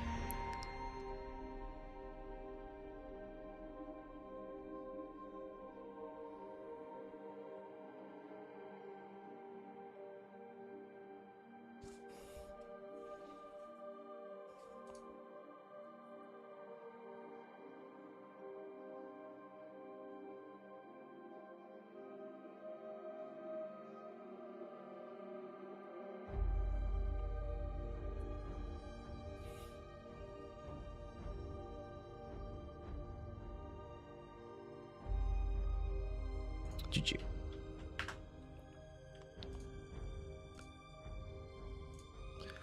Okay. So we tried, but we just couldn't hold it back. But now we have a much better sideboard with the double Angril Beast, this.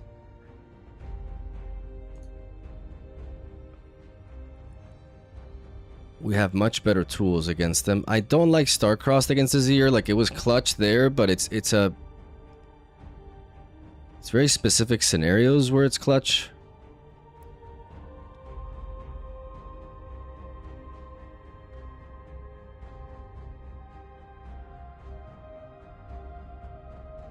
Mind Splitter is also kind of slow against them. I don't dislike it though. I don't like Starcross. Starcross feels very limited. I need to find the list.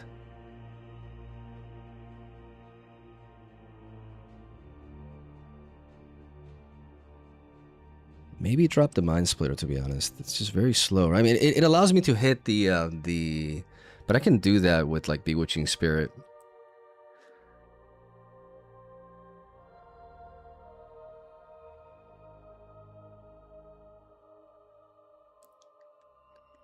Because I kind of need the value, especially going first. I think going first, I'm going to drop the Mind Splitter.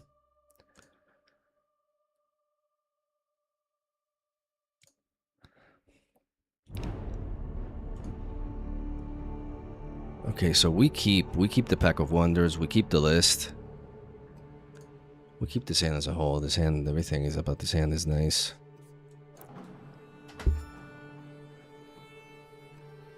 We lead off with the Treasure Trove, so they can't salvage turn 1. I don't know why they would, but they can't do that, or maybe Disarming Rake.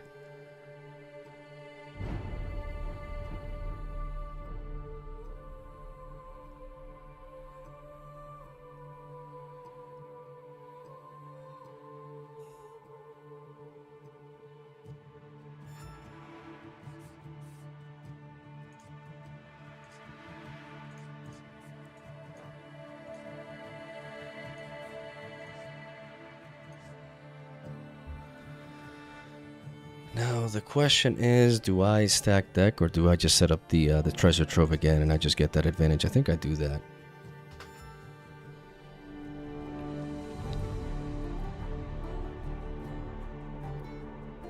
Because if they walk into the Frozen Fortress, like if they want to draw from the Seat of Power, they could salvage me.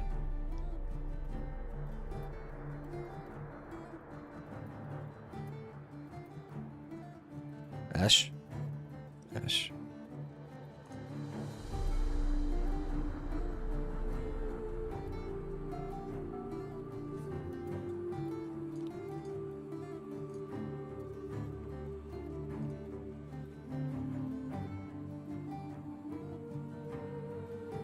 That's a mistake.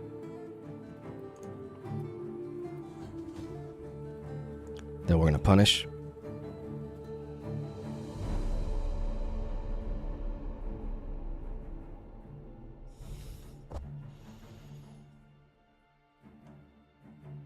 And the moment we manage to hold, we get our falling star back. We need to remember that, but that's a mistake that we're gonna be able to punish.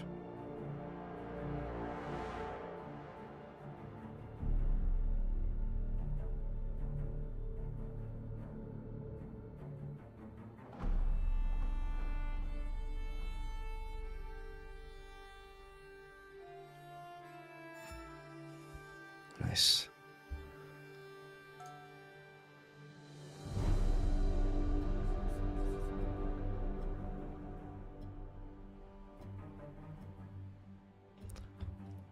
We're always playing the list and bopping this. The question is like, what are we bouncing? Because if we find the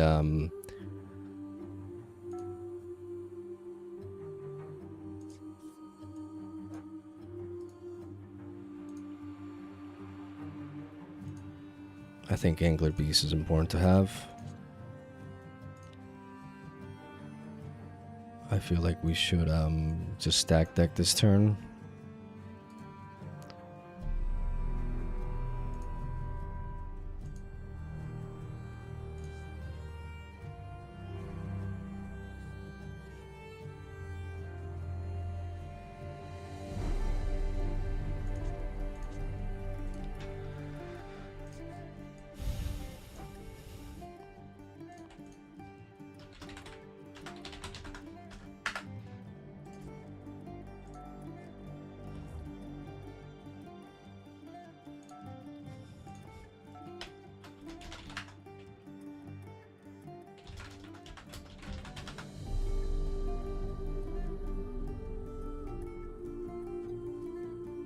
This dies because the Frozen Fortress deals 1 damage to it.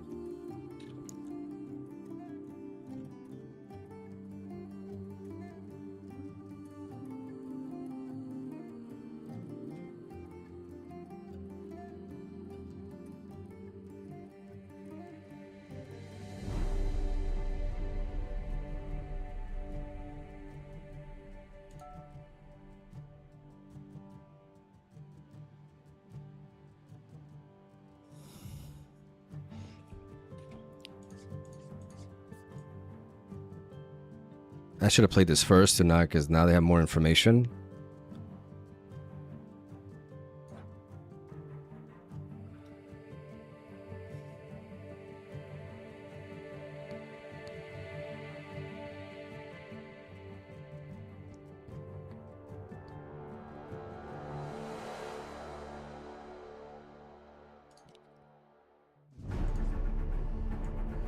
I'm gonna bounce the spirit instead of the treasure trove, because I want to be able to start ripping their hand apart.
What is happening here?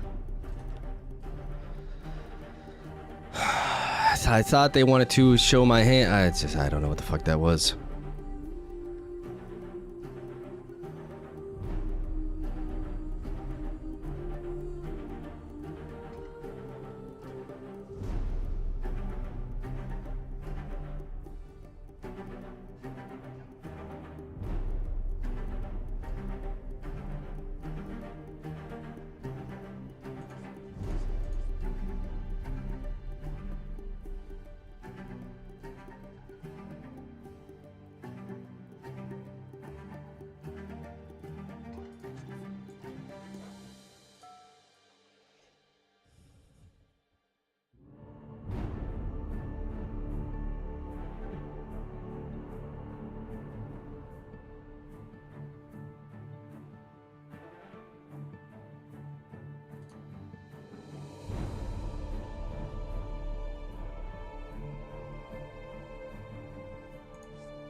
Okay.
Play, discard, play, discard.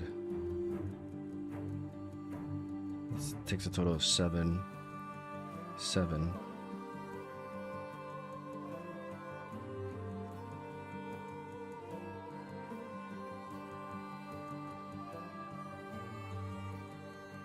Is that enough for me to give up the points and stuff? I don't think so.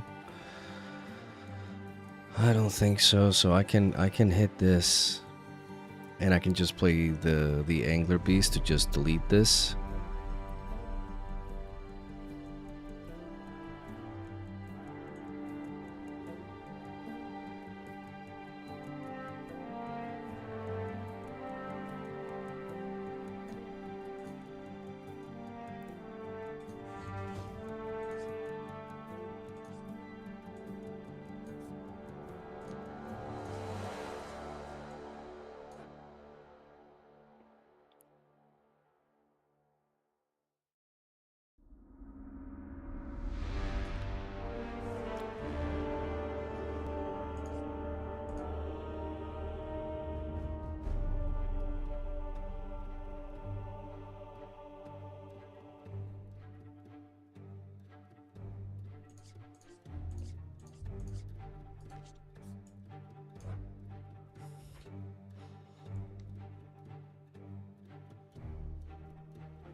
Because even if they have stand alone, because this thing is not alone in the battlefield, like it doesn't matter, so I get to delete all of these.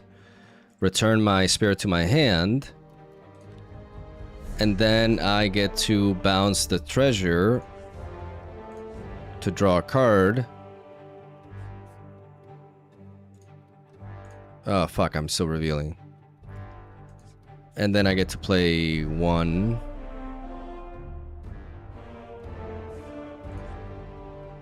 And play this and call that a turn.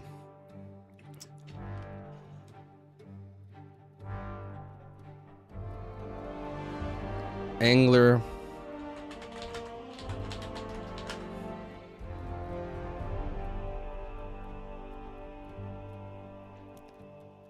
The problem is if they have an arise, I mean, if they have an arise, I can just like undo it.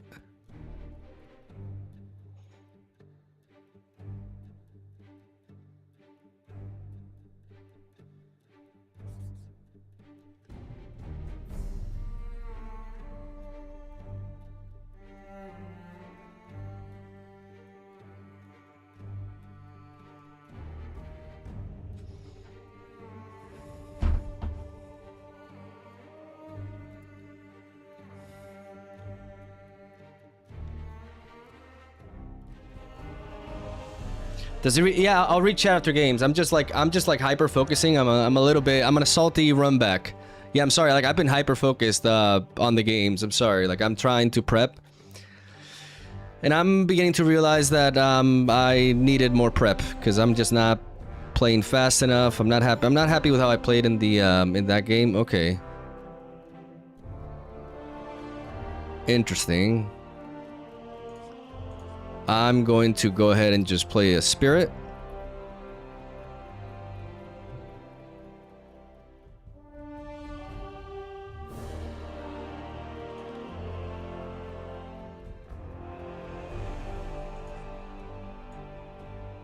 I'm going to bounce the spirits and I'm going to play it again.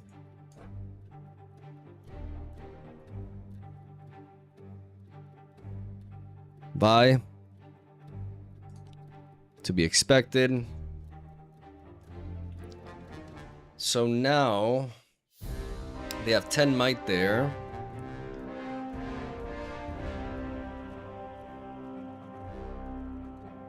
Which means I can do this. Bop this and search for something that can help me like a cleave. If I play cleave, I go up to 8. They go up to 10, and then we trade. Just trade, just like that.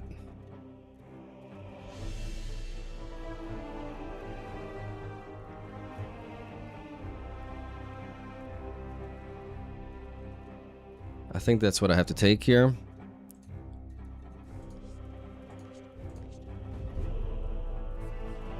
I play 1. I play cleave.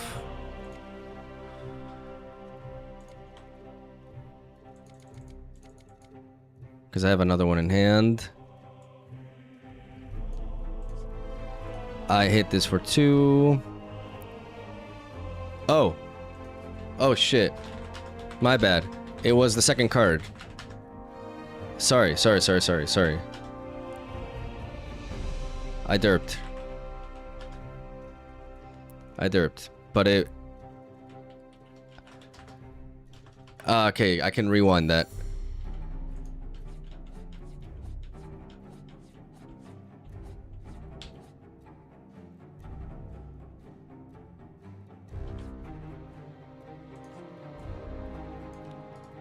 Yeah, I derped. So I would recycle this and draw this. You're right.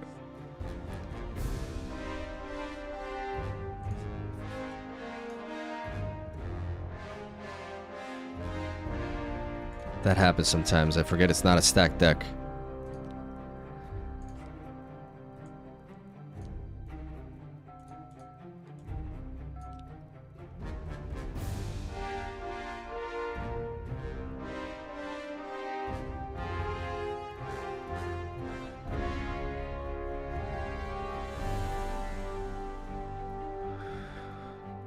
And I think at this point, I do want to drop the Merchant and the Nox is Hopeful.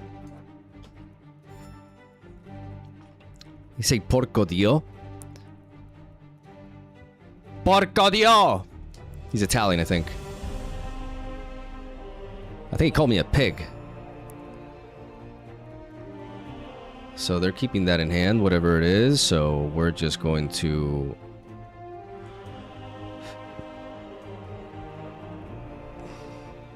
go here, discard this, draw a card, pass focus.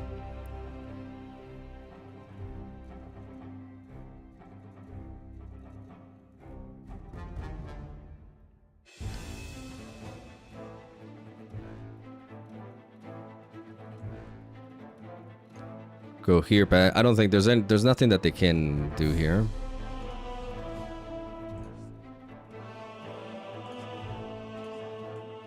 I'm gonna bounce this and generate a gold. I'm gonna play it in base and I'm gonna attack the hand.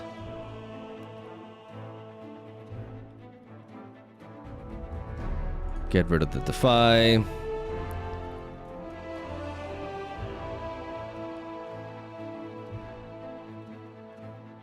I still get blown out by that, so I'm gonna go ahead and go for an acceptable losses.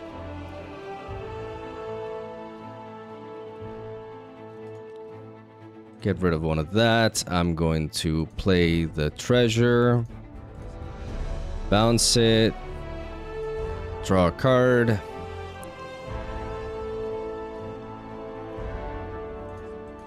I'm gonna play another one of these.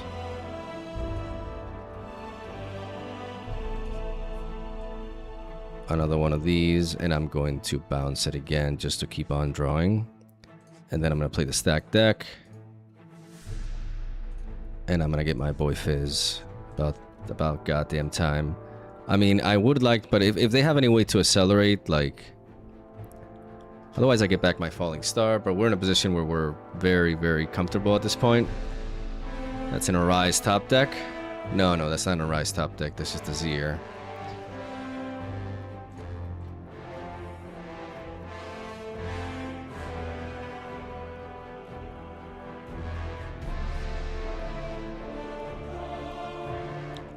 They're just going in, but at this point, we establish control. 21 minutes this game. That's more than I like, because that means that we probably would be struggling with time here. I'm definitely gonna have big problems. Maybe it's a hidden card. I like this abandon a lot.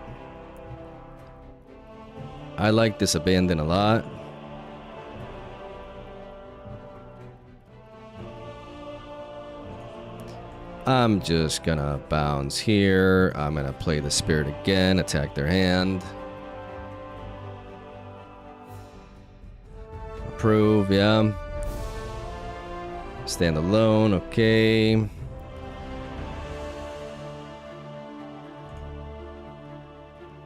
Void Seeker, can we... sorry. Sorry, misclick.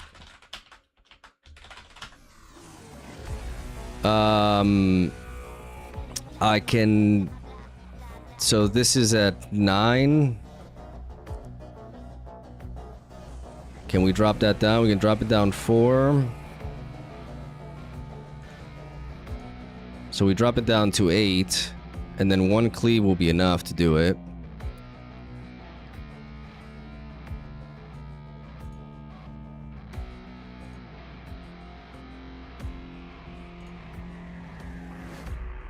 But I don't see why we don't just play double cleave. We just play this. We play the cleave from there.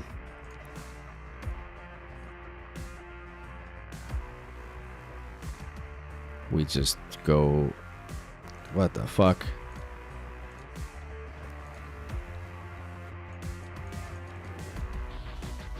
Recycle that, and then we play another cleave. 10, we go here.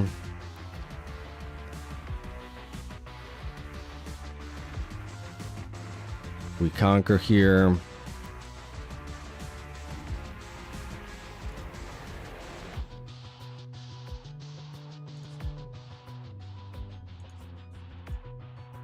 We drop another one of these.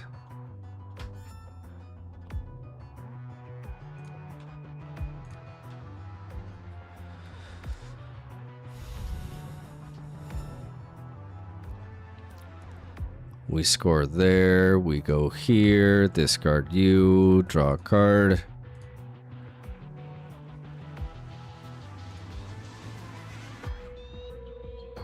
And we don't overthink it. We just Falling Star.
Okay, and now that we're going second, we may want to drop one Traveling Merchant to find like a Mind Splitter maybe.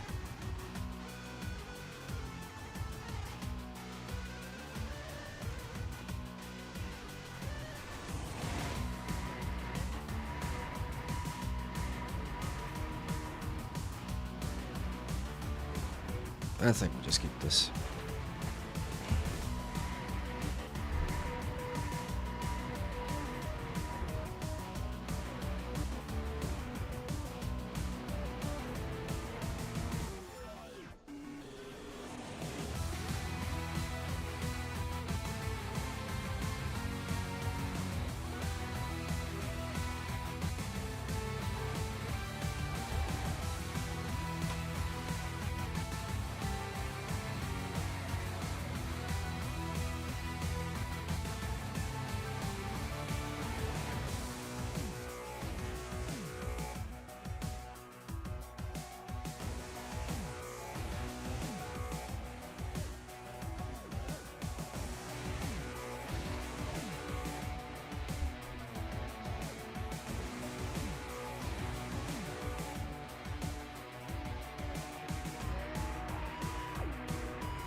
Interesting.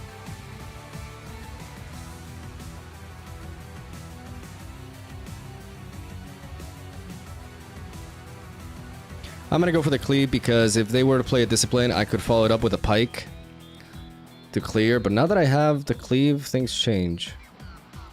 And if not, I can just clear. Beautiful.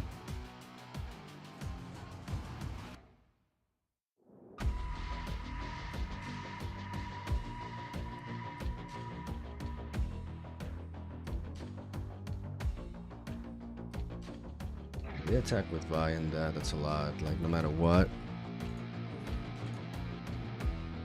Let's think about things here. Like, this turn, we kind of want to keep the advantage. We just want to start attacking their hand. And if they attack into the Traveling Merchant, we will get a kill, most likely, anyways. So we may as well just trade those with that, and I can just bounce the Spirit.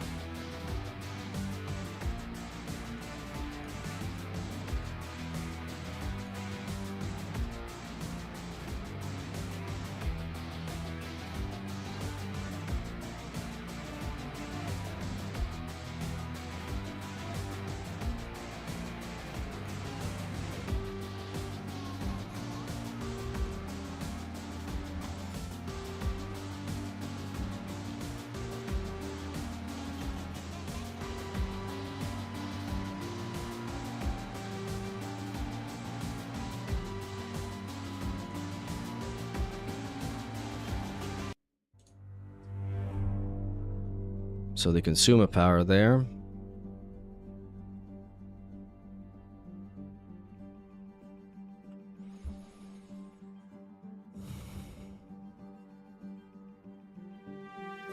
I mean, that's a lot, yeah.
I think taking the angler beast makes sense. It can stop them from...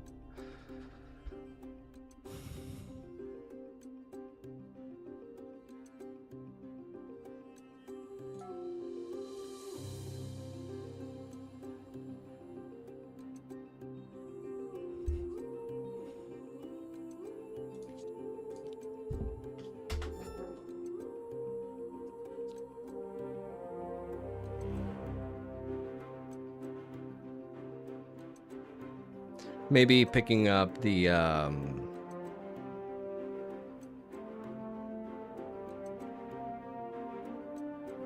interesting.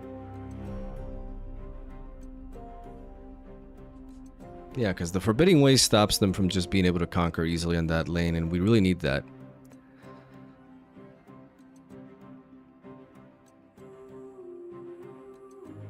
I wouldn't mind seeing... I mean, I'm pretty sure I know what that is.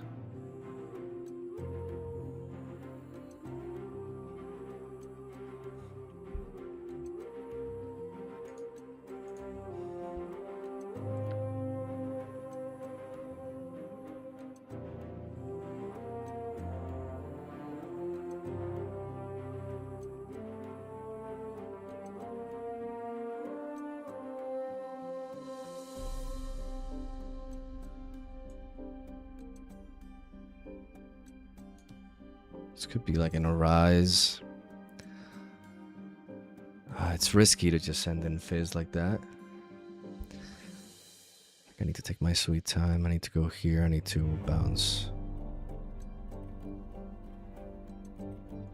Though bouncing Fizz also has good implications here. Maybe I just accelerate Pike and see what happens.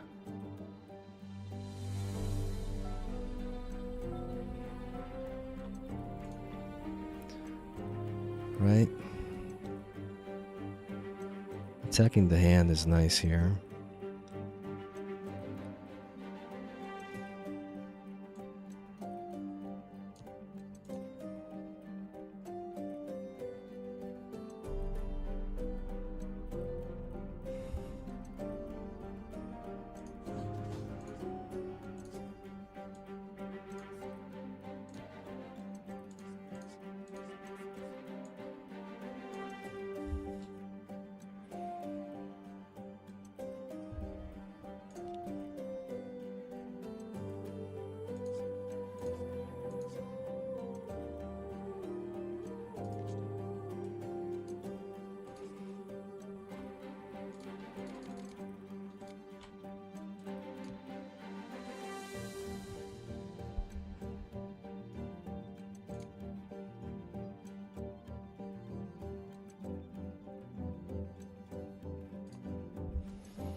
2 might. If they bring this in with 6, they're able to knock us out, so we gotta preserve this in the back.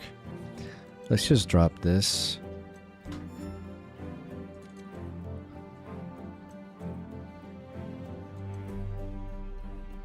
See what happens.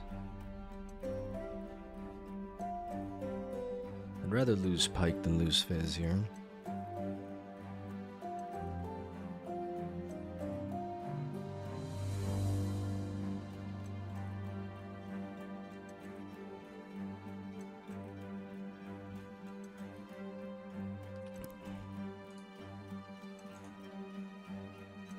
Minutes, 11 minutes into the game. Oof, like if I took like 20 something minutes on the other one, 30 something, like it would be pretty tight.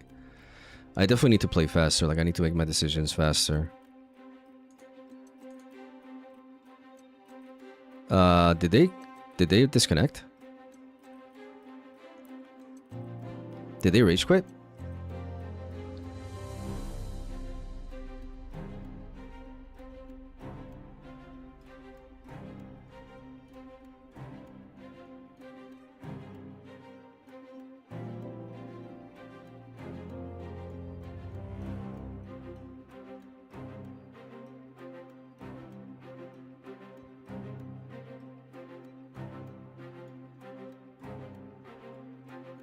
Maybe because they have a rise and shit in hand, and I got rid of their gears.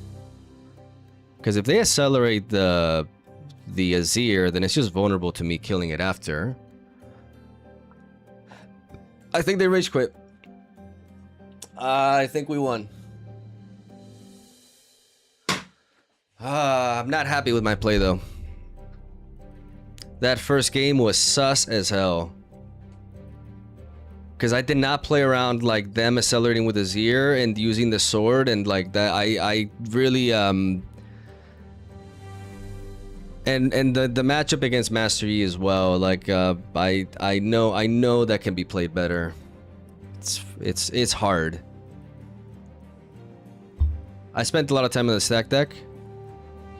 I spent a lot of time on a lot of plays. Also, like because I'm like. Streaming also like just makes me play a little bit slower. I am slow in general, but streaming makes me play a little bit slower. I think they just decede. Yeah, but if they decede, like if you disconnect, you can reconnect. That's the thing. Like if you disconnect, you can just like come back in. But it's been 2 minutes.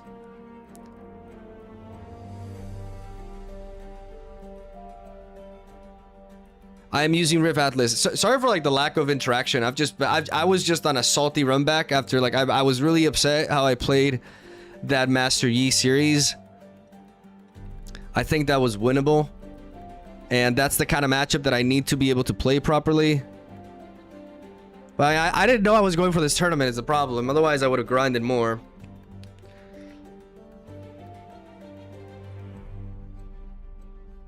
I'm not ready. I'm not ready.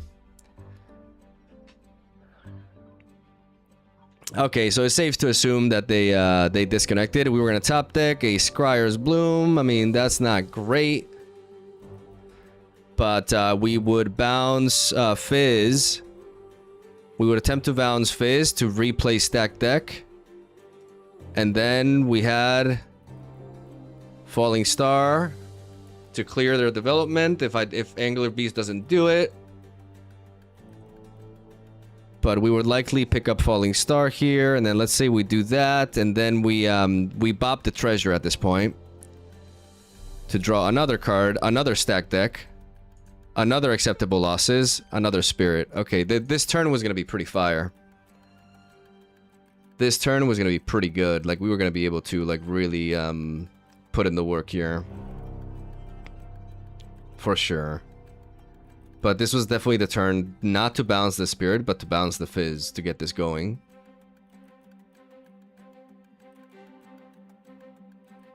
So this would have been a tight turn for sure. Like yeah, we can acceptable losses, we can do a lot. Okay. But I still think I played that too slow. What tournament are you going to? I'm going to the Lodz Showdown on Saturday. I'm taking a train early in the morning, and I'm gonna play. It's a really big tournament. They have plated cards. I don't know if they're metal cards, but they have like special cards and stuff. And I'm gonna try to get the best stuff of Pike. But God, I am slow, man. I've been focusing on making the content and everything. I'm not confident. I am not confident. But I gotta get my hands dirty. Like I have basically a little bit more than a month to get really good. So I'm gonna be streaming and playing Ripbound a lot. I'm gonna be trying to, like, I have to improve and I have to master Jace, and I have to get like super fucking good. If you don't lose your sideboard, you can do it. Yeah, that's step one. Not losing my cards. That really affected me in Utrecht.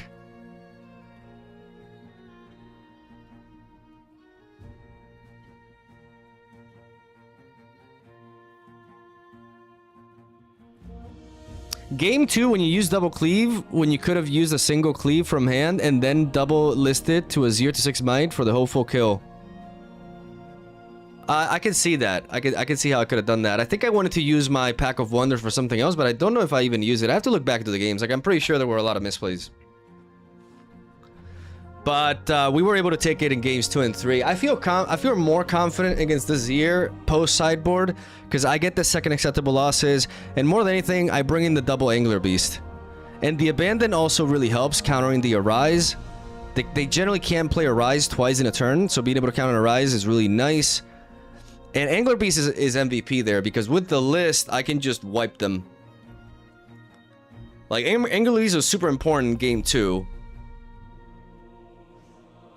But it's just tricky, right? Because Pike discard control is just like you have to blend board interaction with hand disruption. Like, you have to know when you gotta pull the trigger. When there's so many questions, there's so many, like, is this the right decision? Like, it's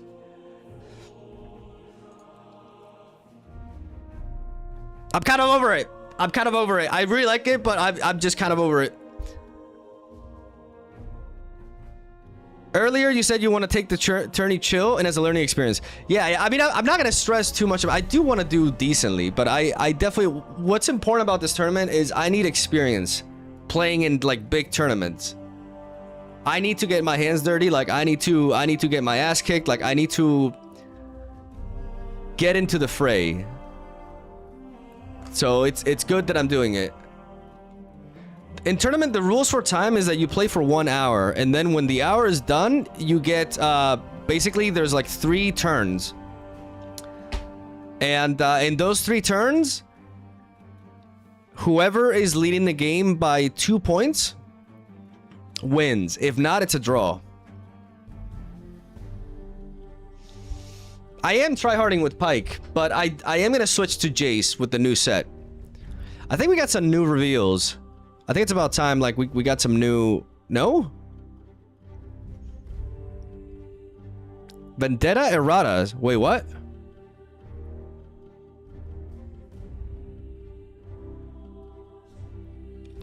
When I win a combat, play a gold gear token exhausted. When I attack or defend, you may pay power to give me +2 to start. Isn't this exactly the same?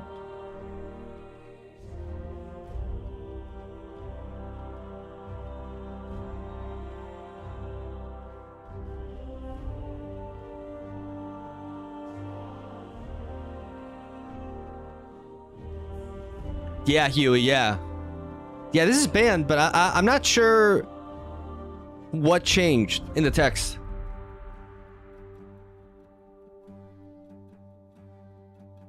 Removes the if you do, okay. When you conquer here, you may pay 1 and return a unit you control here to its owner's hand to play a 2 mice. Okay, so they fixed the Emperor's Days, so you can't, like, bounce off of it for free, correct? Like, I definitely, I'm not surprised there. When you play me, you may play a spell from your trash with energy cost no more than 3, ignoring its energy cost. Then recycle it.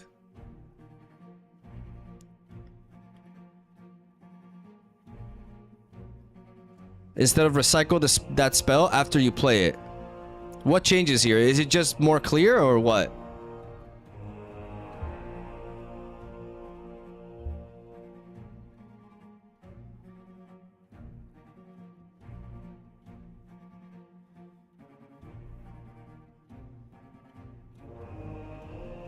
What changes with Fizz?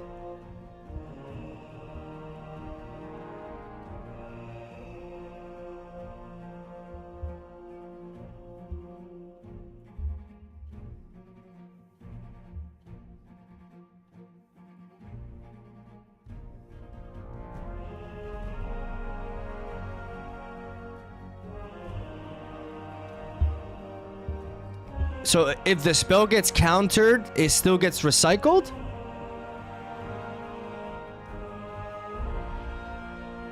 Guaranteed recycle even if it's countered. It didn't work like that before?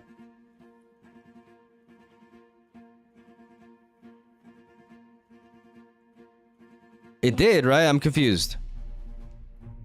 When a showdown begins, you may pay 1, then reveal the top card of your main deck. If it's a spell, draw it.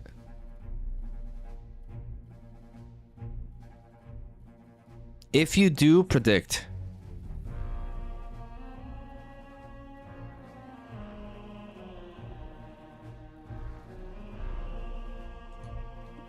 Okay.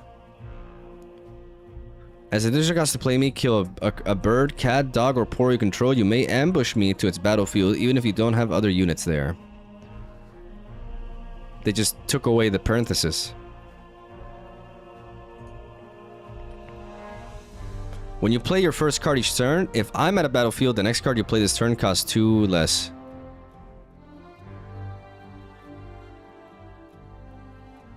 When you play your first card each turn, if I'm at a battlefield, your next card... Isn't this exactly the same? If I'm at a battlefield, comma, the next card you play is just a comma. No. It's just the next. Your next card, the next card you play. Okay.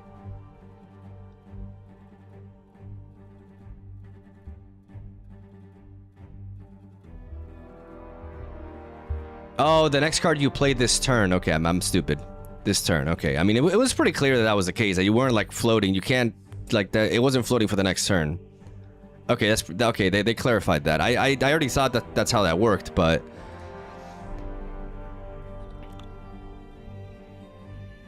If a spell or ability that chooses me would stun me, give me minus might, or return me to hand, give me +3 might this turn. This turn, yeah. This was a mistake. Okay. That's it? No new cards? What are we doing? What the fuck are we doing? Where are the new cards?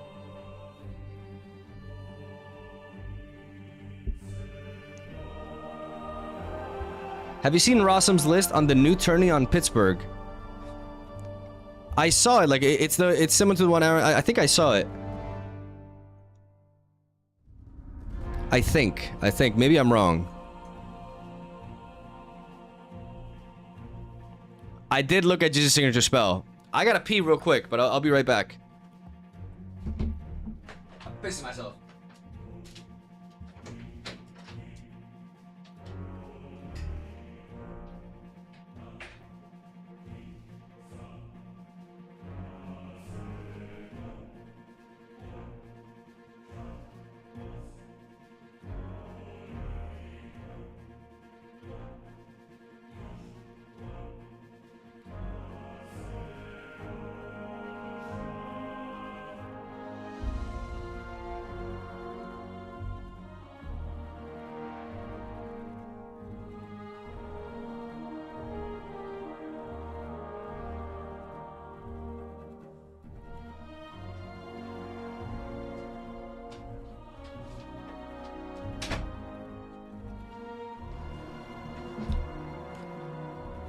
He's running one more Pike main board. Interesting. I'd rather play Darius, to be honest. That's interesting, but I like Darius for Master Yi. I'm gonna play another one, because I need to get these reps in. Master Yi. Good. Okay, so I'm gonna lead off with Forbidding Waste. I need the Aspirant's Climb to try to counter the the arena's greatest. And I think Forbidding Waste is my most powerful battlefield against Master Yi. He's playing 2 Darius main board as well. Oh, he joined the Darius train. I did that first. 2 main deck Darius, interesting. I only play 1. Maybe I should be playing 2. I play 1 Darius, 1 Mind Splitter because of the Aurora matchup.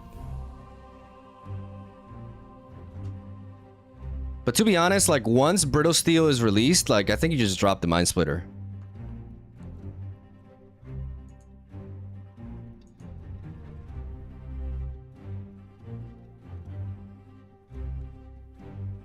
Yeah, Pike. So the way I see Darius is just like a big Pike. That's the thing.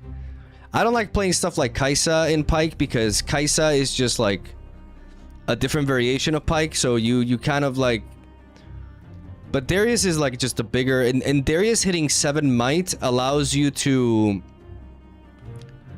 break through some key thresholds. They're taking their time. You there? Please don't go. Please don't go. I want to play against Master Yi. Please, please. I'm gonna ping.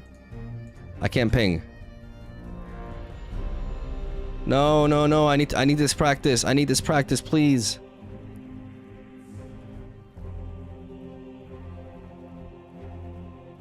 I may drop a merchant, to be honest. I think 2 merchants may be enough. I think 3 merchants, like...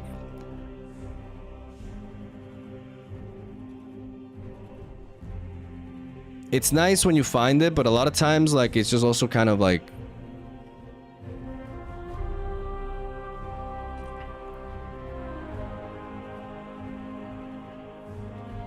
Just a bit awkward, often. Does he play merchants? Could you share the list, Courtney? I'm curious.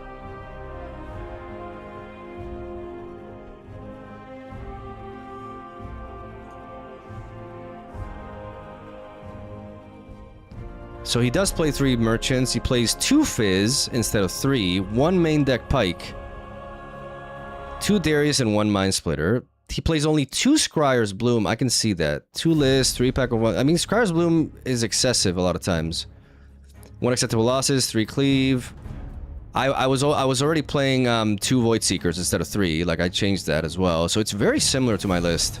It just runs 1 more Darius. It runs 1 Pike. It runs 1 Fizz less, and it takes out 1 Scryer's Bloom. And then for the sideboard, I don't like Factory Recall. 2 Gust, 1 Piercing Light, 1 Star-Crossed, 1 Angler Beast, 1 Mind Splitter. I like 2 Angler Beast. I can see running Gust for games where I go second though, and taking out the merchant, and just using Gust to just slow them down. I should definitely ponder that because no, this guy's gone. I should definitely consider that. I like the Temptation, but how good is the Temptation tech ultimately? Like, I feel like the Gust, like just slowing down Master Yi with Gust does a lot. Especially, like, it's also really strong against LeBlanc. Like, the Temptation is cute, but is it really helping?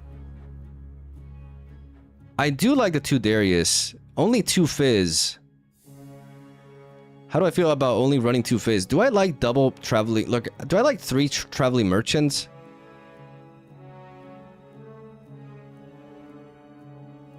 I saw Alan playing only 2, and I feel like it's just a bit excessive. Like, they are nice, but they're not that nice. Like, I don't like overdrawing them.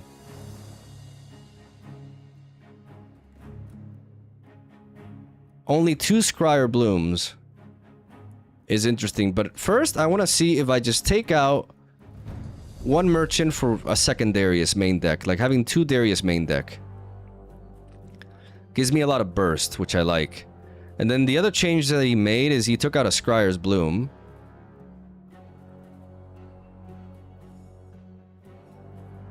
Which is sometimes annoying. I can just take this out. I can add 2 Gust to my sideboard. I do like that. I like the 2 Angler Beast. But I also like the 2 Gust for when I go second. Like, this kind of card is really strong when I go second. I still believe in triple Scryer's Bloom, though. I feel like it's important to be able to find our pieces. I like it over the merchants, personally.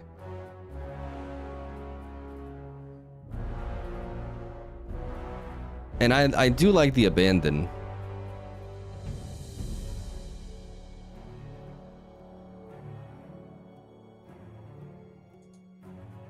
But I'm gonna try this. I do like the two Gus. I feel like Gus going second really helps.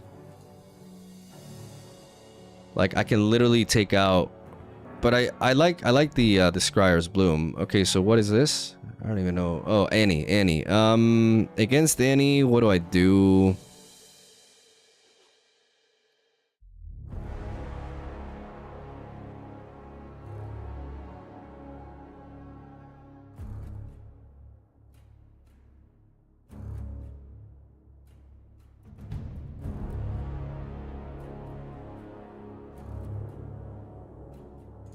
I think I lead off with Forbidding Waste.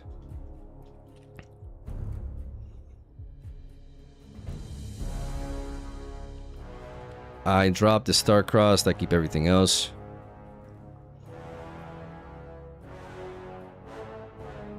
Annie doesn't really interact much with my bench in general, like they just kind of like do their own thing, so I can lead off with a Bewitching Spirit.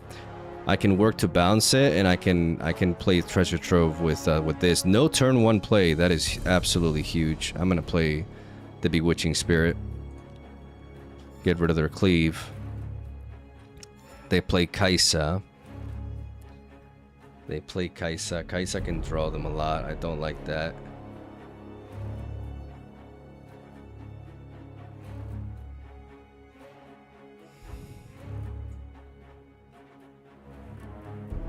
I think I'm going to conquer here. I'm going to discard the Merchant and draw a card. We have a Falling Star, which just kind of clears this.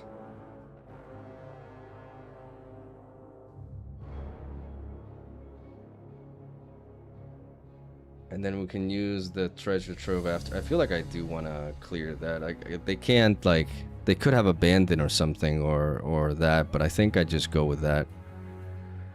I think getting rid of this is really important. So I use my Falling Star early to get rid of this. And then I bounce my... And I don't think they're going to run like main deck removal, so I'm just going to play my Pack of Wonders. Because I need to keep my options open.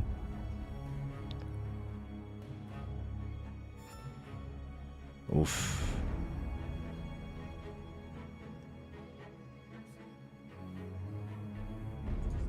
I think I want to focus this turn on just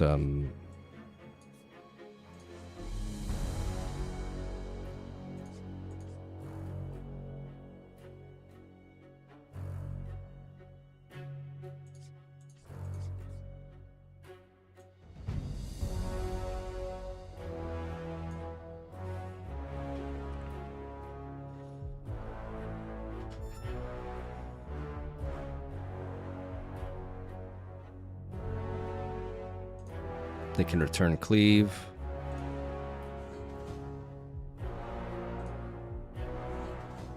They discard a Ferris Forerunner to play another one. Okay.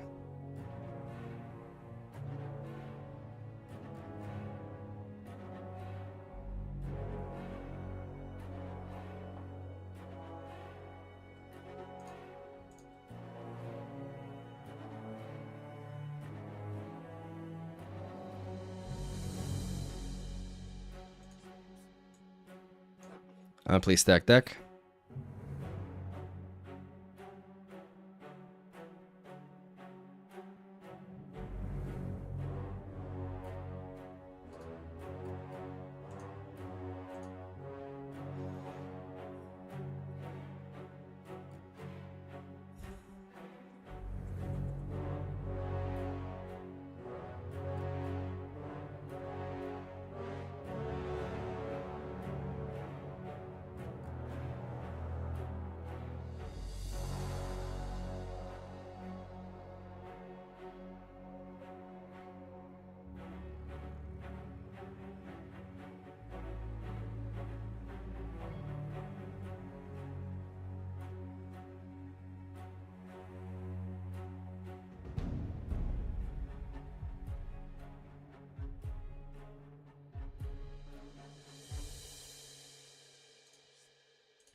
Flash, okay.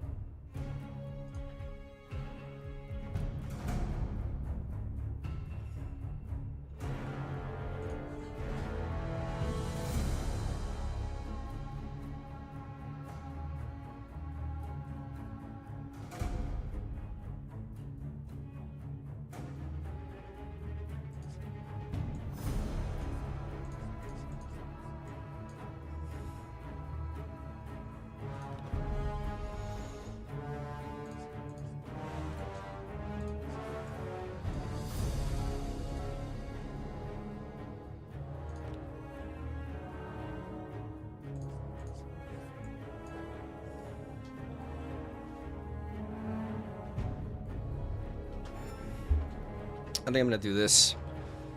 Develop.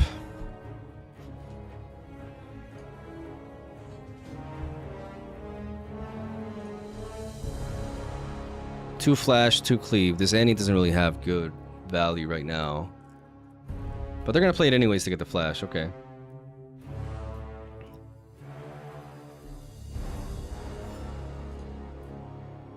So they have flash in hand. We drew another spirit, which is nice.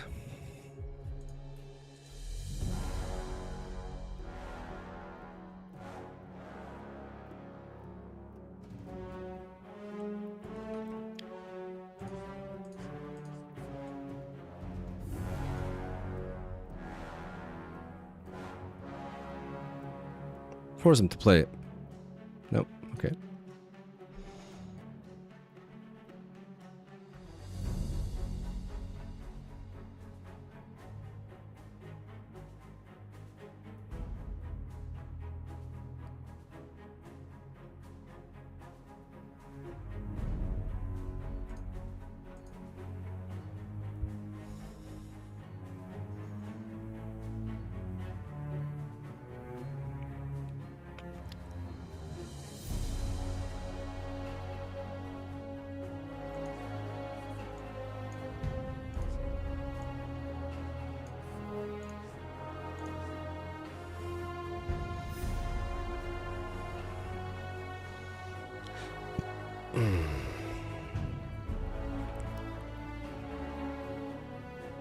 Okay, they're mad.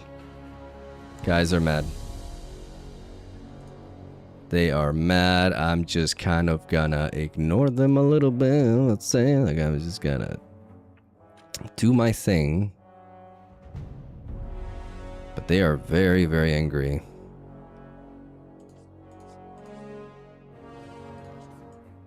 I think at this point I just play Fizz and I stack deck.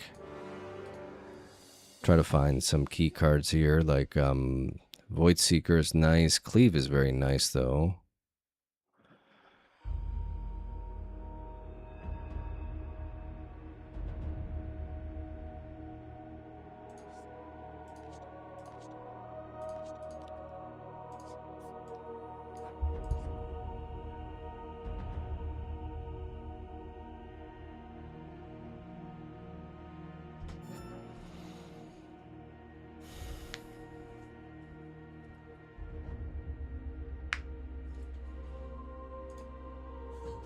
Just gonna ignore them.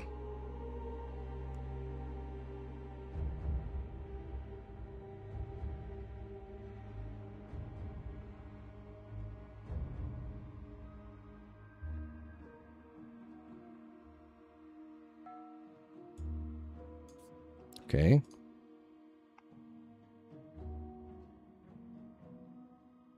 And they took the other flash. All right.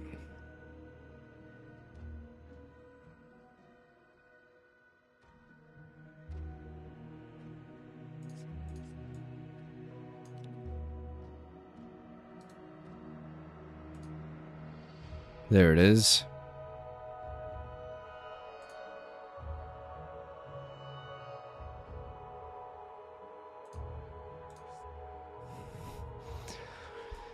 Okay, so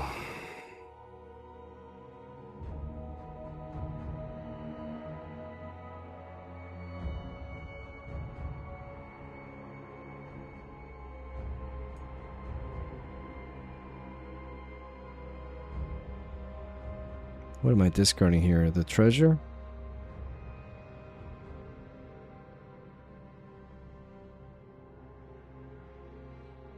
Yeah, out of all these cards, I think the treasure.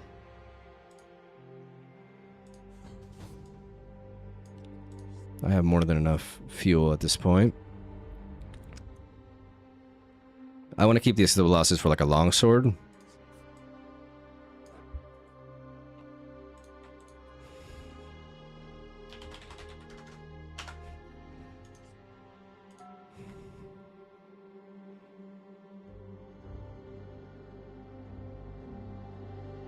Four, two, two, one. And then I'm going to... What am I going to bounce? And for now, I think I can generate the gold, no problem.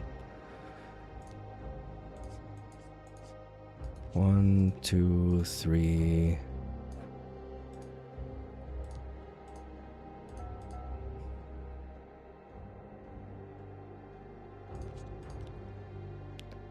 Okay, I drop a Noxus Hopeful. I drop another Noxus Hopeful. And then I play a stack deck. 1, 2, 3. I'll take another Falling Star, yes. And then I'm actually going to bounce the list.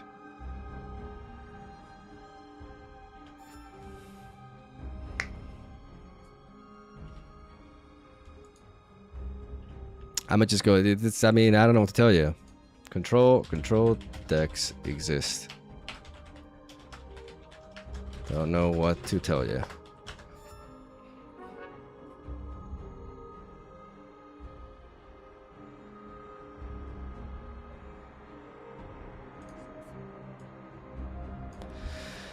So we play the list, and we say mech.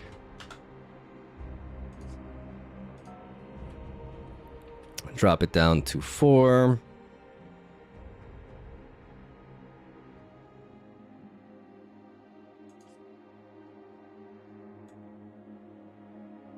We can bounce it again, play it again. Mech.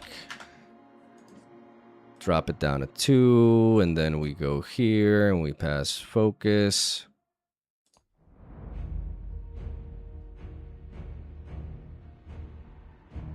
I have a lot of options. I have a lot of cards. Options. Sorry about that.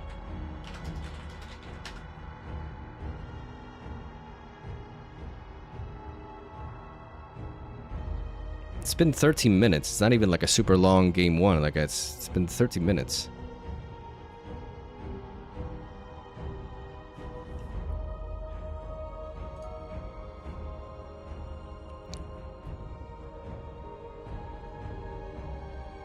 Like, I don't think I've been super slow this game.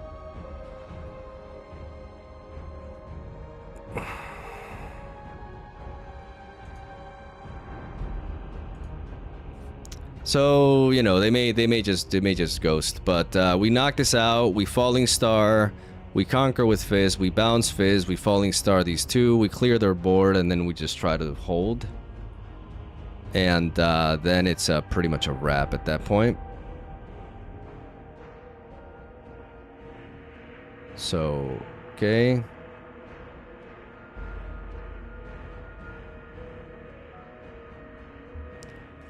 List 2. -4.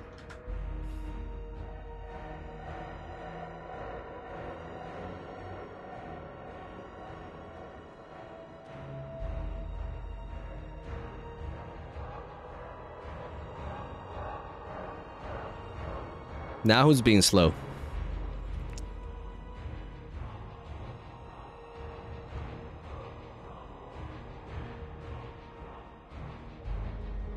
Back to laundry. Okay, cool. Clean up those shirts. And now we're going to tap 2. Tap this. Boom. And we're going to Falling Star these two.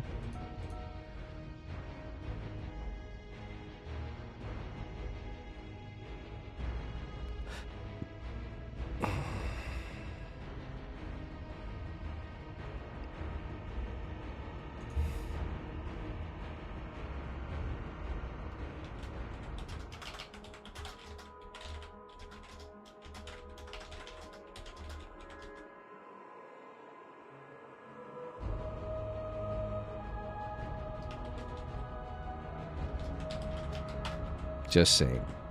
Sad face. I'm not trying to be confrontational here. I'm just, I'm just stating the facts.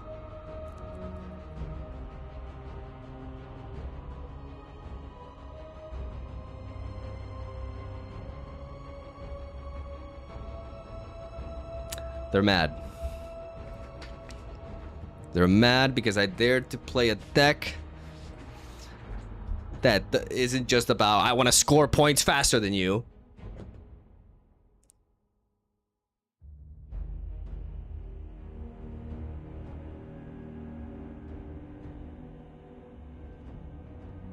I want to play the best of 3 though, but okay.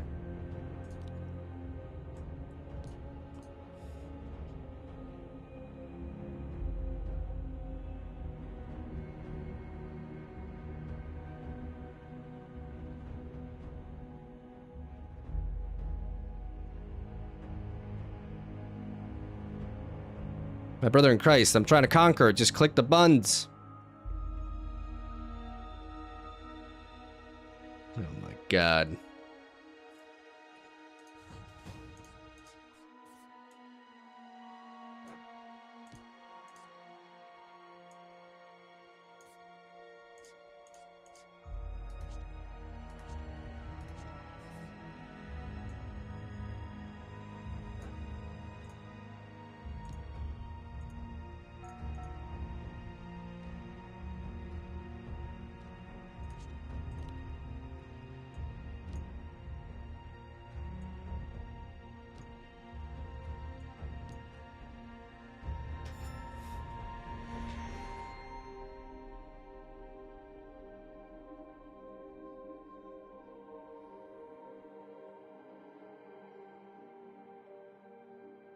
I'm not even gonna play the stack deck because they're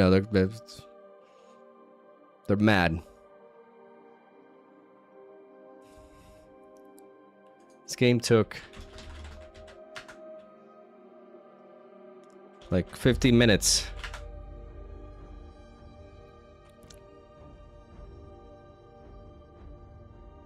Okay.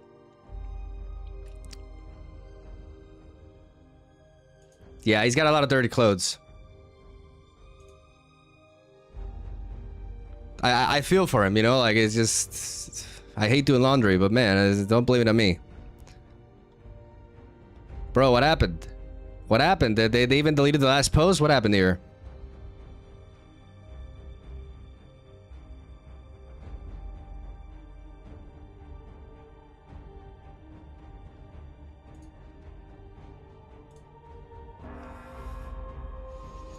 Yasuo. I mean, let's practice against Yasuo.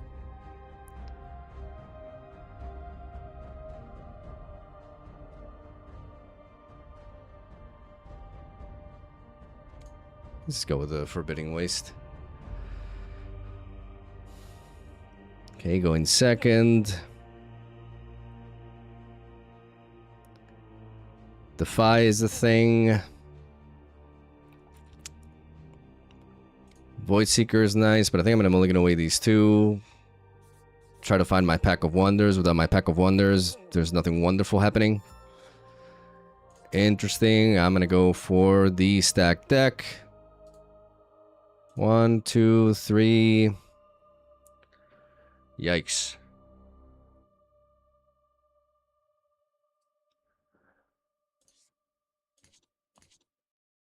I could have taken the acceptable losses, but I think I just play this.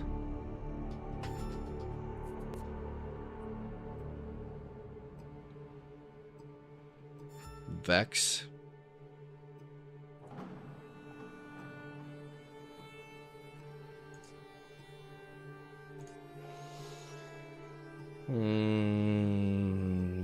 Vex is kind of problematic, no? Like, it's a bit of an issue. I'm gonna pop this and see what I find. 1, 2, 3. I mean, it's a stack deck.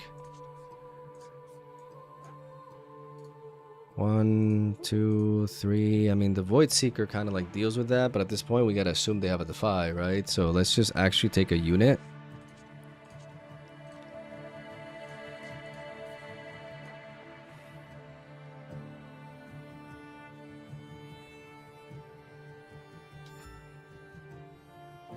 could very easily get charmed, but at least it's a 2-for-1 trade. Okay, Mask of Foresight. I lost my acceptable losses. It's interesting. I need to also learn how to play against rogue decks, so... You gonna charm me? Stellarcorn. Yeah, Stellarcorn has to go. Stellarcorn has to go. But this is gonna consume a lot of power from me.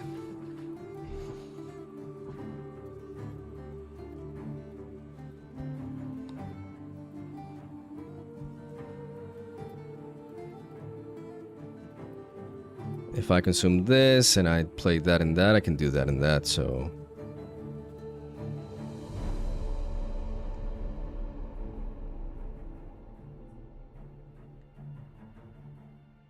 It's 4 power that I lose. It's a lot. Can I afford... I mean, I gotta kill the Stellarcorn. I can't have them move the Stellarcorn.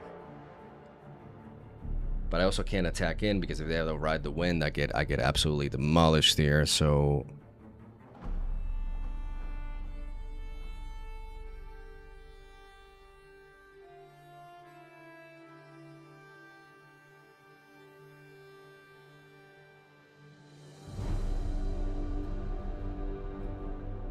Do I go down here and... I mean...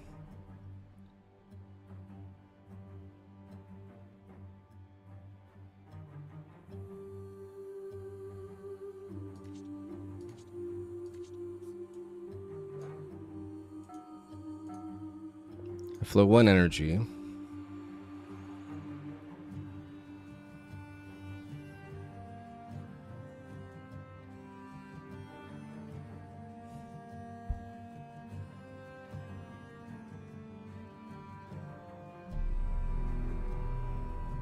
Approved.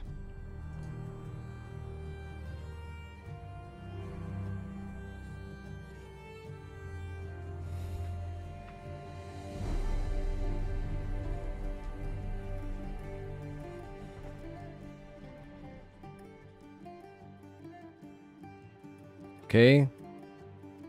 So she's 7 might then?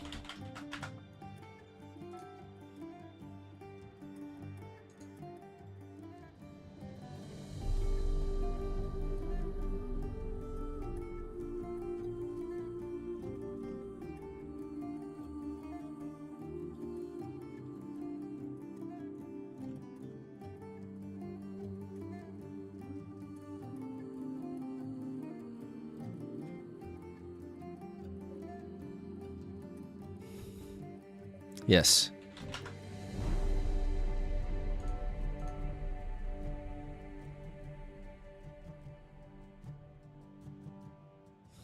Both.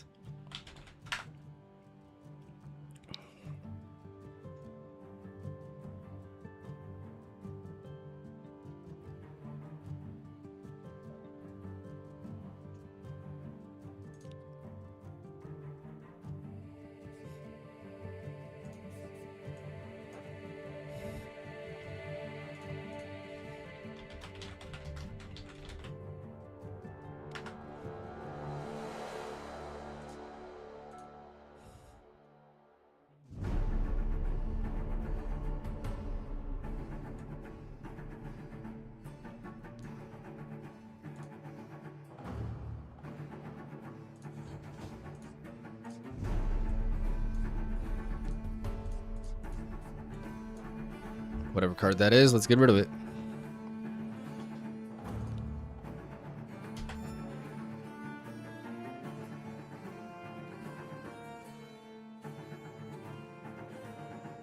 Okay.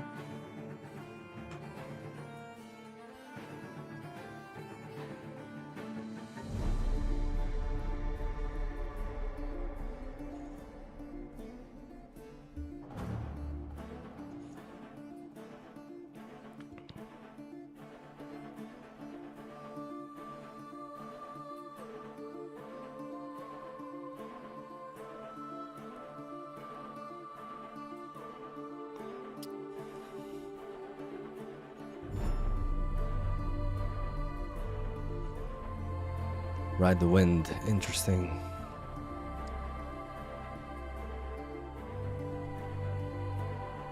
But if they ride the wind, I mean, if they ride the wind, they can do some nasty things. So why don't I just do this?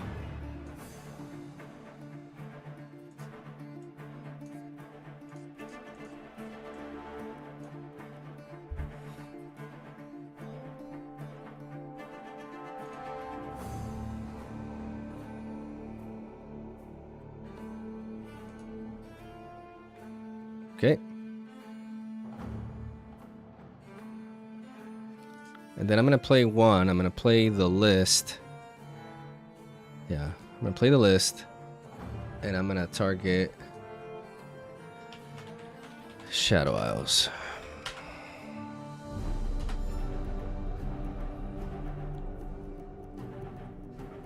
Right now they're getting points at a very slow pace, so we have no reason to rush this. We just drop that. And next turn, 8 runes. Yasuo, no, Irelia comes down. But Irelia without anything is just not doing.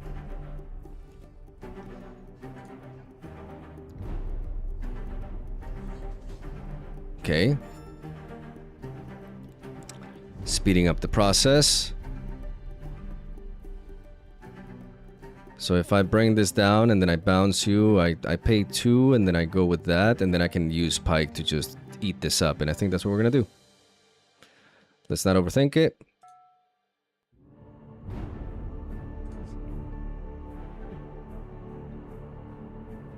So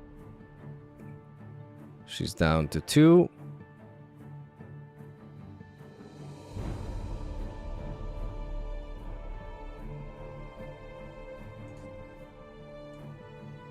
Let's bounce this.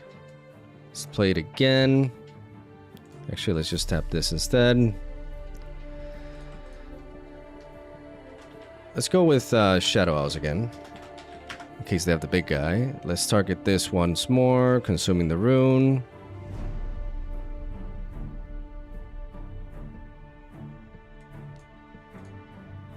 Bring in the spirit.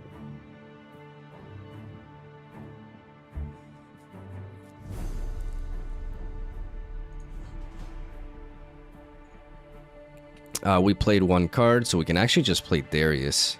But Pike does the job. She's, because she's going to be a 3 might, a 2 might, so Pike just does the job. And I can bounce both of them, so I can go here. I can play my homie Pike, and I can come here.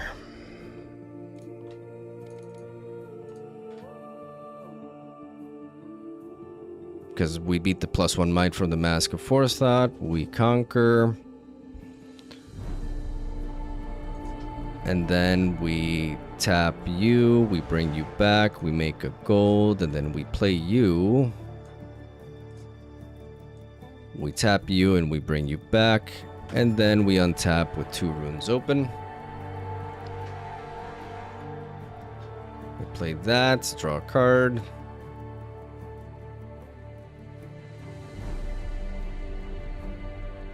And I just want this Yasuo to go down. Okay. Going to 5.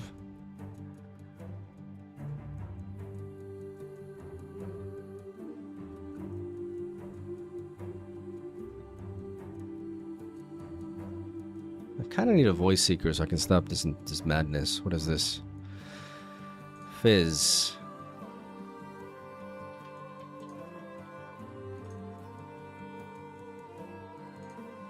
And they're gonna find center, okay.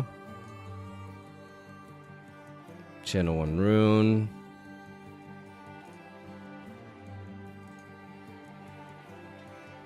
Okay.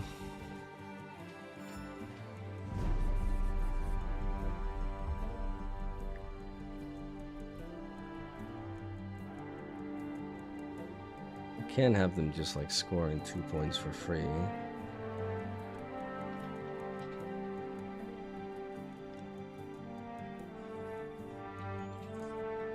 think it's about time I start drawing. I'm gonna play this. I'm gonna bounce it back.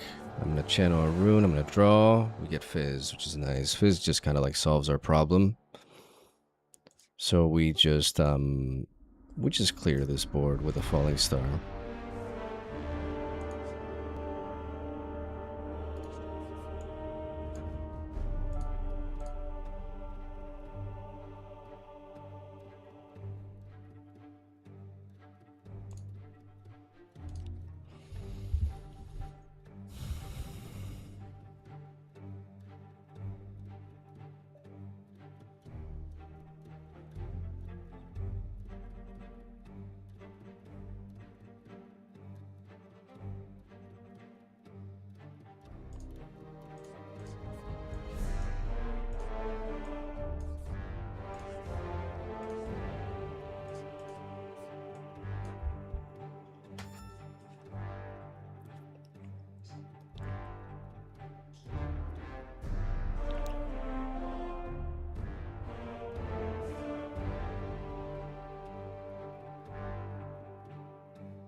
Drop the acceptable losses earlier.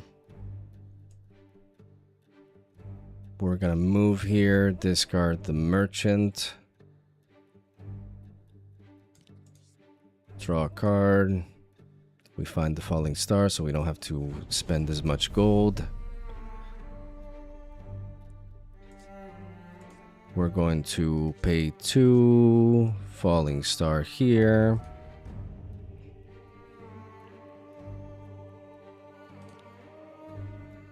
And then we're going to pay 3.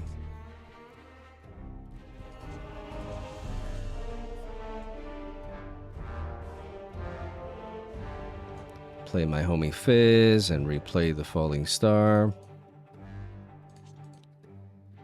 Pay 2, drop this, tap, bring you back, draw a card, play you, play this, tap this, bring you back, draw a card.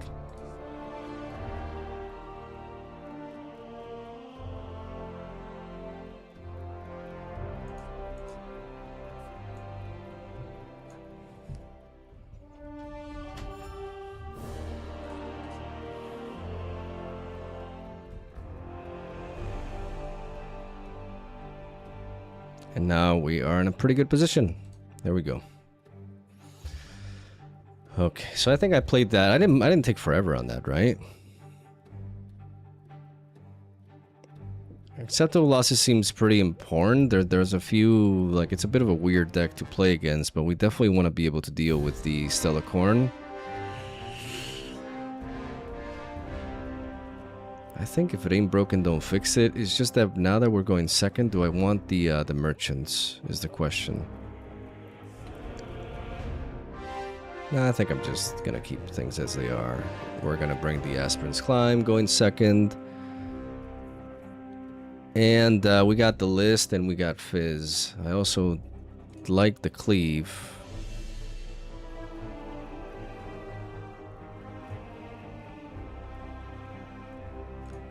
I have 3 Fizz, so I'm gonna mulligan 1 away, okay.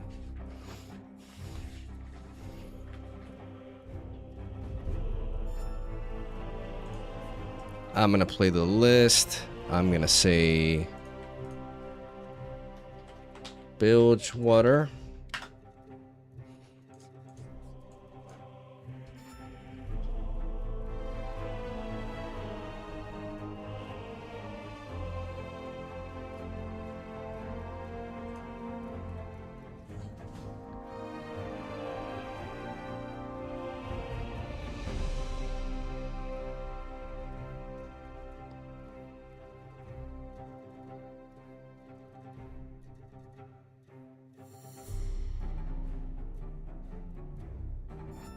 Okay.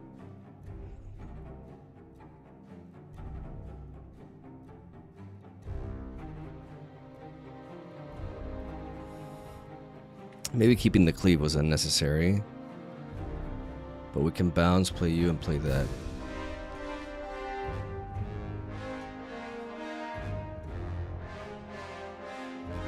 generate some gold.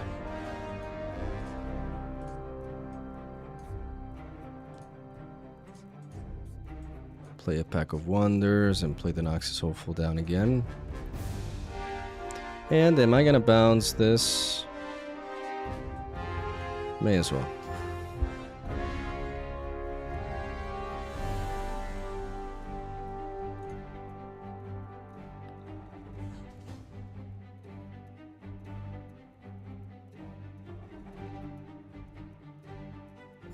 Irelia, okay.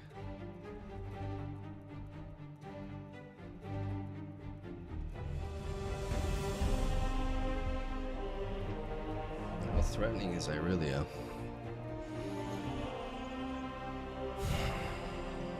Because I just kind of have to pay a lot of power to deal with that. Like 3 power really sets me back, but I do clear the board. No, just some... yeah.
That means we gotta waste another power, which sucks.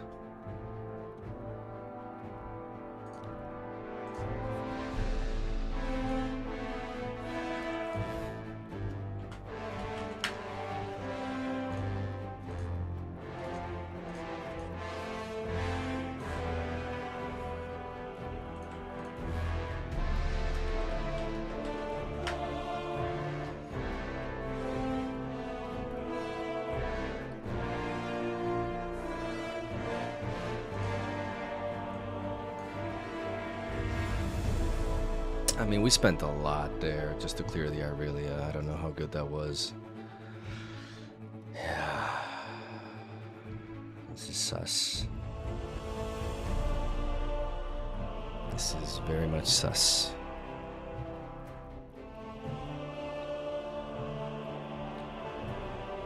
I need a trove to get back into this.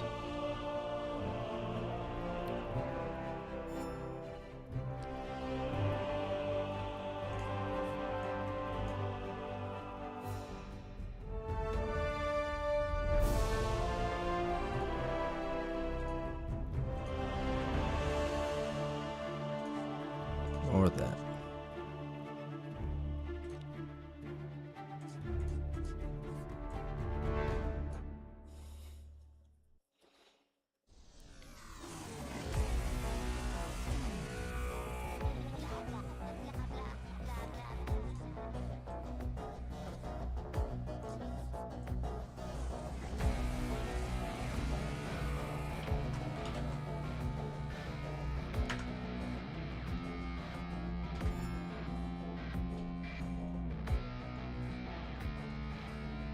Okay. Now we try to claw our way back. What the fuck is this? What the fuck is this? Oh. Jesus, okay.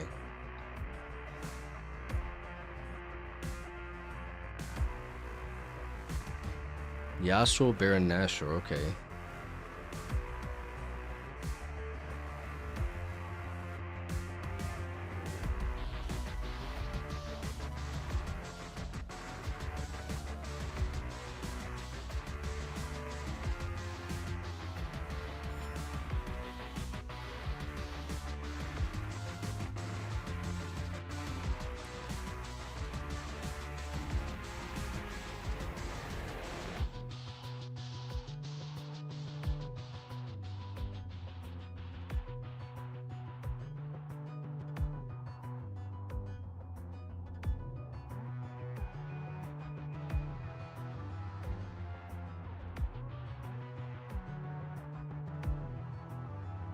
I mean, I kind of want to kill this, right?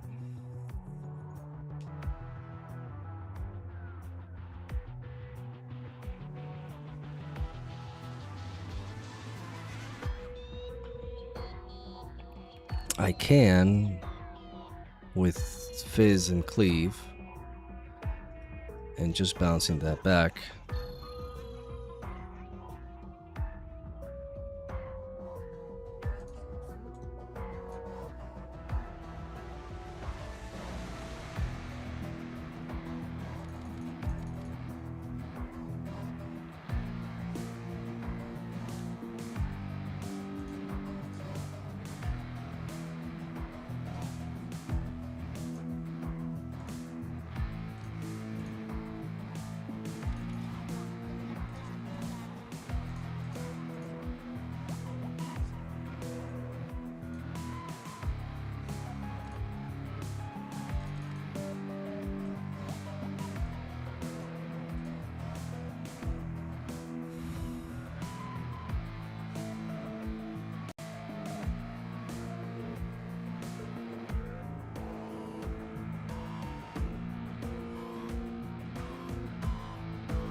Jesus Christ.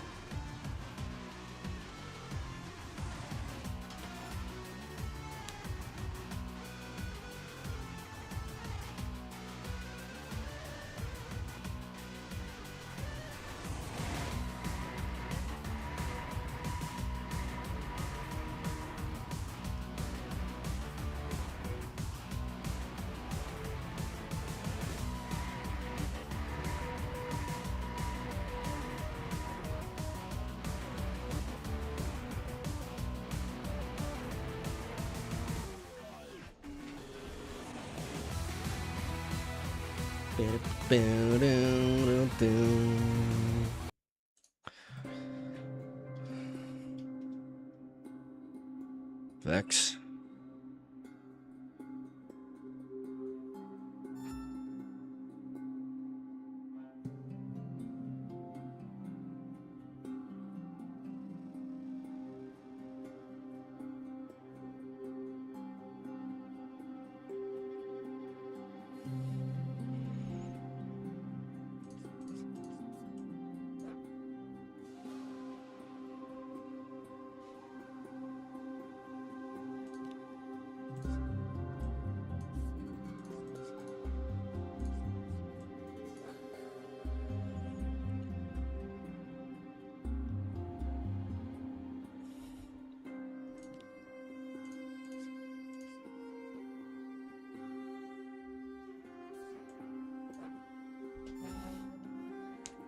I think we just gotta develop here.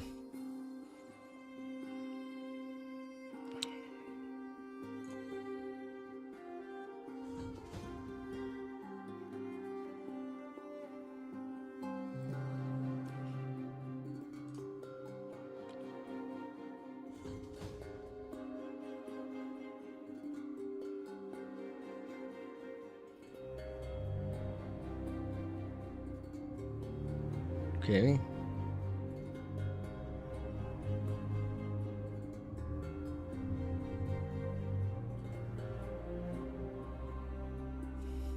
Did they pay the power? Yeah, okay.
Okay, so I think this turn we have to. We should try to wipe them.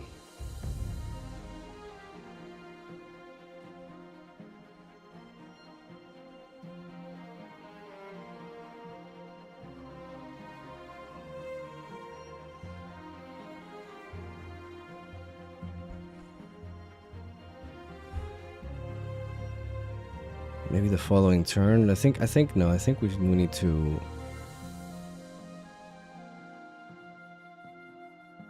I think the cards in their hand are problematic.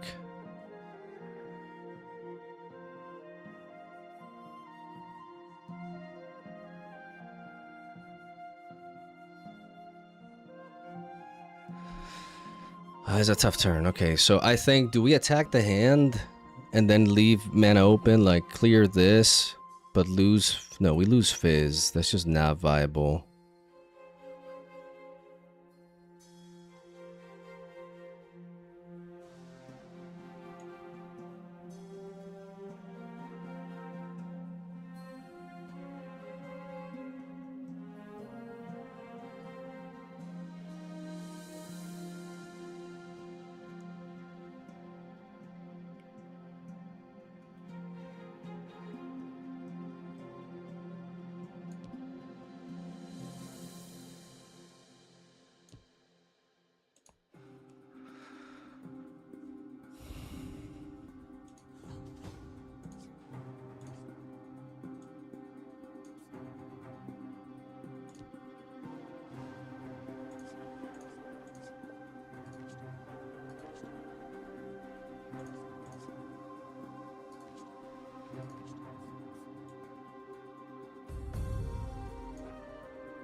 Okay.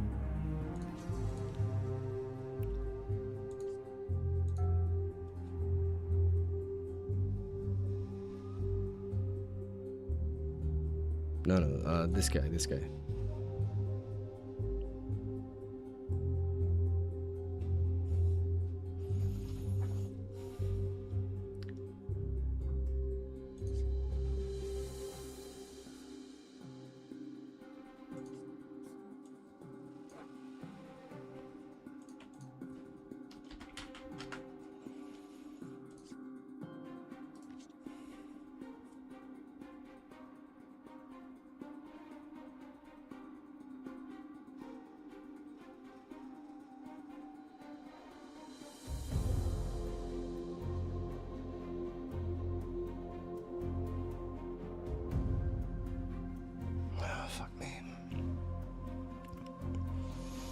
They go to 8. They need to conquer twice. I can react.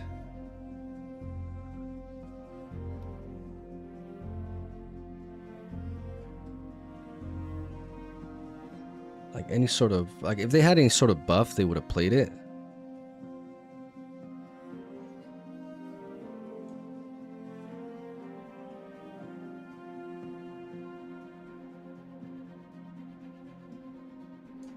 So I think I gotta go in here.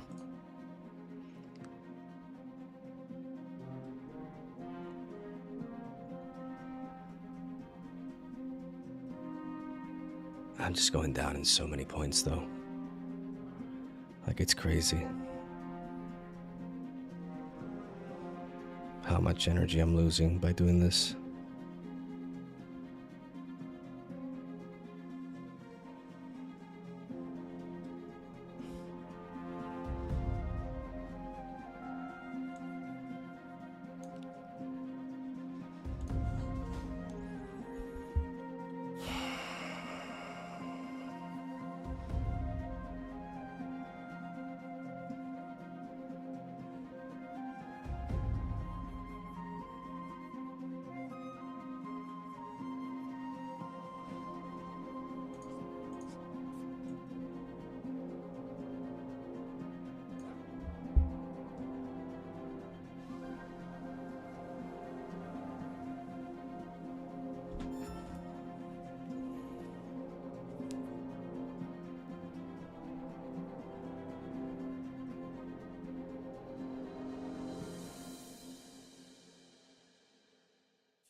They hide a card.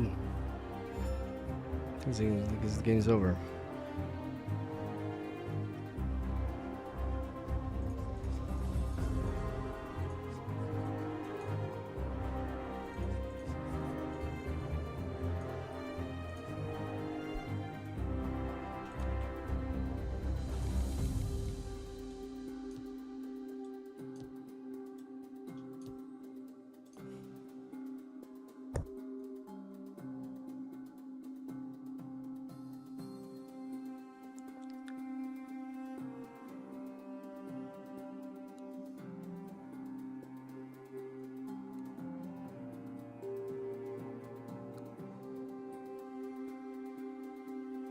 GG.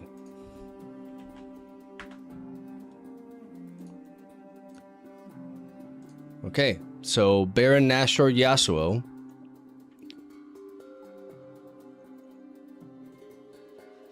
I don't have enough might. Like that 17 might. I have 14.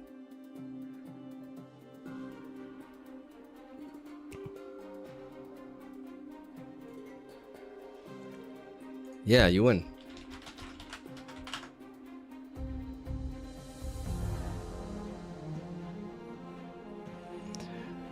Okay, so it seems like instead of Darius, we probably want a second Mind Splitter here.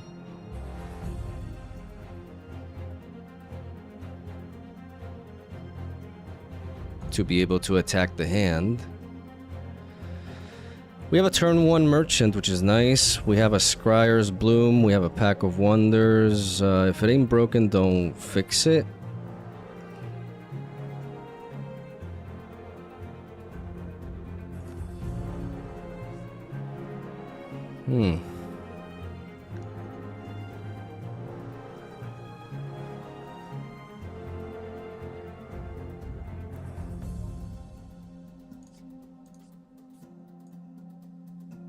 I think instead of the Merchant, I want to lead off with the Treasure Trove here. I want to ramp.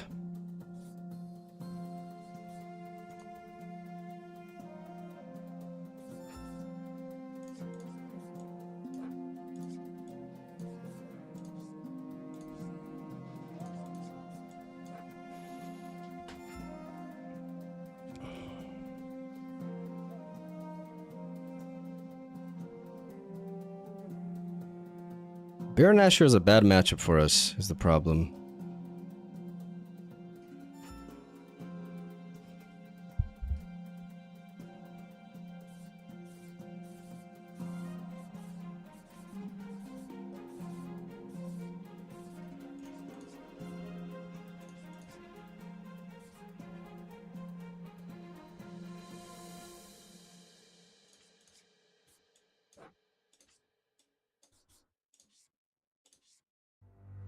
Okay, there's the Mind Splitter. At least we can attack their hand.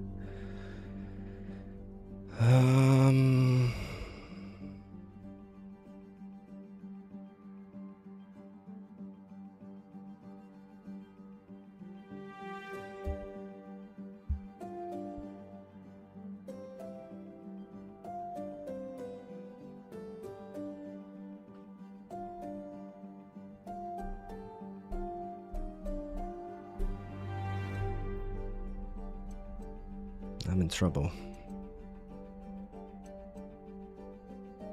I think I want to develop this. I want to develop you and I want to develop you. Do I want to just trade? I think I want to keep a strong bench here. I mean, they're just going to go in and then bounce. So me not scoring points here is detrimental.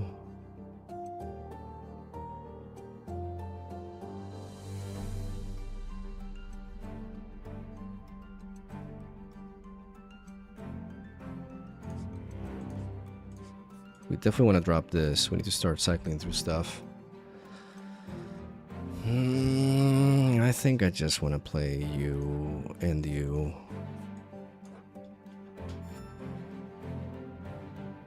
Like, let them draw. So be it.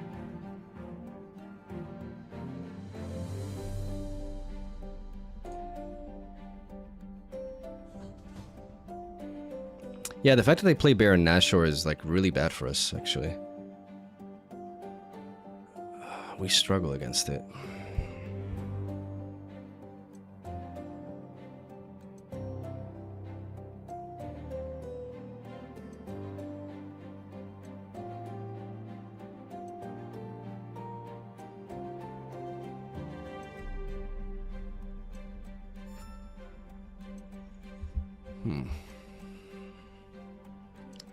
This thing is 1 damage. We can overcome it with a cleave.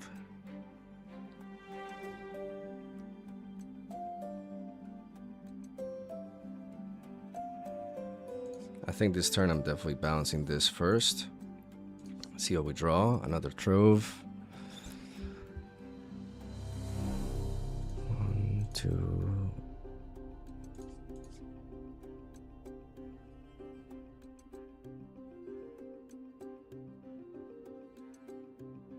We gotta stop them from drawing. Like this draw is egregious, so we gotta cleave them.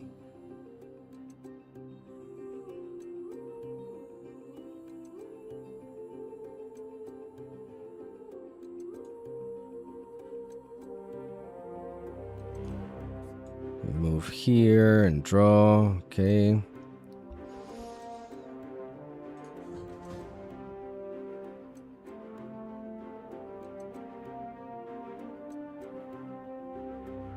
I think maybe I have to stop from playing that this turn. And instead what I gotta do is I gotta play a stack deck, see if I can find the list.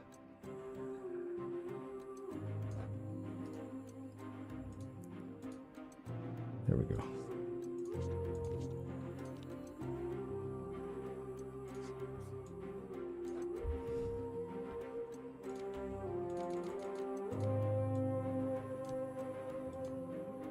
So I can get rid of that shit.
If they play the Baron Nashor next turn, they can't move it.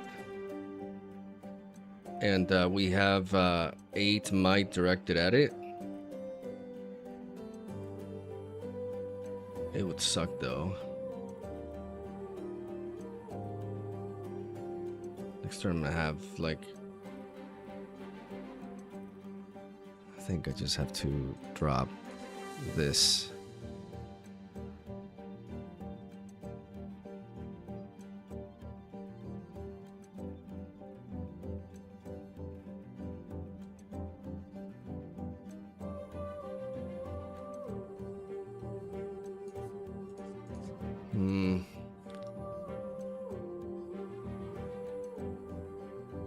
Yeah.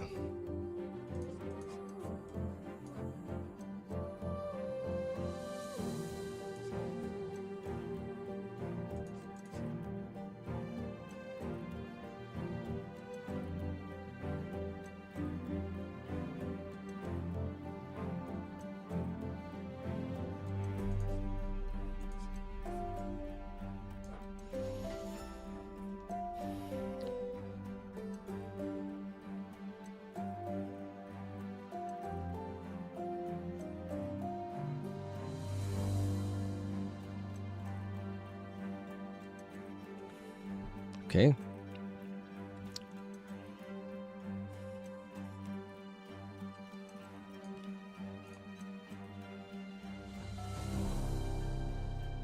Which one? Which one?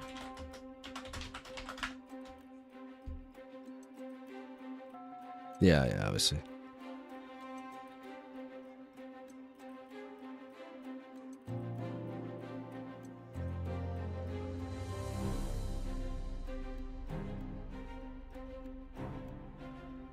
Ride the wind.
Let's just get rid of the Irelia.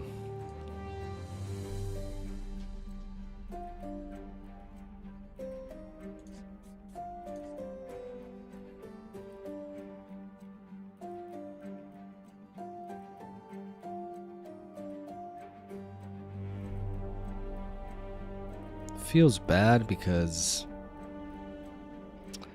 I want to play the stack deck, but they could just counter it. But if we get that out of them, that's fine.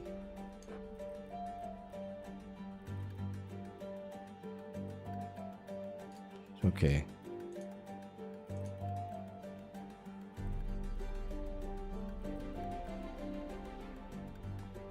I like acceptable losses.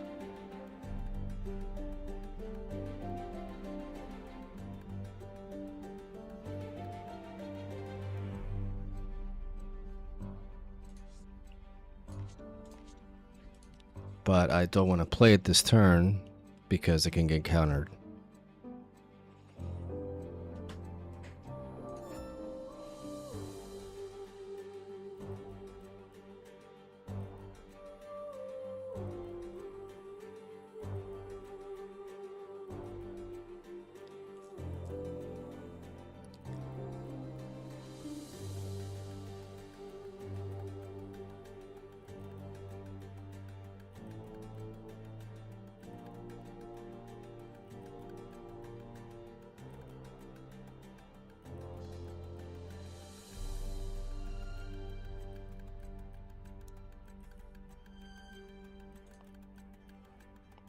So they have acceptable losses in the back.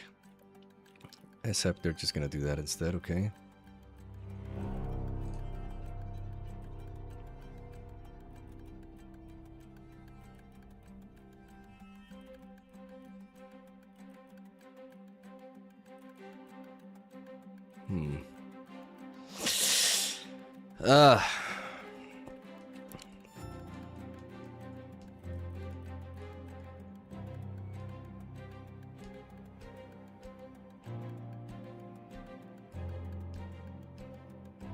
We gotta kill this Stellicorn. Like, there's no way around it. Like, we gotta knock it out.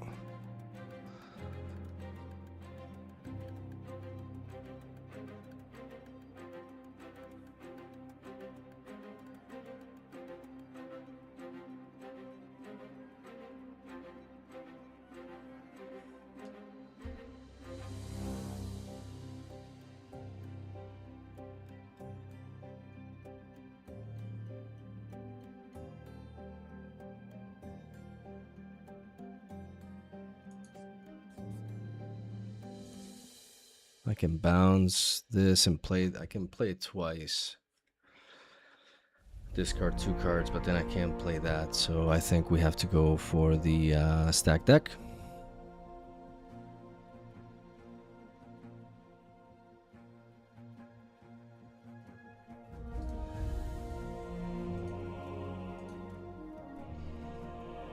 I think I prefer just picking up the falling star and just having that.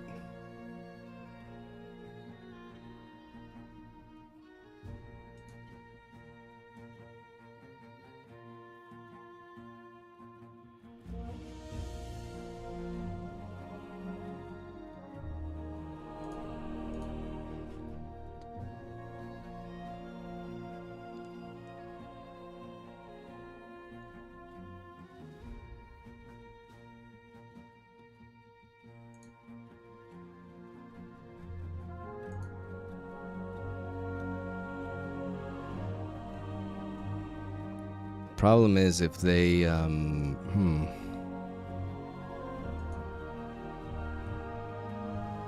may need the cleave to be able to deal with like a potential Baron Nashor if I don't take it out this turn.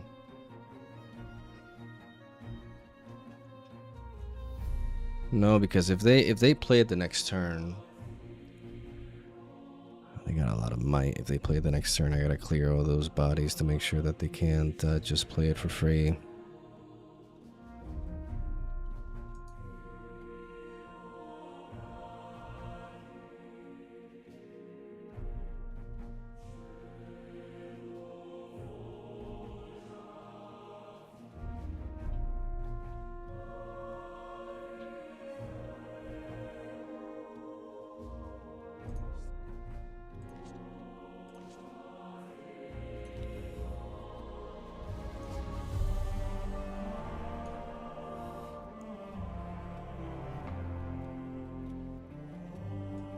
I bop the treasure, which means I draw a card. It's a Noxus Hopeful.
Oh my god, this is tough.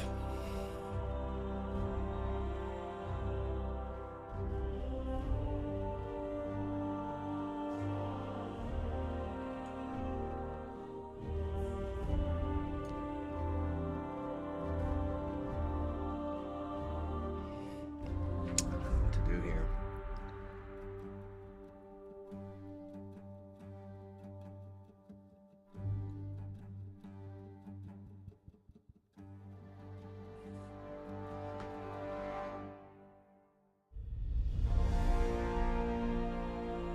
Fuck me.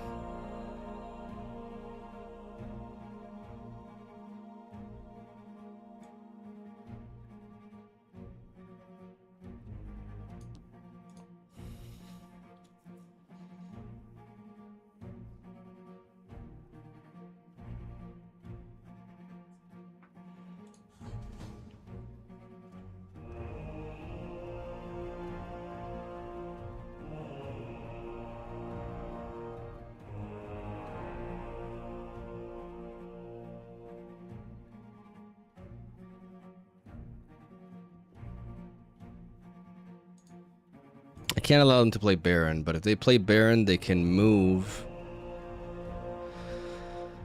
They can move it, and this has 6 might. They can have something else to strike me with, but they can also have Ride the Wind. If they ride the wind with the Baron, I need to be able to deal with it.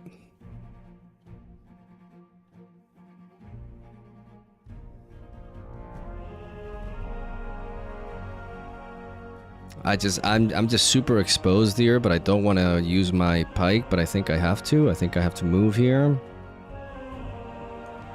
I think I gotta discard the Noxus Opal. I gotta draw something else. We have a Falling Star. Like, I may just bop that, to be honest.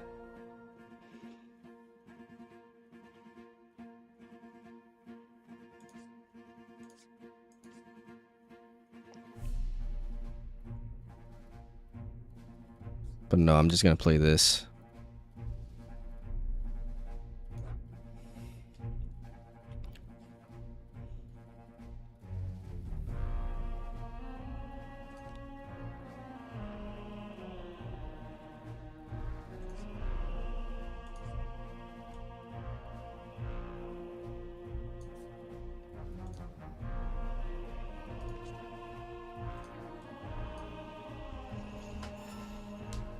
I'm just gonna do this. Try to hold with 13 might. Because they can't play Baron Nashor and Ride the Wind. They're just gonna destroy my gold.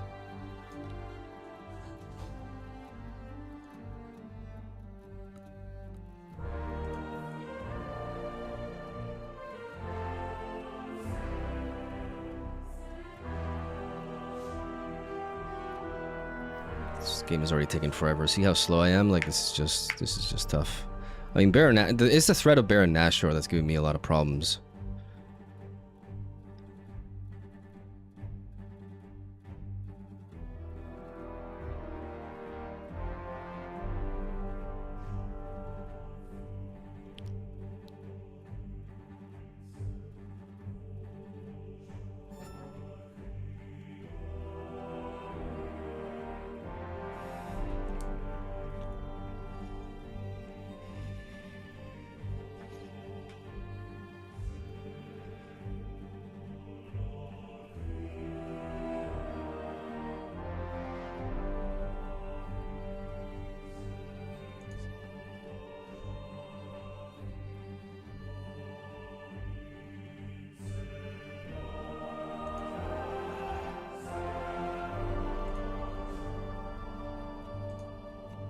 I think we have to get rid of this.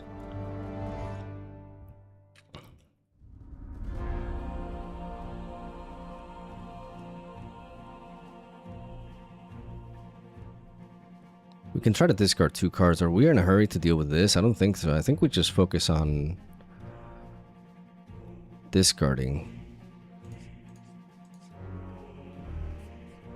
No, because then they can potentially... I mean, if they want to Baron Ride the Wind, they need to have those specific 2 combos, so... We play this.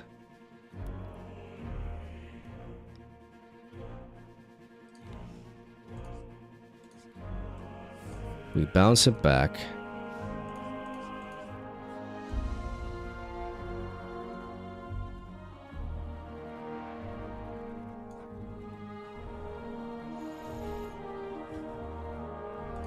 Get rid of Fizz, and then we play this.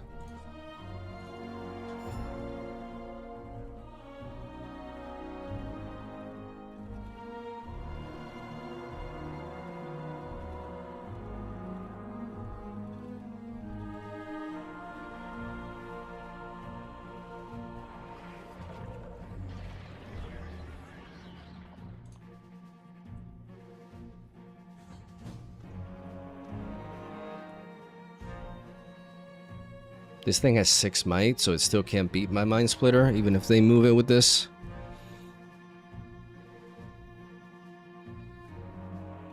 This is what we were anticipating this entire time.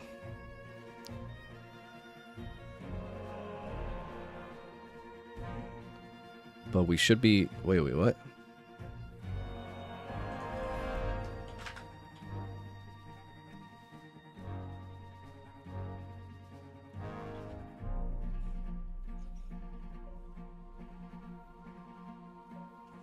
No problem. I was like, wait, what? How do you do that? Yeah, they're missing mana to be able to they're gonna move the Baron out of the way.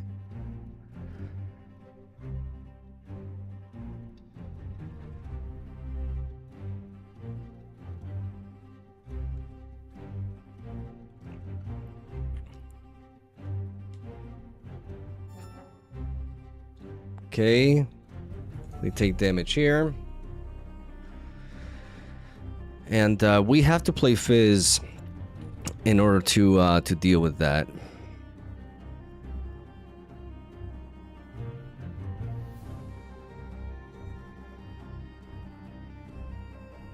So we need to tap this, bop it. Look at the top two.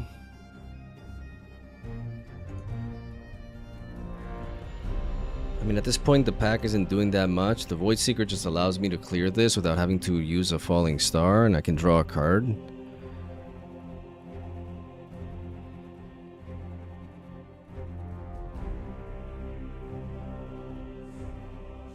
So if I play that, I can play that, that, and that. So I think I'm gonna play the. I'm gonna play that. I'm gonna play the. I'm gonna draw that. I'm gonna play Fizz. I just need enough might to be able to survive with this.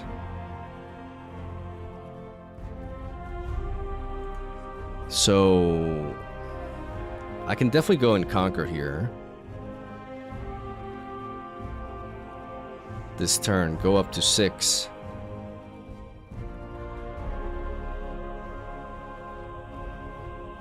So that means I have 11. That means I need to play Fizz. Honestly, probably here.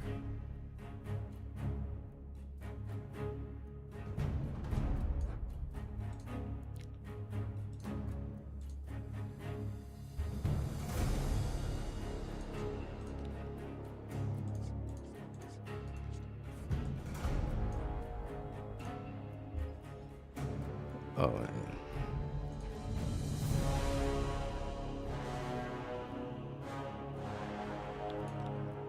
Okay.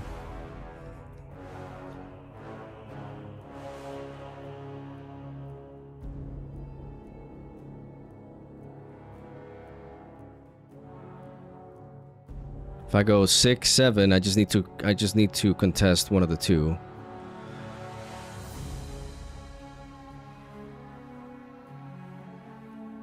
Oh, it's a 6. Wait. Okay, wait.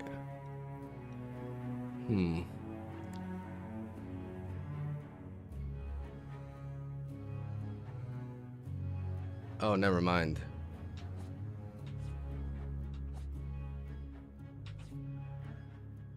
Wait. He's 4, 6.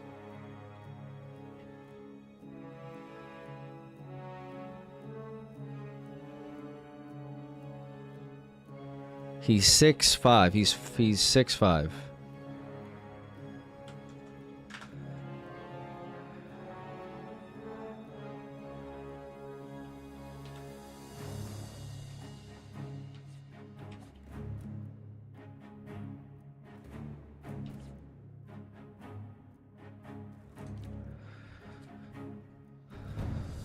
So I have to Falling Star. So I shouldn't have picked this up. Ah, I made a misplay.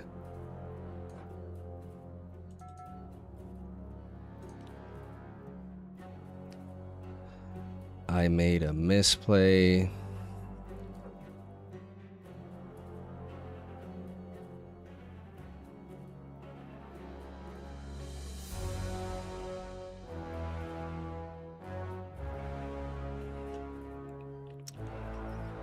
Problem is they do that, they bring in the Yasuo and they can conquer 2. So I think I need to keep the Void Seeker online.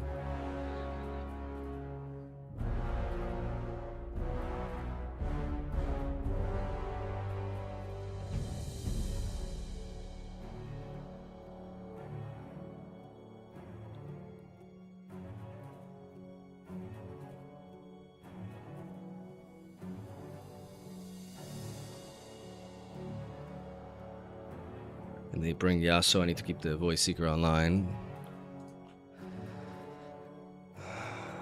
But I need to get rid of that card. So how do I bounce you?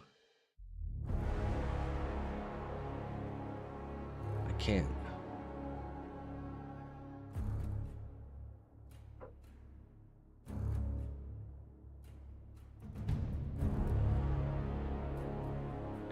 I can't play Void Seeker and get rid of this card.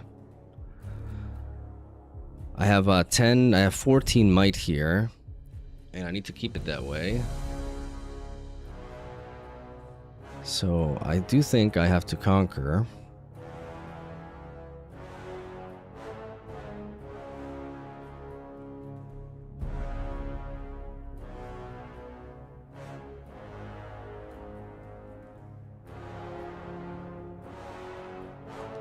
I mean, I can just like replay the spirit. So I can discard the spirit and do that. I can just bounce and replay the spirit.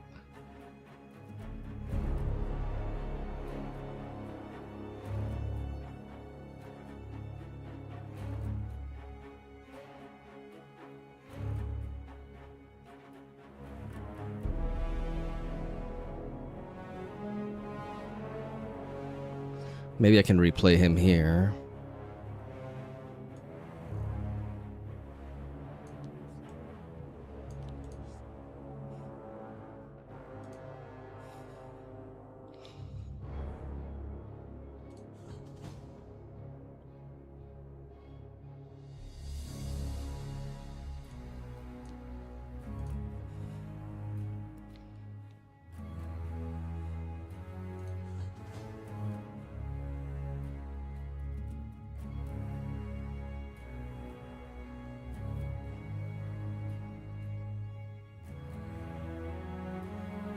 Problem is Yasuo comes here and then I die, bro. That's the problem.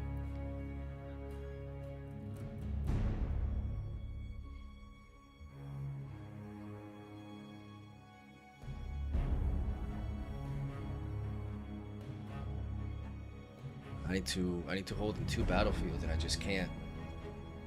I just can't under these circumstances. I should have discarded the spirit, maybe. No, because I just don't add enough. Ah, for fuck's sake, I don't know what to do. Because they just come in here, they come in here and they threaten, and I am only holding to 9. So they come in there with Nashor, and how do I get there?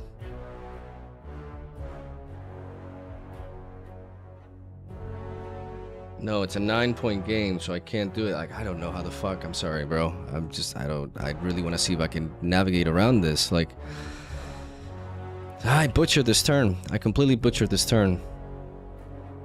I completely butchered this turn, bro. Sorry. I just completely butchered it, man. Oh, I'm so tilted. Oh my goodness. This is... How do I conquer the Nashor? How do I conquer the fucking Nashor?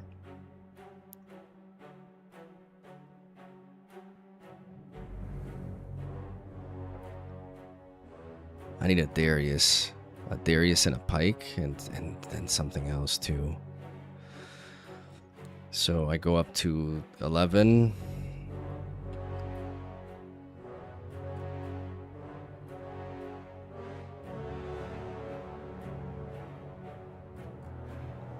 I have 6 might to go with, and then a Darius does it. Fuck it, let's just play to that out.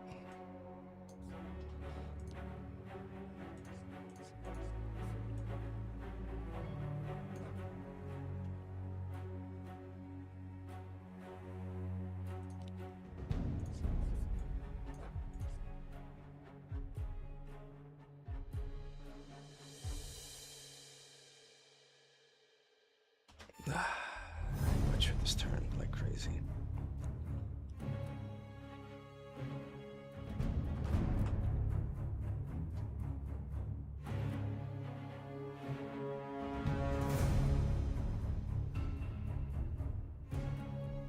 I butchered this turn. I miscalculated by picking up the Void Seeker.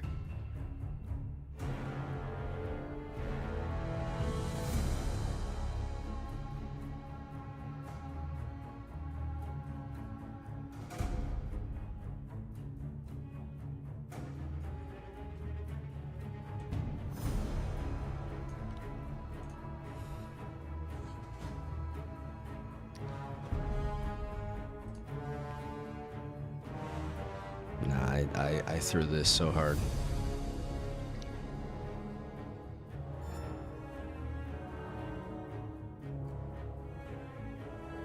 I threw this so freaking hard.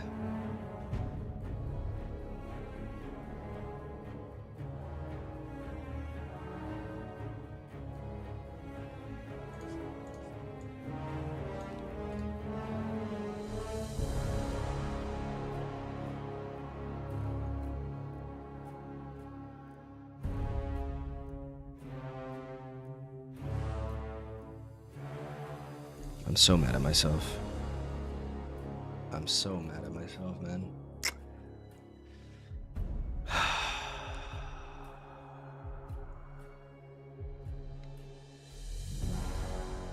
This deck, I haven't played enough games with this deck to like play fast enough and do like this game is already 35. This game would have already been, I mean, this game would have been a draw.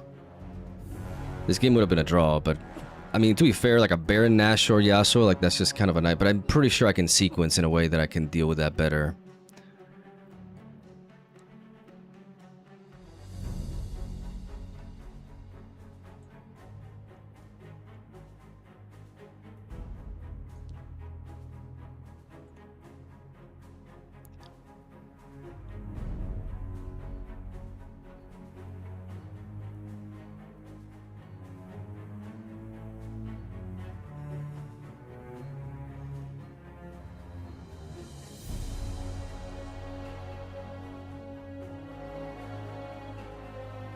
Do I have the mana for this?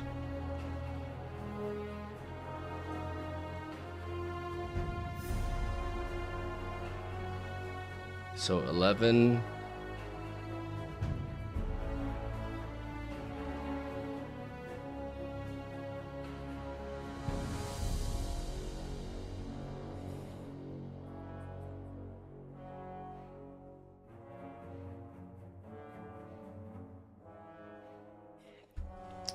Can I even do this? What if I bounce the spirit? No, I need the extra might from the spirit, right? Like the pike won't do it unless I... Okay, so if I bounce the spirit and I go to 3 and I discard their last card...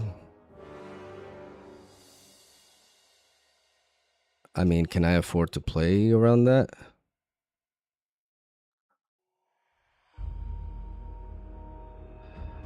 I can literally just play Star-Crossed.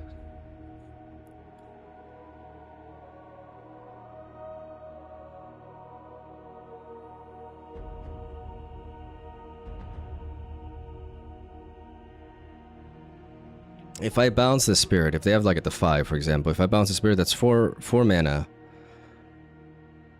Then I get rid of their card. I know what their card is. Then I can play 3 mana to deal 4 damage to deal 4 damage to this, which drops it down to 2.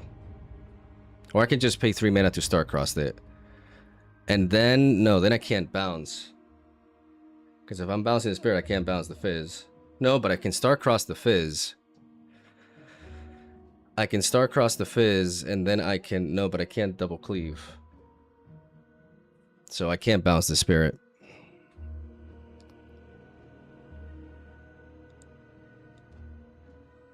So if I play this in the list instead,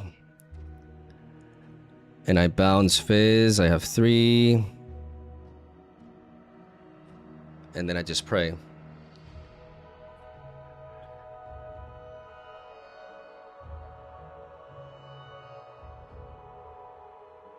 So just I should be able to do this faster.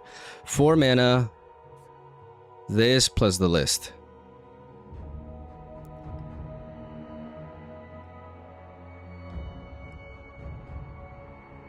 Then that's 11 might there. With double cleave, my pike goes. It's 12.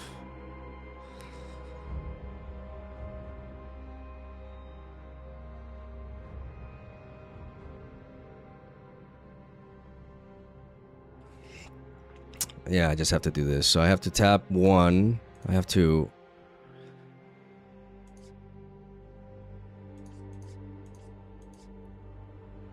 And then 1, and then I can just... God, why... My brain is just not working. If I play this, I deal 4 damage to it. I pay 1. I have 6 mana left. That allows me to cleave. Yeah, okay, so... yeah, I have to do this.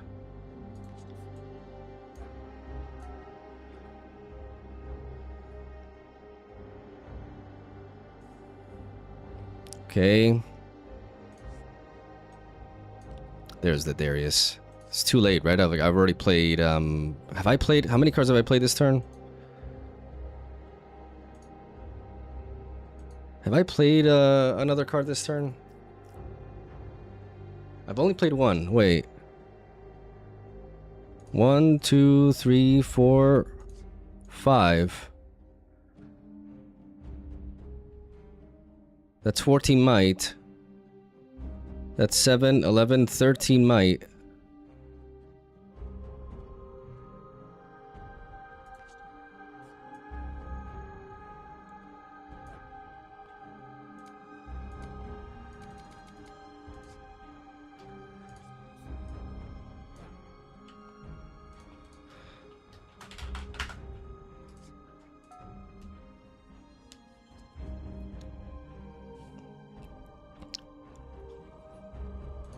And then I flip over.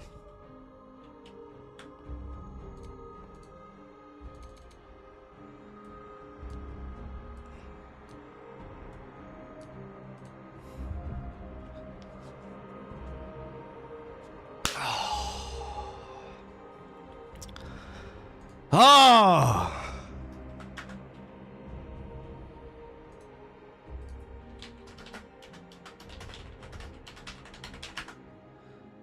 I'm so slow, though. I'm so fucking slow. Oh, I'm so fucking slow. Oh my god, I'm like a turtle. I have like an 87-year-old's APM, man. Yeah, I realized I used the Scryer's Bloom because I was like, what's that one? Like, my brain was so fried at that point. Like, what is that one energy from? I mean, this is... oh, really?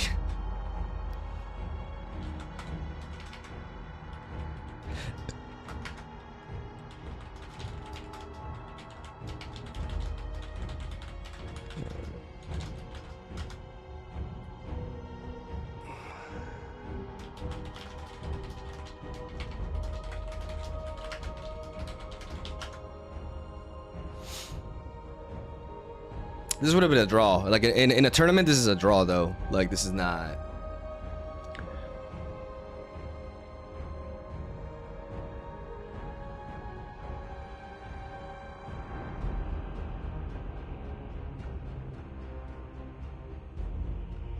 like, I would have needed to be more decisive here. Like, I took so long in those last 2 turns, like, it's crazy. You just need to get the reps in and you'll play faster, yeah. The problem is I have the tournament on Saturday, man. I'm just... did we get a new card? Oh my goodness, I'm so...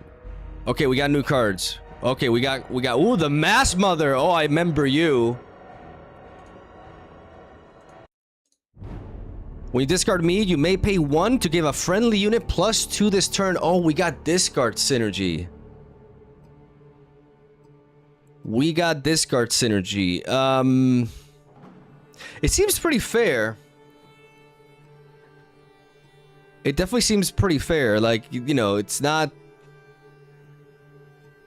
the craziest thing, but it's basically a buff, right? Like, when you discard this, you can do this at reaction speed. Like, if you manage to discard something at reaction speed, and then you... I mean, as Pike, I kind of like don't like this, but you know. Yeah, having to pay is kind of meh. Like, it's not doing anything incredible, right? Like, I still think that the 3-drop that plays itself is just kind of like better, even if it's costing you 1 power. It is an on guard. Like, it's like, if you discard me, I become on guard. What does that work with, though? Like, what are you, like... I mean, if you like during your opponent's turn, I mean. Because, you know, during your turn, you can Traveling Merchant, you can do a lot. It's not a bad card. It's not crazy, but it's not a bad card either. It's pretty tame. Frostcoat Mother, 3/3, Empower. Is that 12? That is 12. This ability costs 1 less for each rune you control, and then it has +3. Okay, so let's do some math here. If you have 6 runes, this costs 6. If you have 9 runes, this costs 3. If you have 12 runes, this is free. So they kind of mirrored like the old like Freljord ramp, right? Where if you were like, if you had all your energy or all your mana, you could like, you got like a free buff. It reminds me of the 2-drop from Ionia that just got buffed. And yeah, it's pretty bad. It's pretty bad, not gonna lie. Okay, blue is exciting because let's see if it had synergy with, no, this is the same shit. This is the same shit. Empowered, I have Deflect and Shield 3. Oh, this is garbage.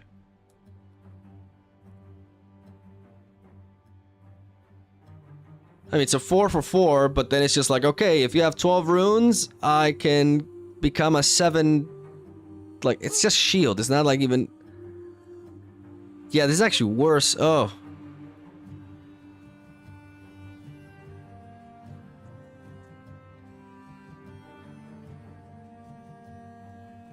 Play master? No, I'm not play master. I literally only have the pike deck. I know how to play the pike deck, man, but I've been playing really slow. Like I need to play another match and play faster. What am I facing here? What is this? Why can't I look at this? Okay, Vex is not a good matchup though. Vex is not a good matchup. I'm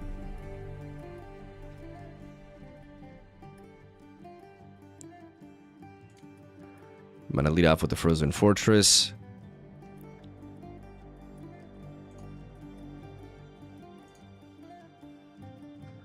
Acceptable losses could be useful depending on what kind of Vex it is. We definitely keep the Falling Star. If they have like boots, acceptable losses can do a lot, but I feel like I'm gonna mulligan it just because I want to find other pieces. I do want to keep these stacked decks though, because okay, so we do find the Pack of Wonders, and we're gonna go ahead and lead off with that.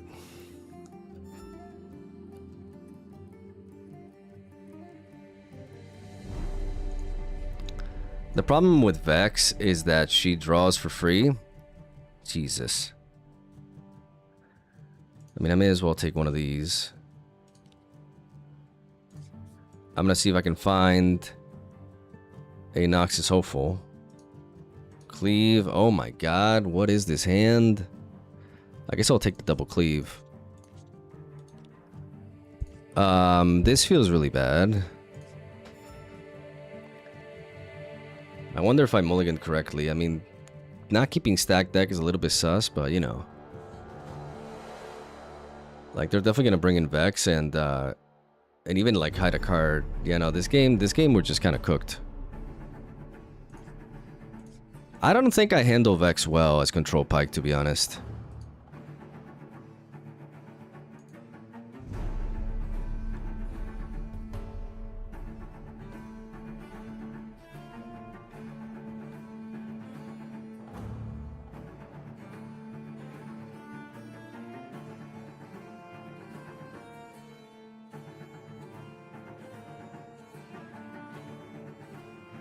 I think we're already cooked this game.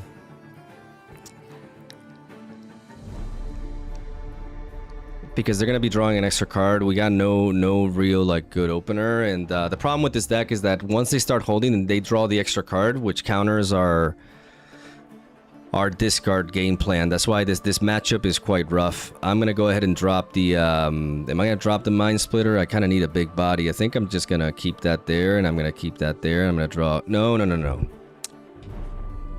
Why did that, like... 2 top and 2 top, yeah. Okay, so I could play Fizz to have an extra body, which I think is important. So I guess picking up the Mind Splitter was a mistake.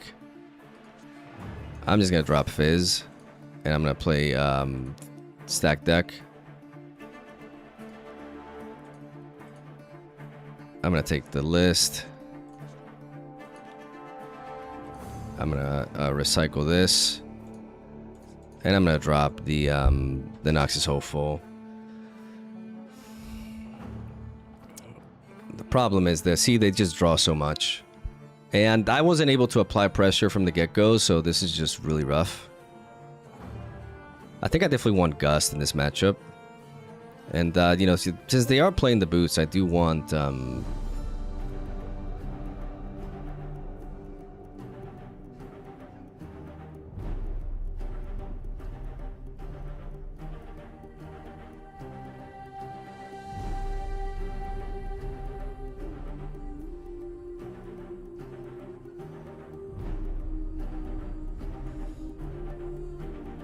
I mean, they definitely have stuns and the likes, so how do I break this board without blowing out my runes? Do I just let them draw a little bit more? Like, what am I doing here?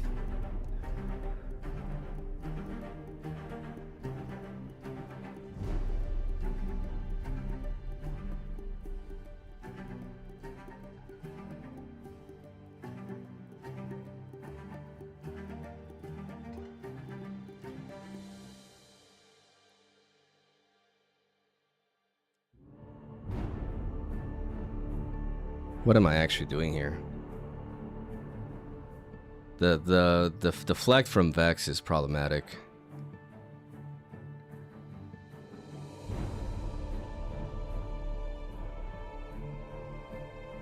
Is the double cleave worth for me?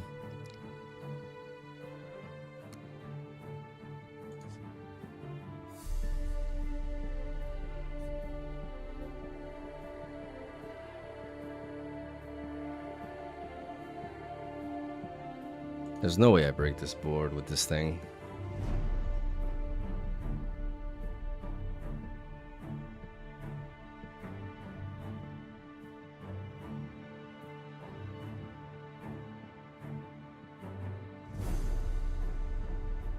I just feel like already conceding, to be honest. Like, they've gotten this advantage over me, and I just can't... I can't break... I don't know how to break through here.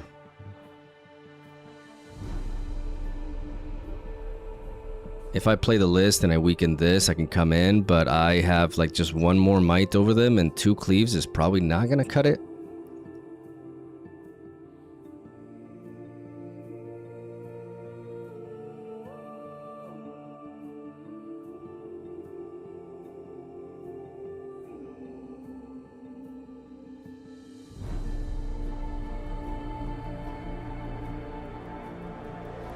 There's like a stun happening here, so...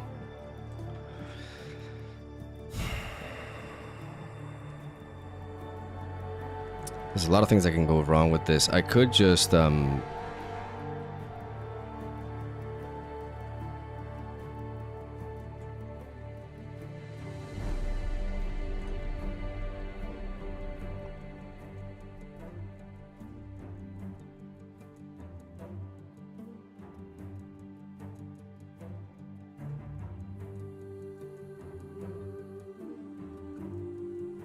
I'm just gonna trade my Fizz with that. Like, I'm very power hungry this game, so...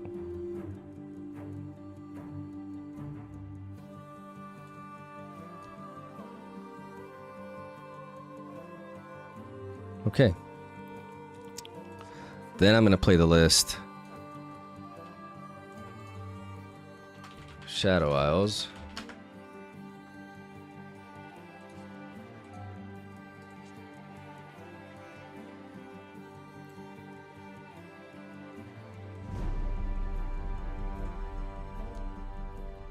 And I'm gonna come in, I'm gonna pass.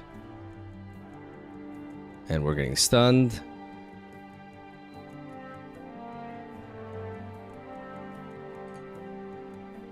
Okay.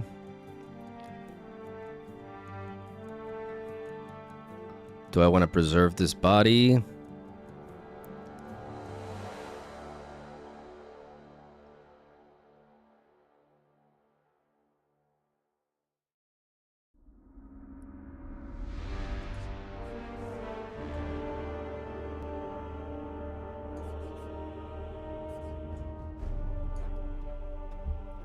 I think I do.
Okay.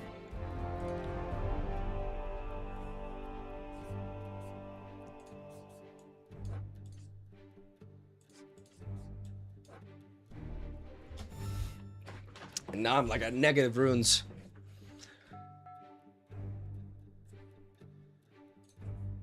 Yeah.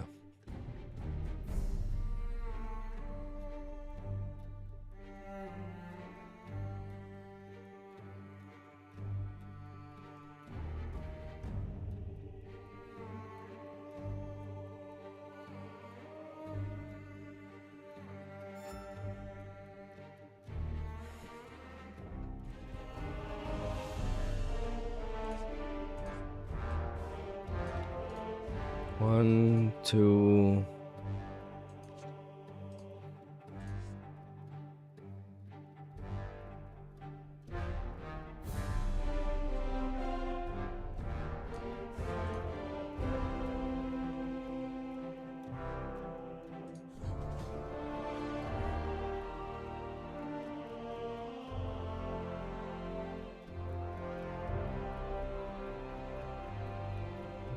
If they play the 8 drop, I'm cooked.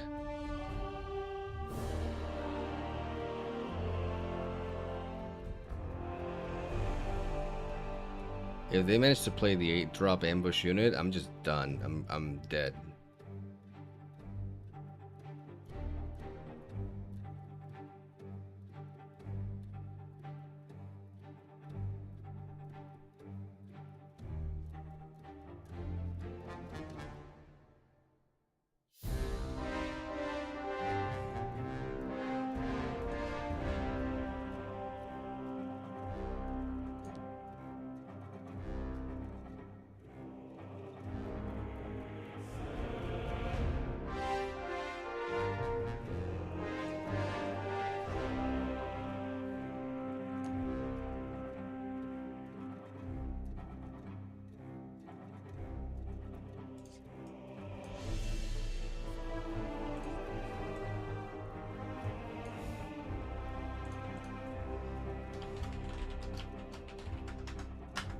I'm gonna replay that so I can play the Noxus Hopeful here, and I gotta play to win, so I'm gonna just hold with these.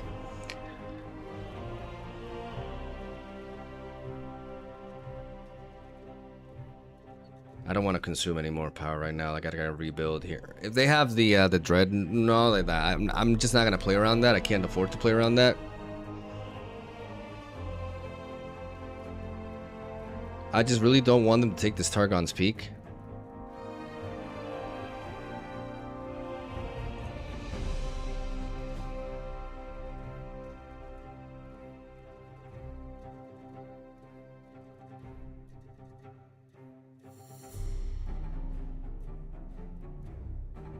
And I gotta focus on rebuilding.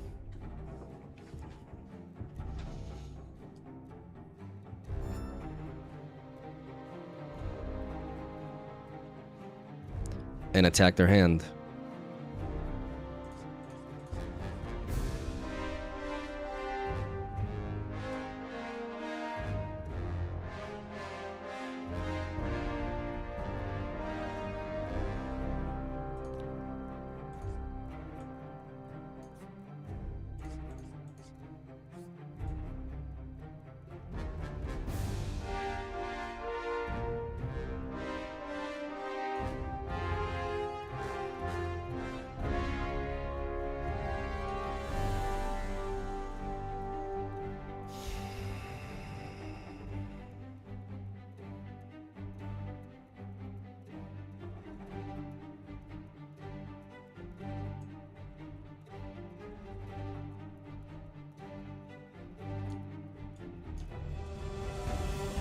Yeah.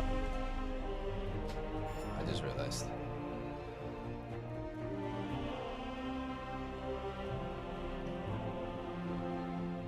I'm gonna go back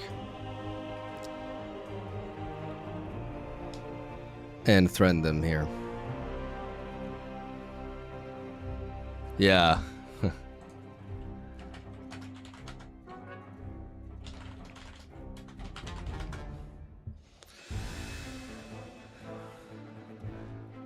So we got rid of a Defy and a Star-Crossed. We have a lot of might on the board right now. And we're rebuilding our runes.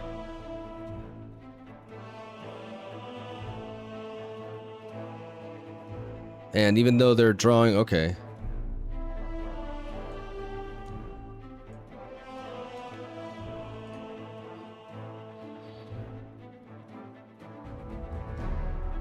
Should have anticipated that. Sona. Boots.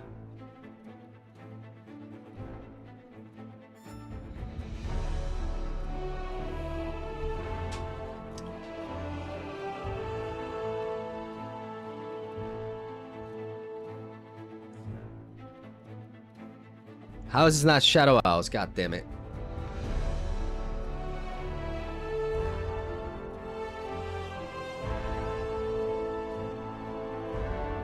So that's 5, 5, 11. That's 11 to 11. Sona has 1 damage.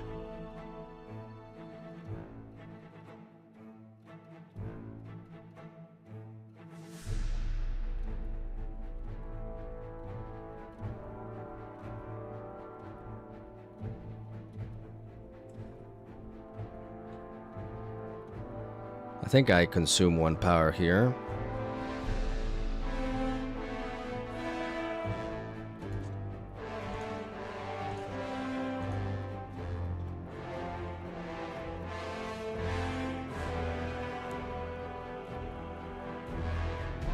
Drop her down to 4. Bounce. Play this with the floating energy.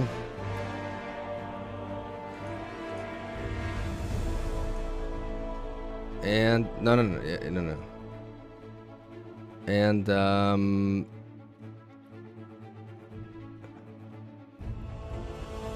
I can play this, I can play you, I can bounce, I can play you, I can bounce, and I can cleave. And I think that's what I'm gonna do. So I'm gonna go Demacia.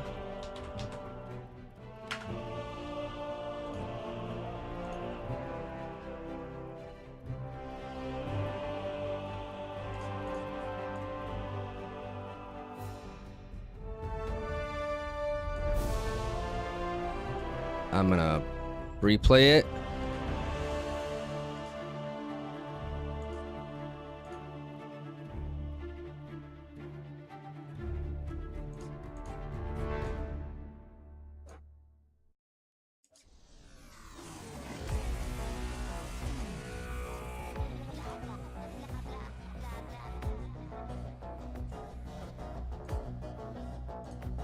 Yeah, sorry about that.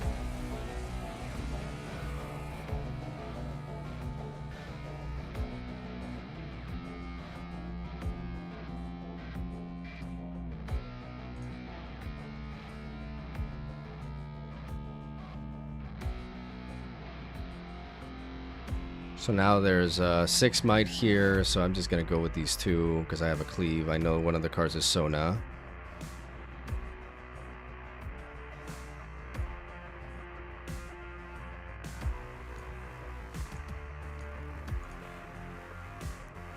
I want to preserve this fizz.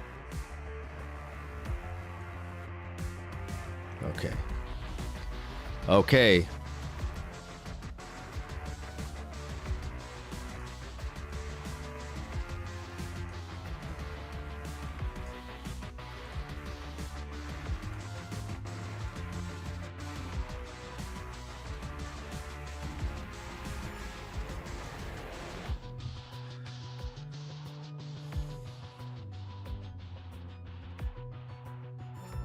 Oh, now we're cooking. Oh, ladies and gentlemen, now we are cooking.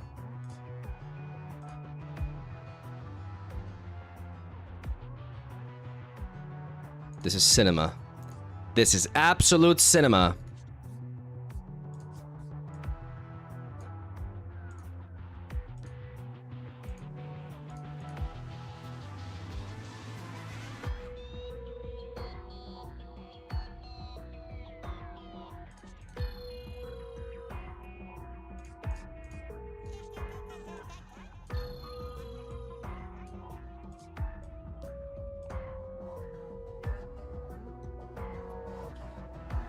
I used the gold. Used gold.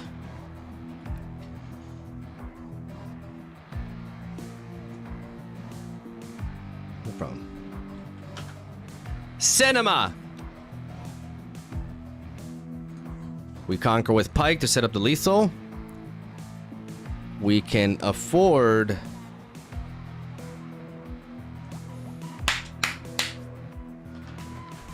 Okay. How long was that game? I need to check. I think acceptable losses does a lot. Now that I'm going second, I do want the Gust, though. Gust is really strong in this matchup. Angler Beast is also really strong, potentially, man. Angler Beast does a lot. I think I prefer it over this. If I can find the list, I think it's the way to go.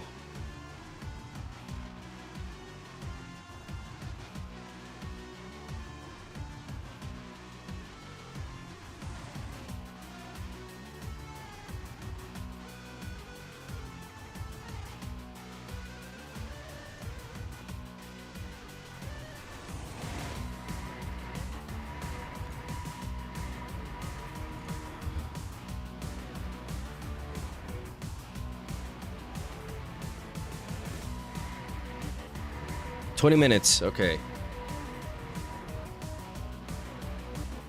Oh, God Willow. Okay, so we have it. We have it. No, this hand is perfect.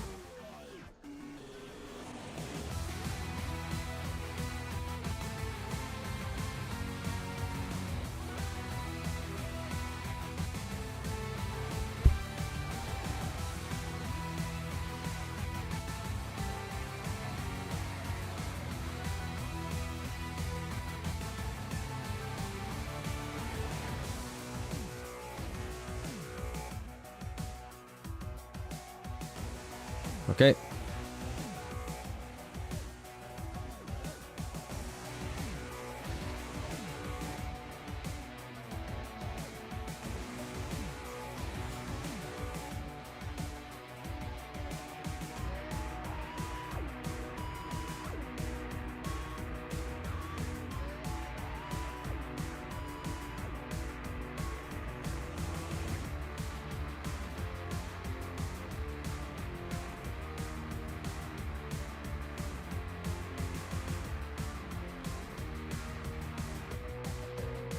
What could this be that it's just like...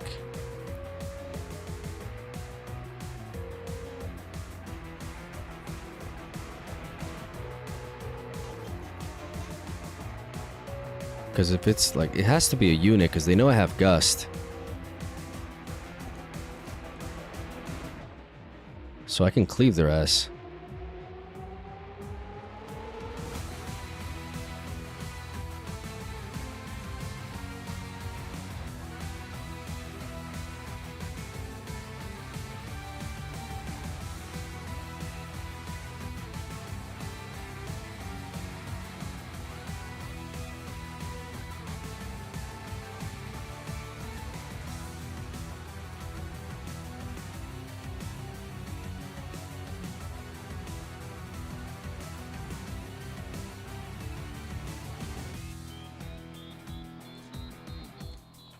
I think it's Evelyn.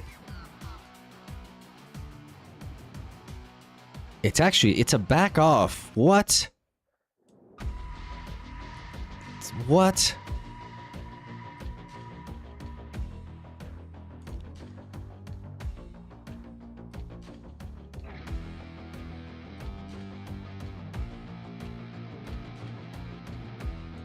Like, I could have just gusted you again.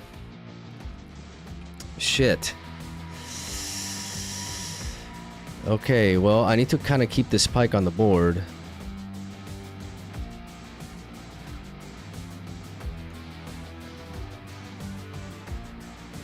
I'm gonna Gusto now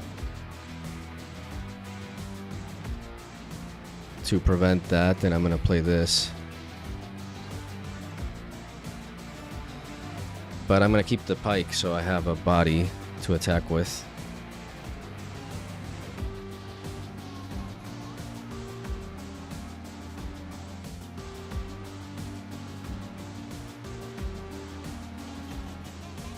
Okay. Oh shit.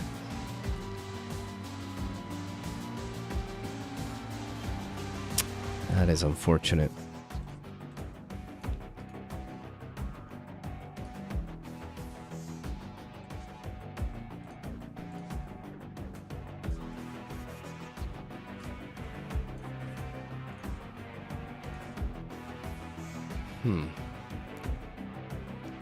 I can try to set up a blowout next turn.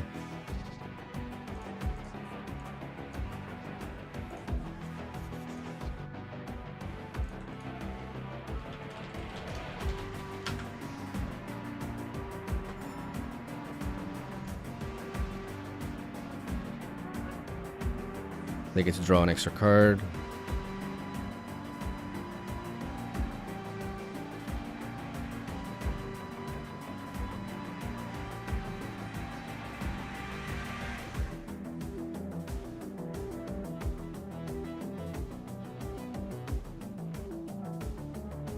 Yeah, they okay, yeah.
I blew up all my runes just trying to deal with this.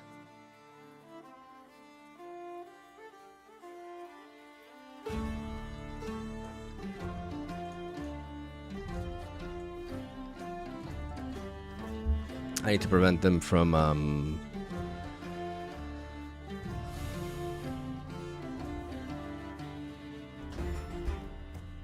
just blew up my runes.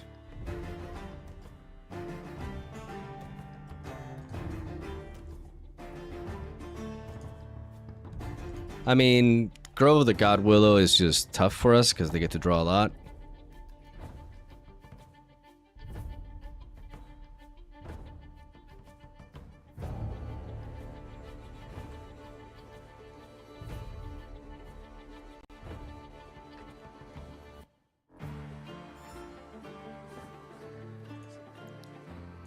I'm going to draw.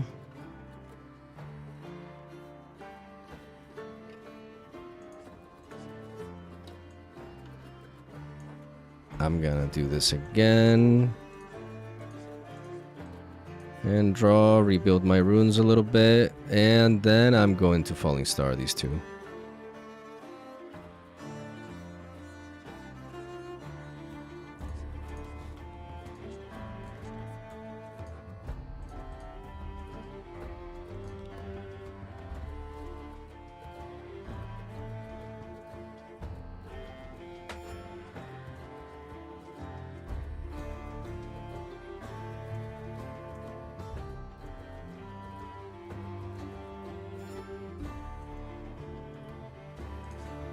And then I'm gonna play you. I'm gonna bounce you. Boom. Draw.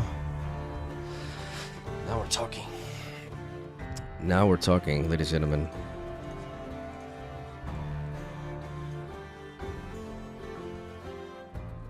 Now we are talking.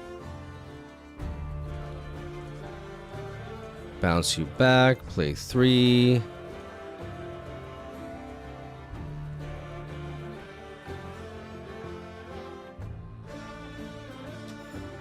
Cinema. Absolute cinema.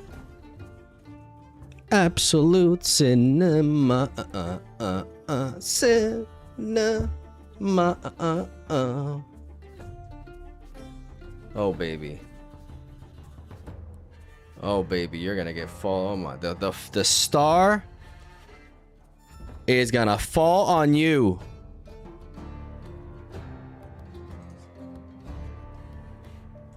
Boom. Boom. Demacia. Boom. Boom. Boom. Demacia. Boom. Boom. Clear.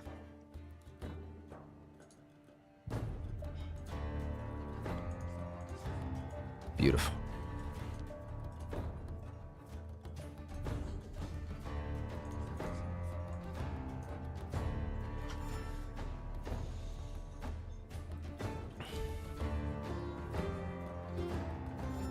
Cinema, do-do-do. Cinema, do. Cinema, do-do-do.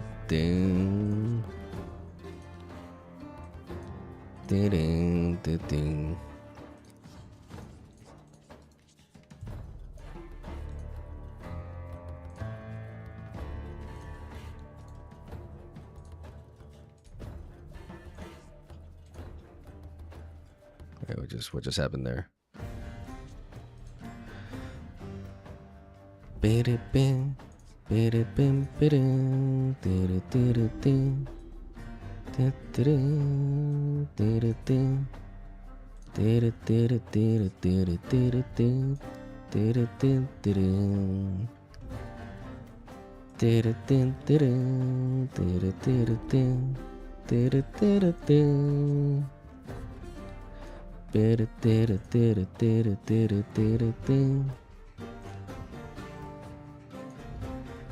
At this point, I'll just bob one of these, is fine.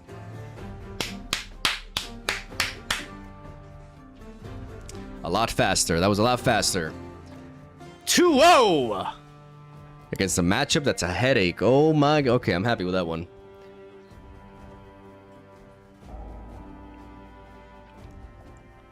They baited me with that back off. I'm like, I have a gust. There's no way they hide a back off.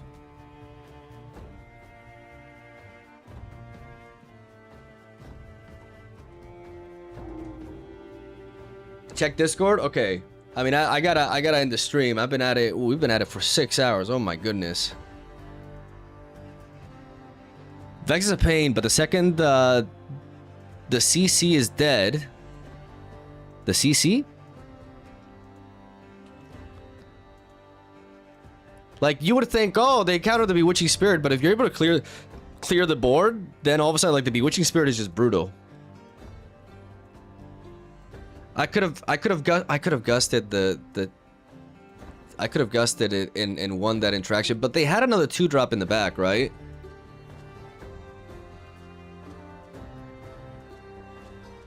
So I don't know if that was a good idea, but yeah, I could have done that. I could have maybe balanced the pike. The problem is, like, I didn't want to bring the pike back to my hand because they're gonna play Vex, but then they just charmed it, right?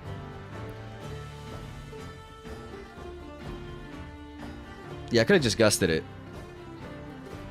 I would have won the combat with pike. Yeah, you're right.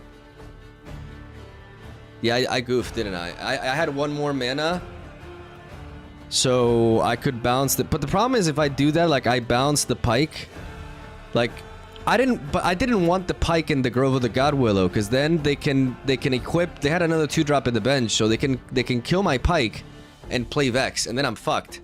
So I thought, like, if I have pike in the bench, it's more important for me to have pike in the bench to be able to set up a cleave attack next turn potentially, then leave it in the battlefield wide open. So I actually preferred them to... I actually preferred my pike to be pushed back. Feitosa MTG, thank you for the prime. Ma, you're gonna make me like this game, watch your videos, and they're entertaining and informative. Keep them coming. I appreciate you liking them. Speaking of the video, I need to set up the video. Holy shit, it's like 8:30. Is Yi still the worst matchup for Pike, similar to the control balance Ezrealist? Yes, it's a rough one. I need to play it better. Out of the meta decks, it's definitely the toughest, and I'm very likely to face Master Yi in the tournament, so I have my work cut out for me. Could have cleaned when they charmed it if I didn't play Scryer's Bloom. Yeah, that's a good point. That is a good point. Would have allowed me to trade at least with the mouse, right? I guess.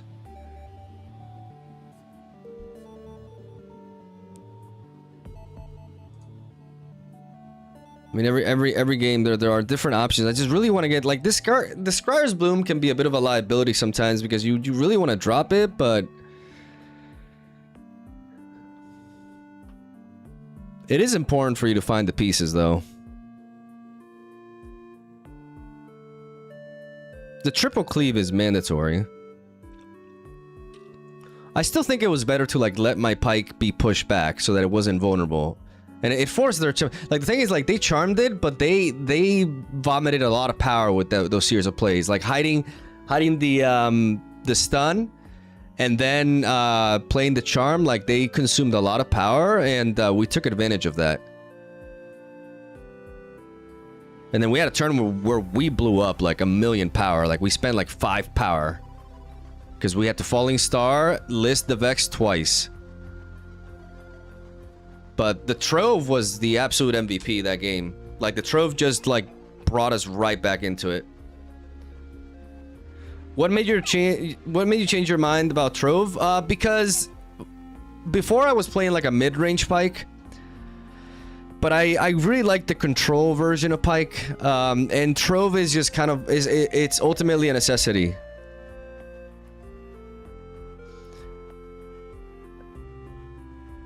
And the thing is, like, we let our opponents score points, but playing Trove does make us weaker to Master Yi, though. It's important to note.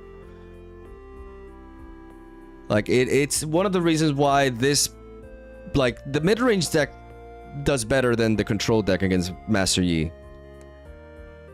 Because they apply a lot of pressure with their 2-drops. Like, it's hard for us to beat their 2-drops. They have so many pump spells and counter spells.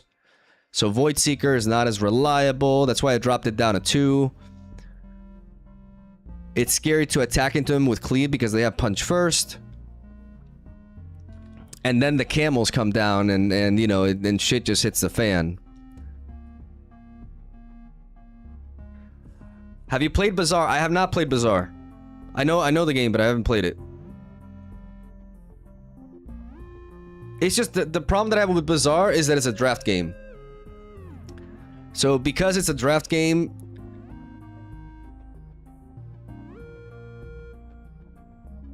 I'm just not into it. Like, I like deck building. Off topic, but any Vex list you like? I saw Vex decks aren't doing hot, but I am a character loyalist. I think she's pretty fine. Like, I think she's definitely potentially strong. There's some weaknesses going on though, but I don't think anybody has absolutely figured her out, but she's definitely competitive. She has fallen off though. Because holding strategies in general are rough, but her drawing an extra card every turn is a big deal. I liked an idea that I brewed with Bone Skewer, but it's actually like very matchup dependent.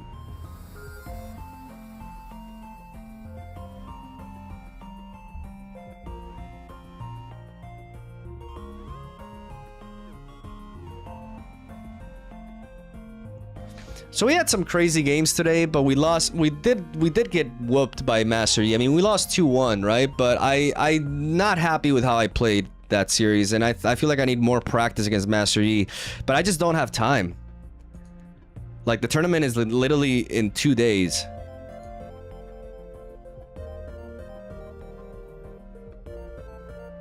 Do you always want to go first this game? Yes, generally yes, you do. It's just better to go first. Even if you miss your 2-drop, it's still generally like just better.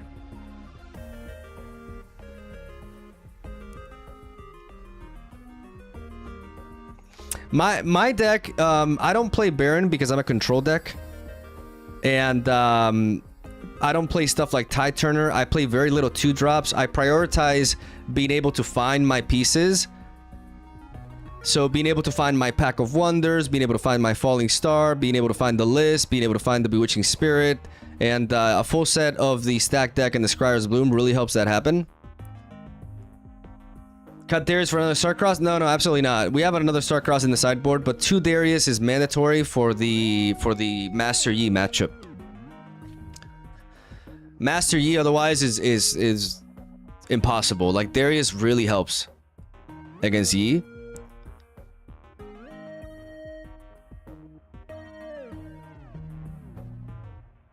I've been saying it for a while, like Darius is the answer. But I like the 2 Gust. When I'm going second, I really like the 2 Gust. It really comes into play. A tournament this Saturday. It's a showdown. It's a big tournament in Poland. Like, big.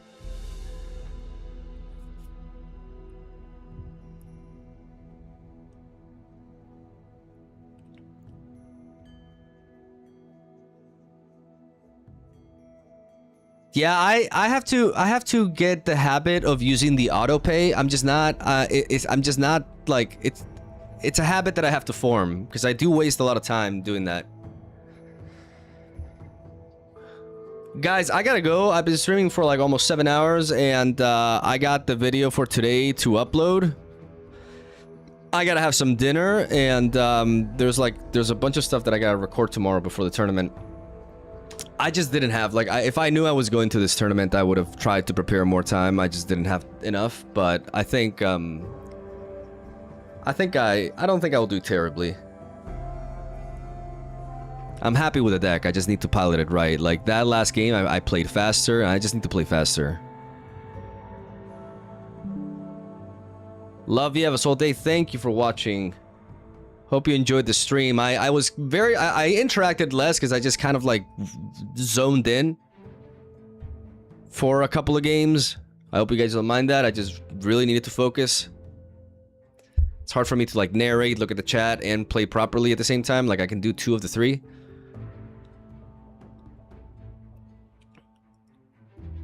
And I'll see you guys. I think I will be streaming tomorrow. Yeah. Probably because I do need to get some videos done for the weekend. But it's gonna be talking videos. I think I'll upload some games from here. We'll see. Appreciate ya. Thank you for watching. And I'll see you around. Cheers.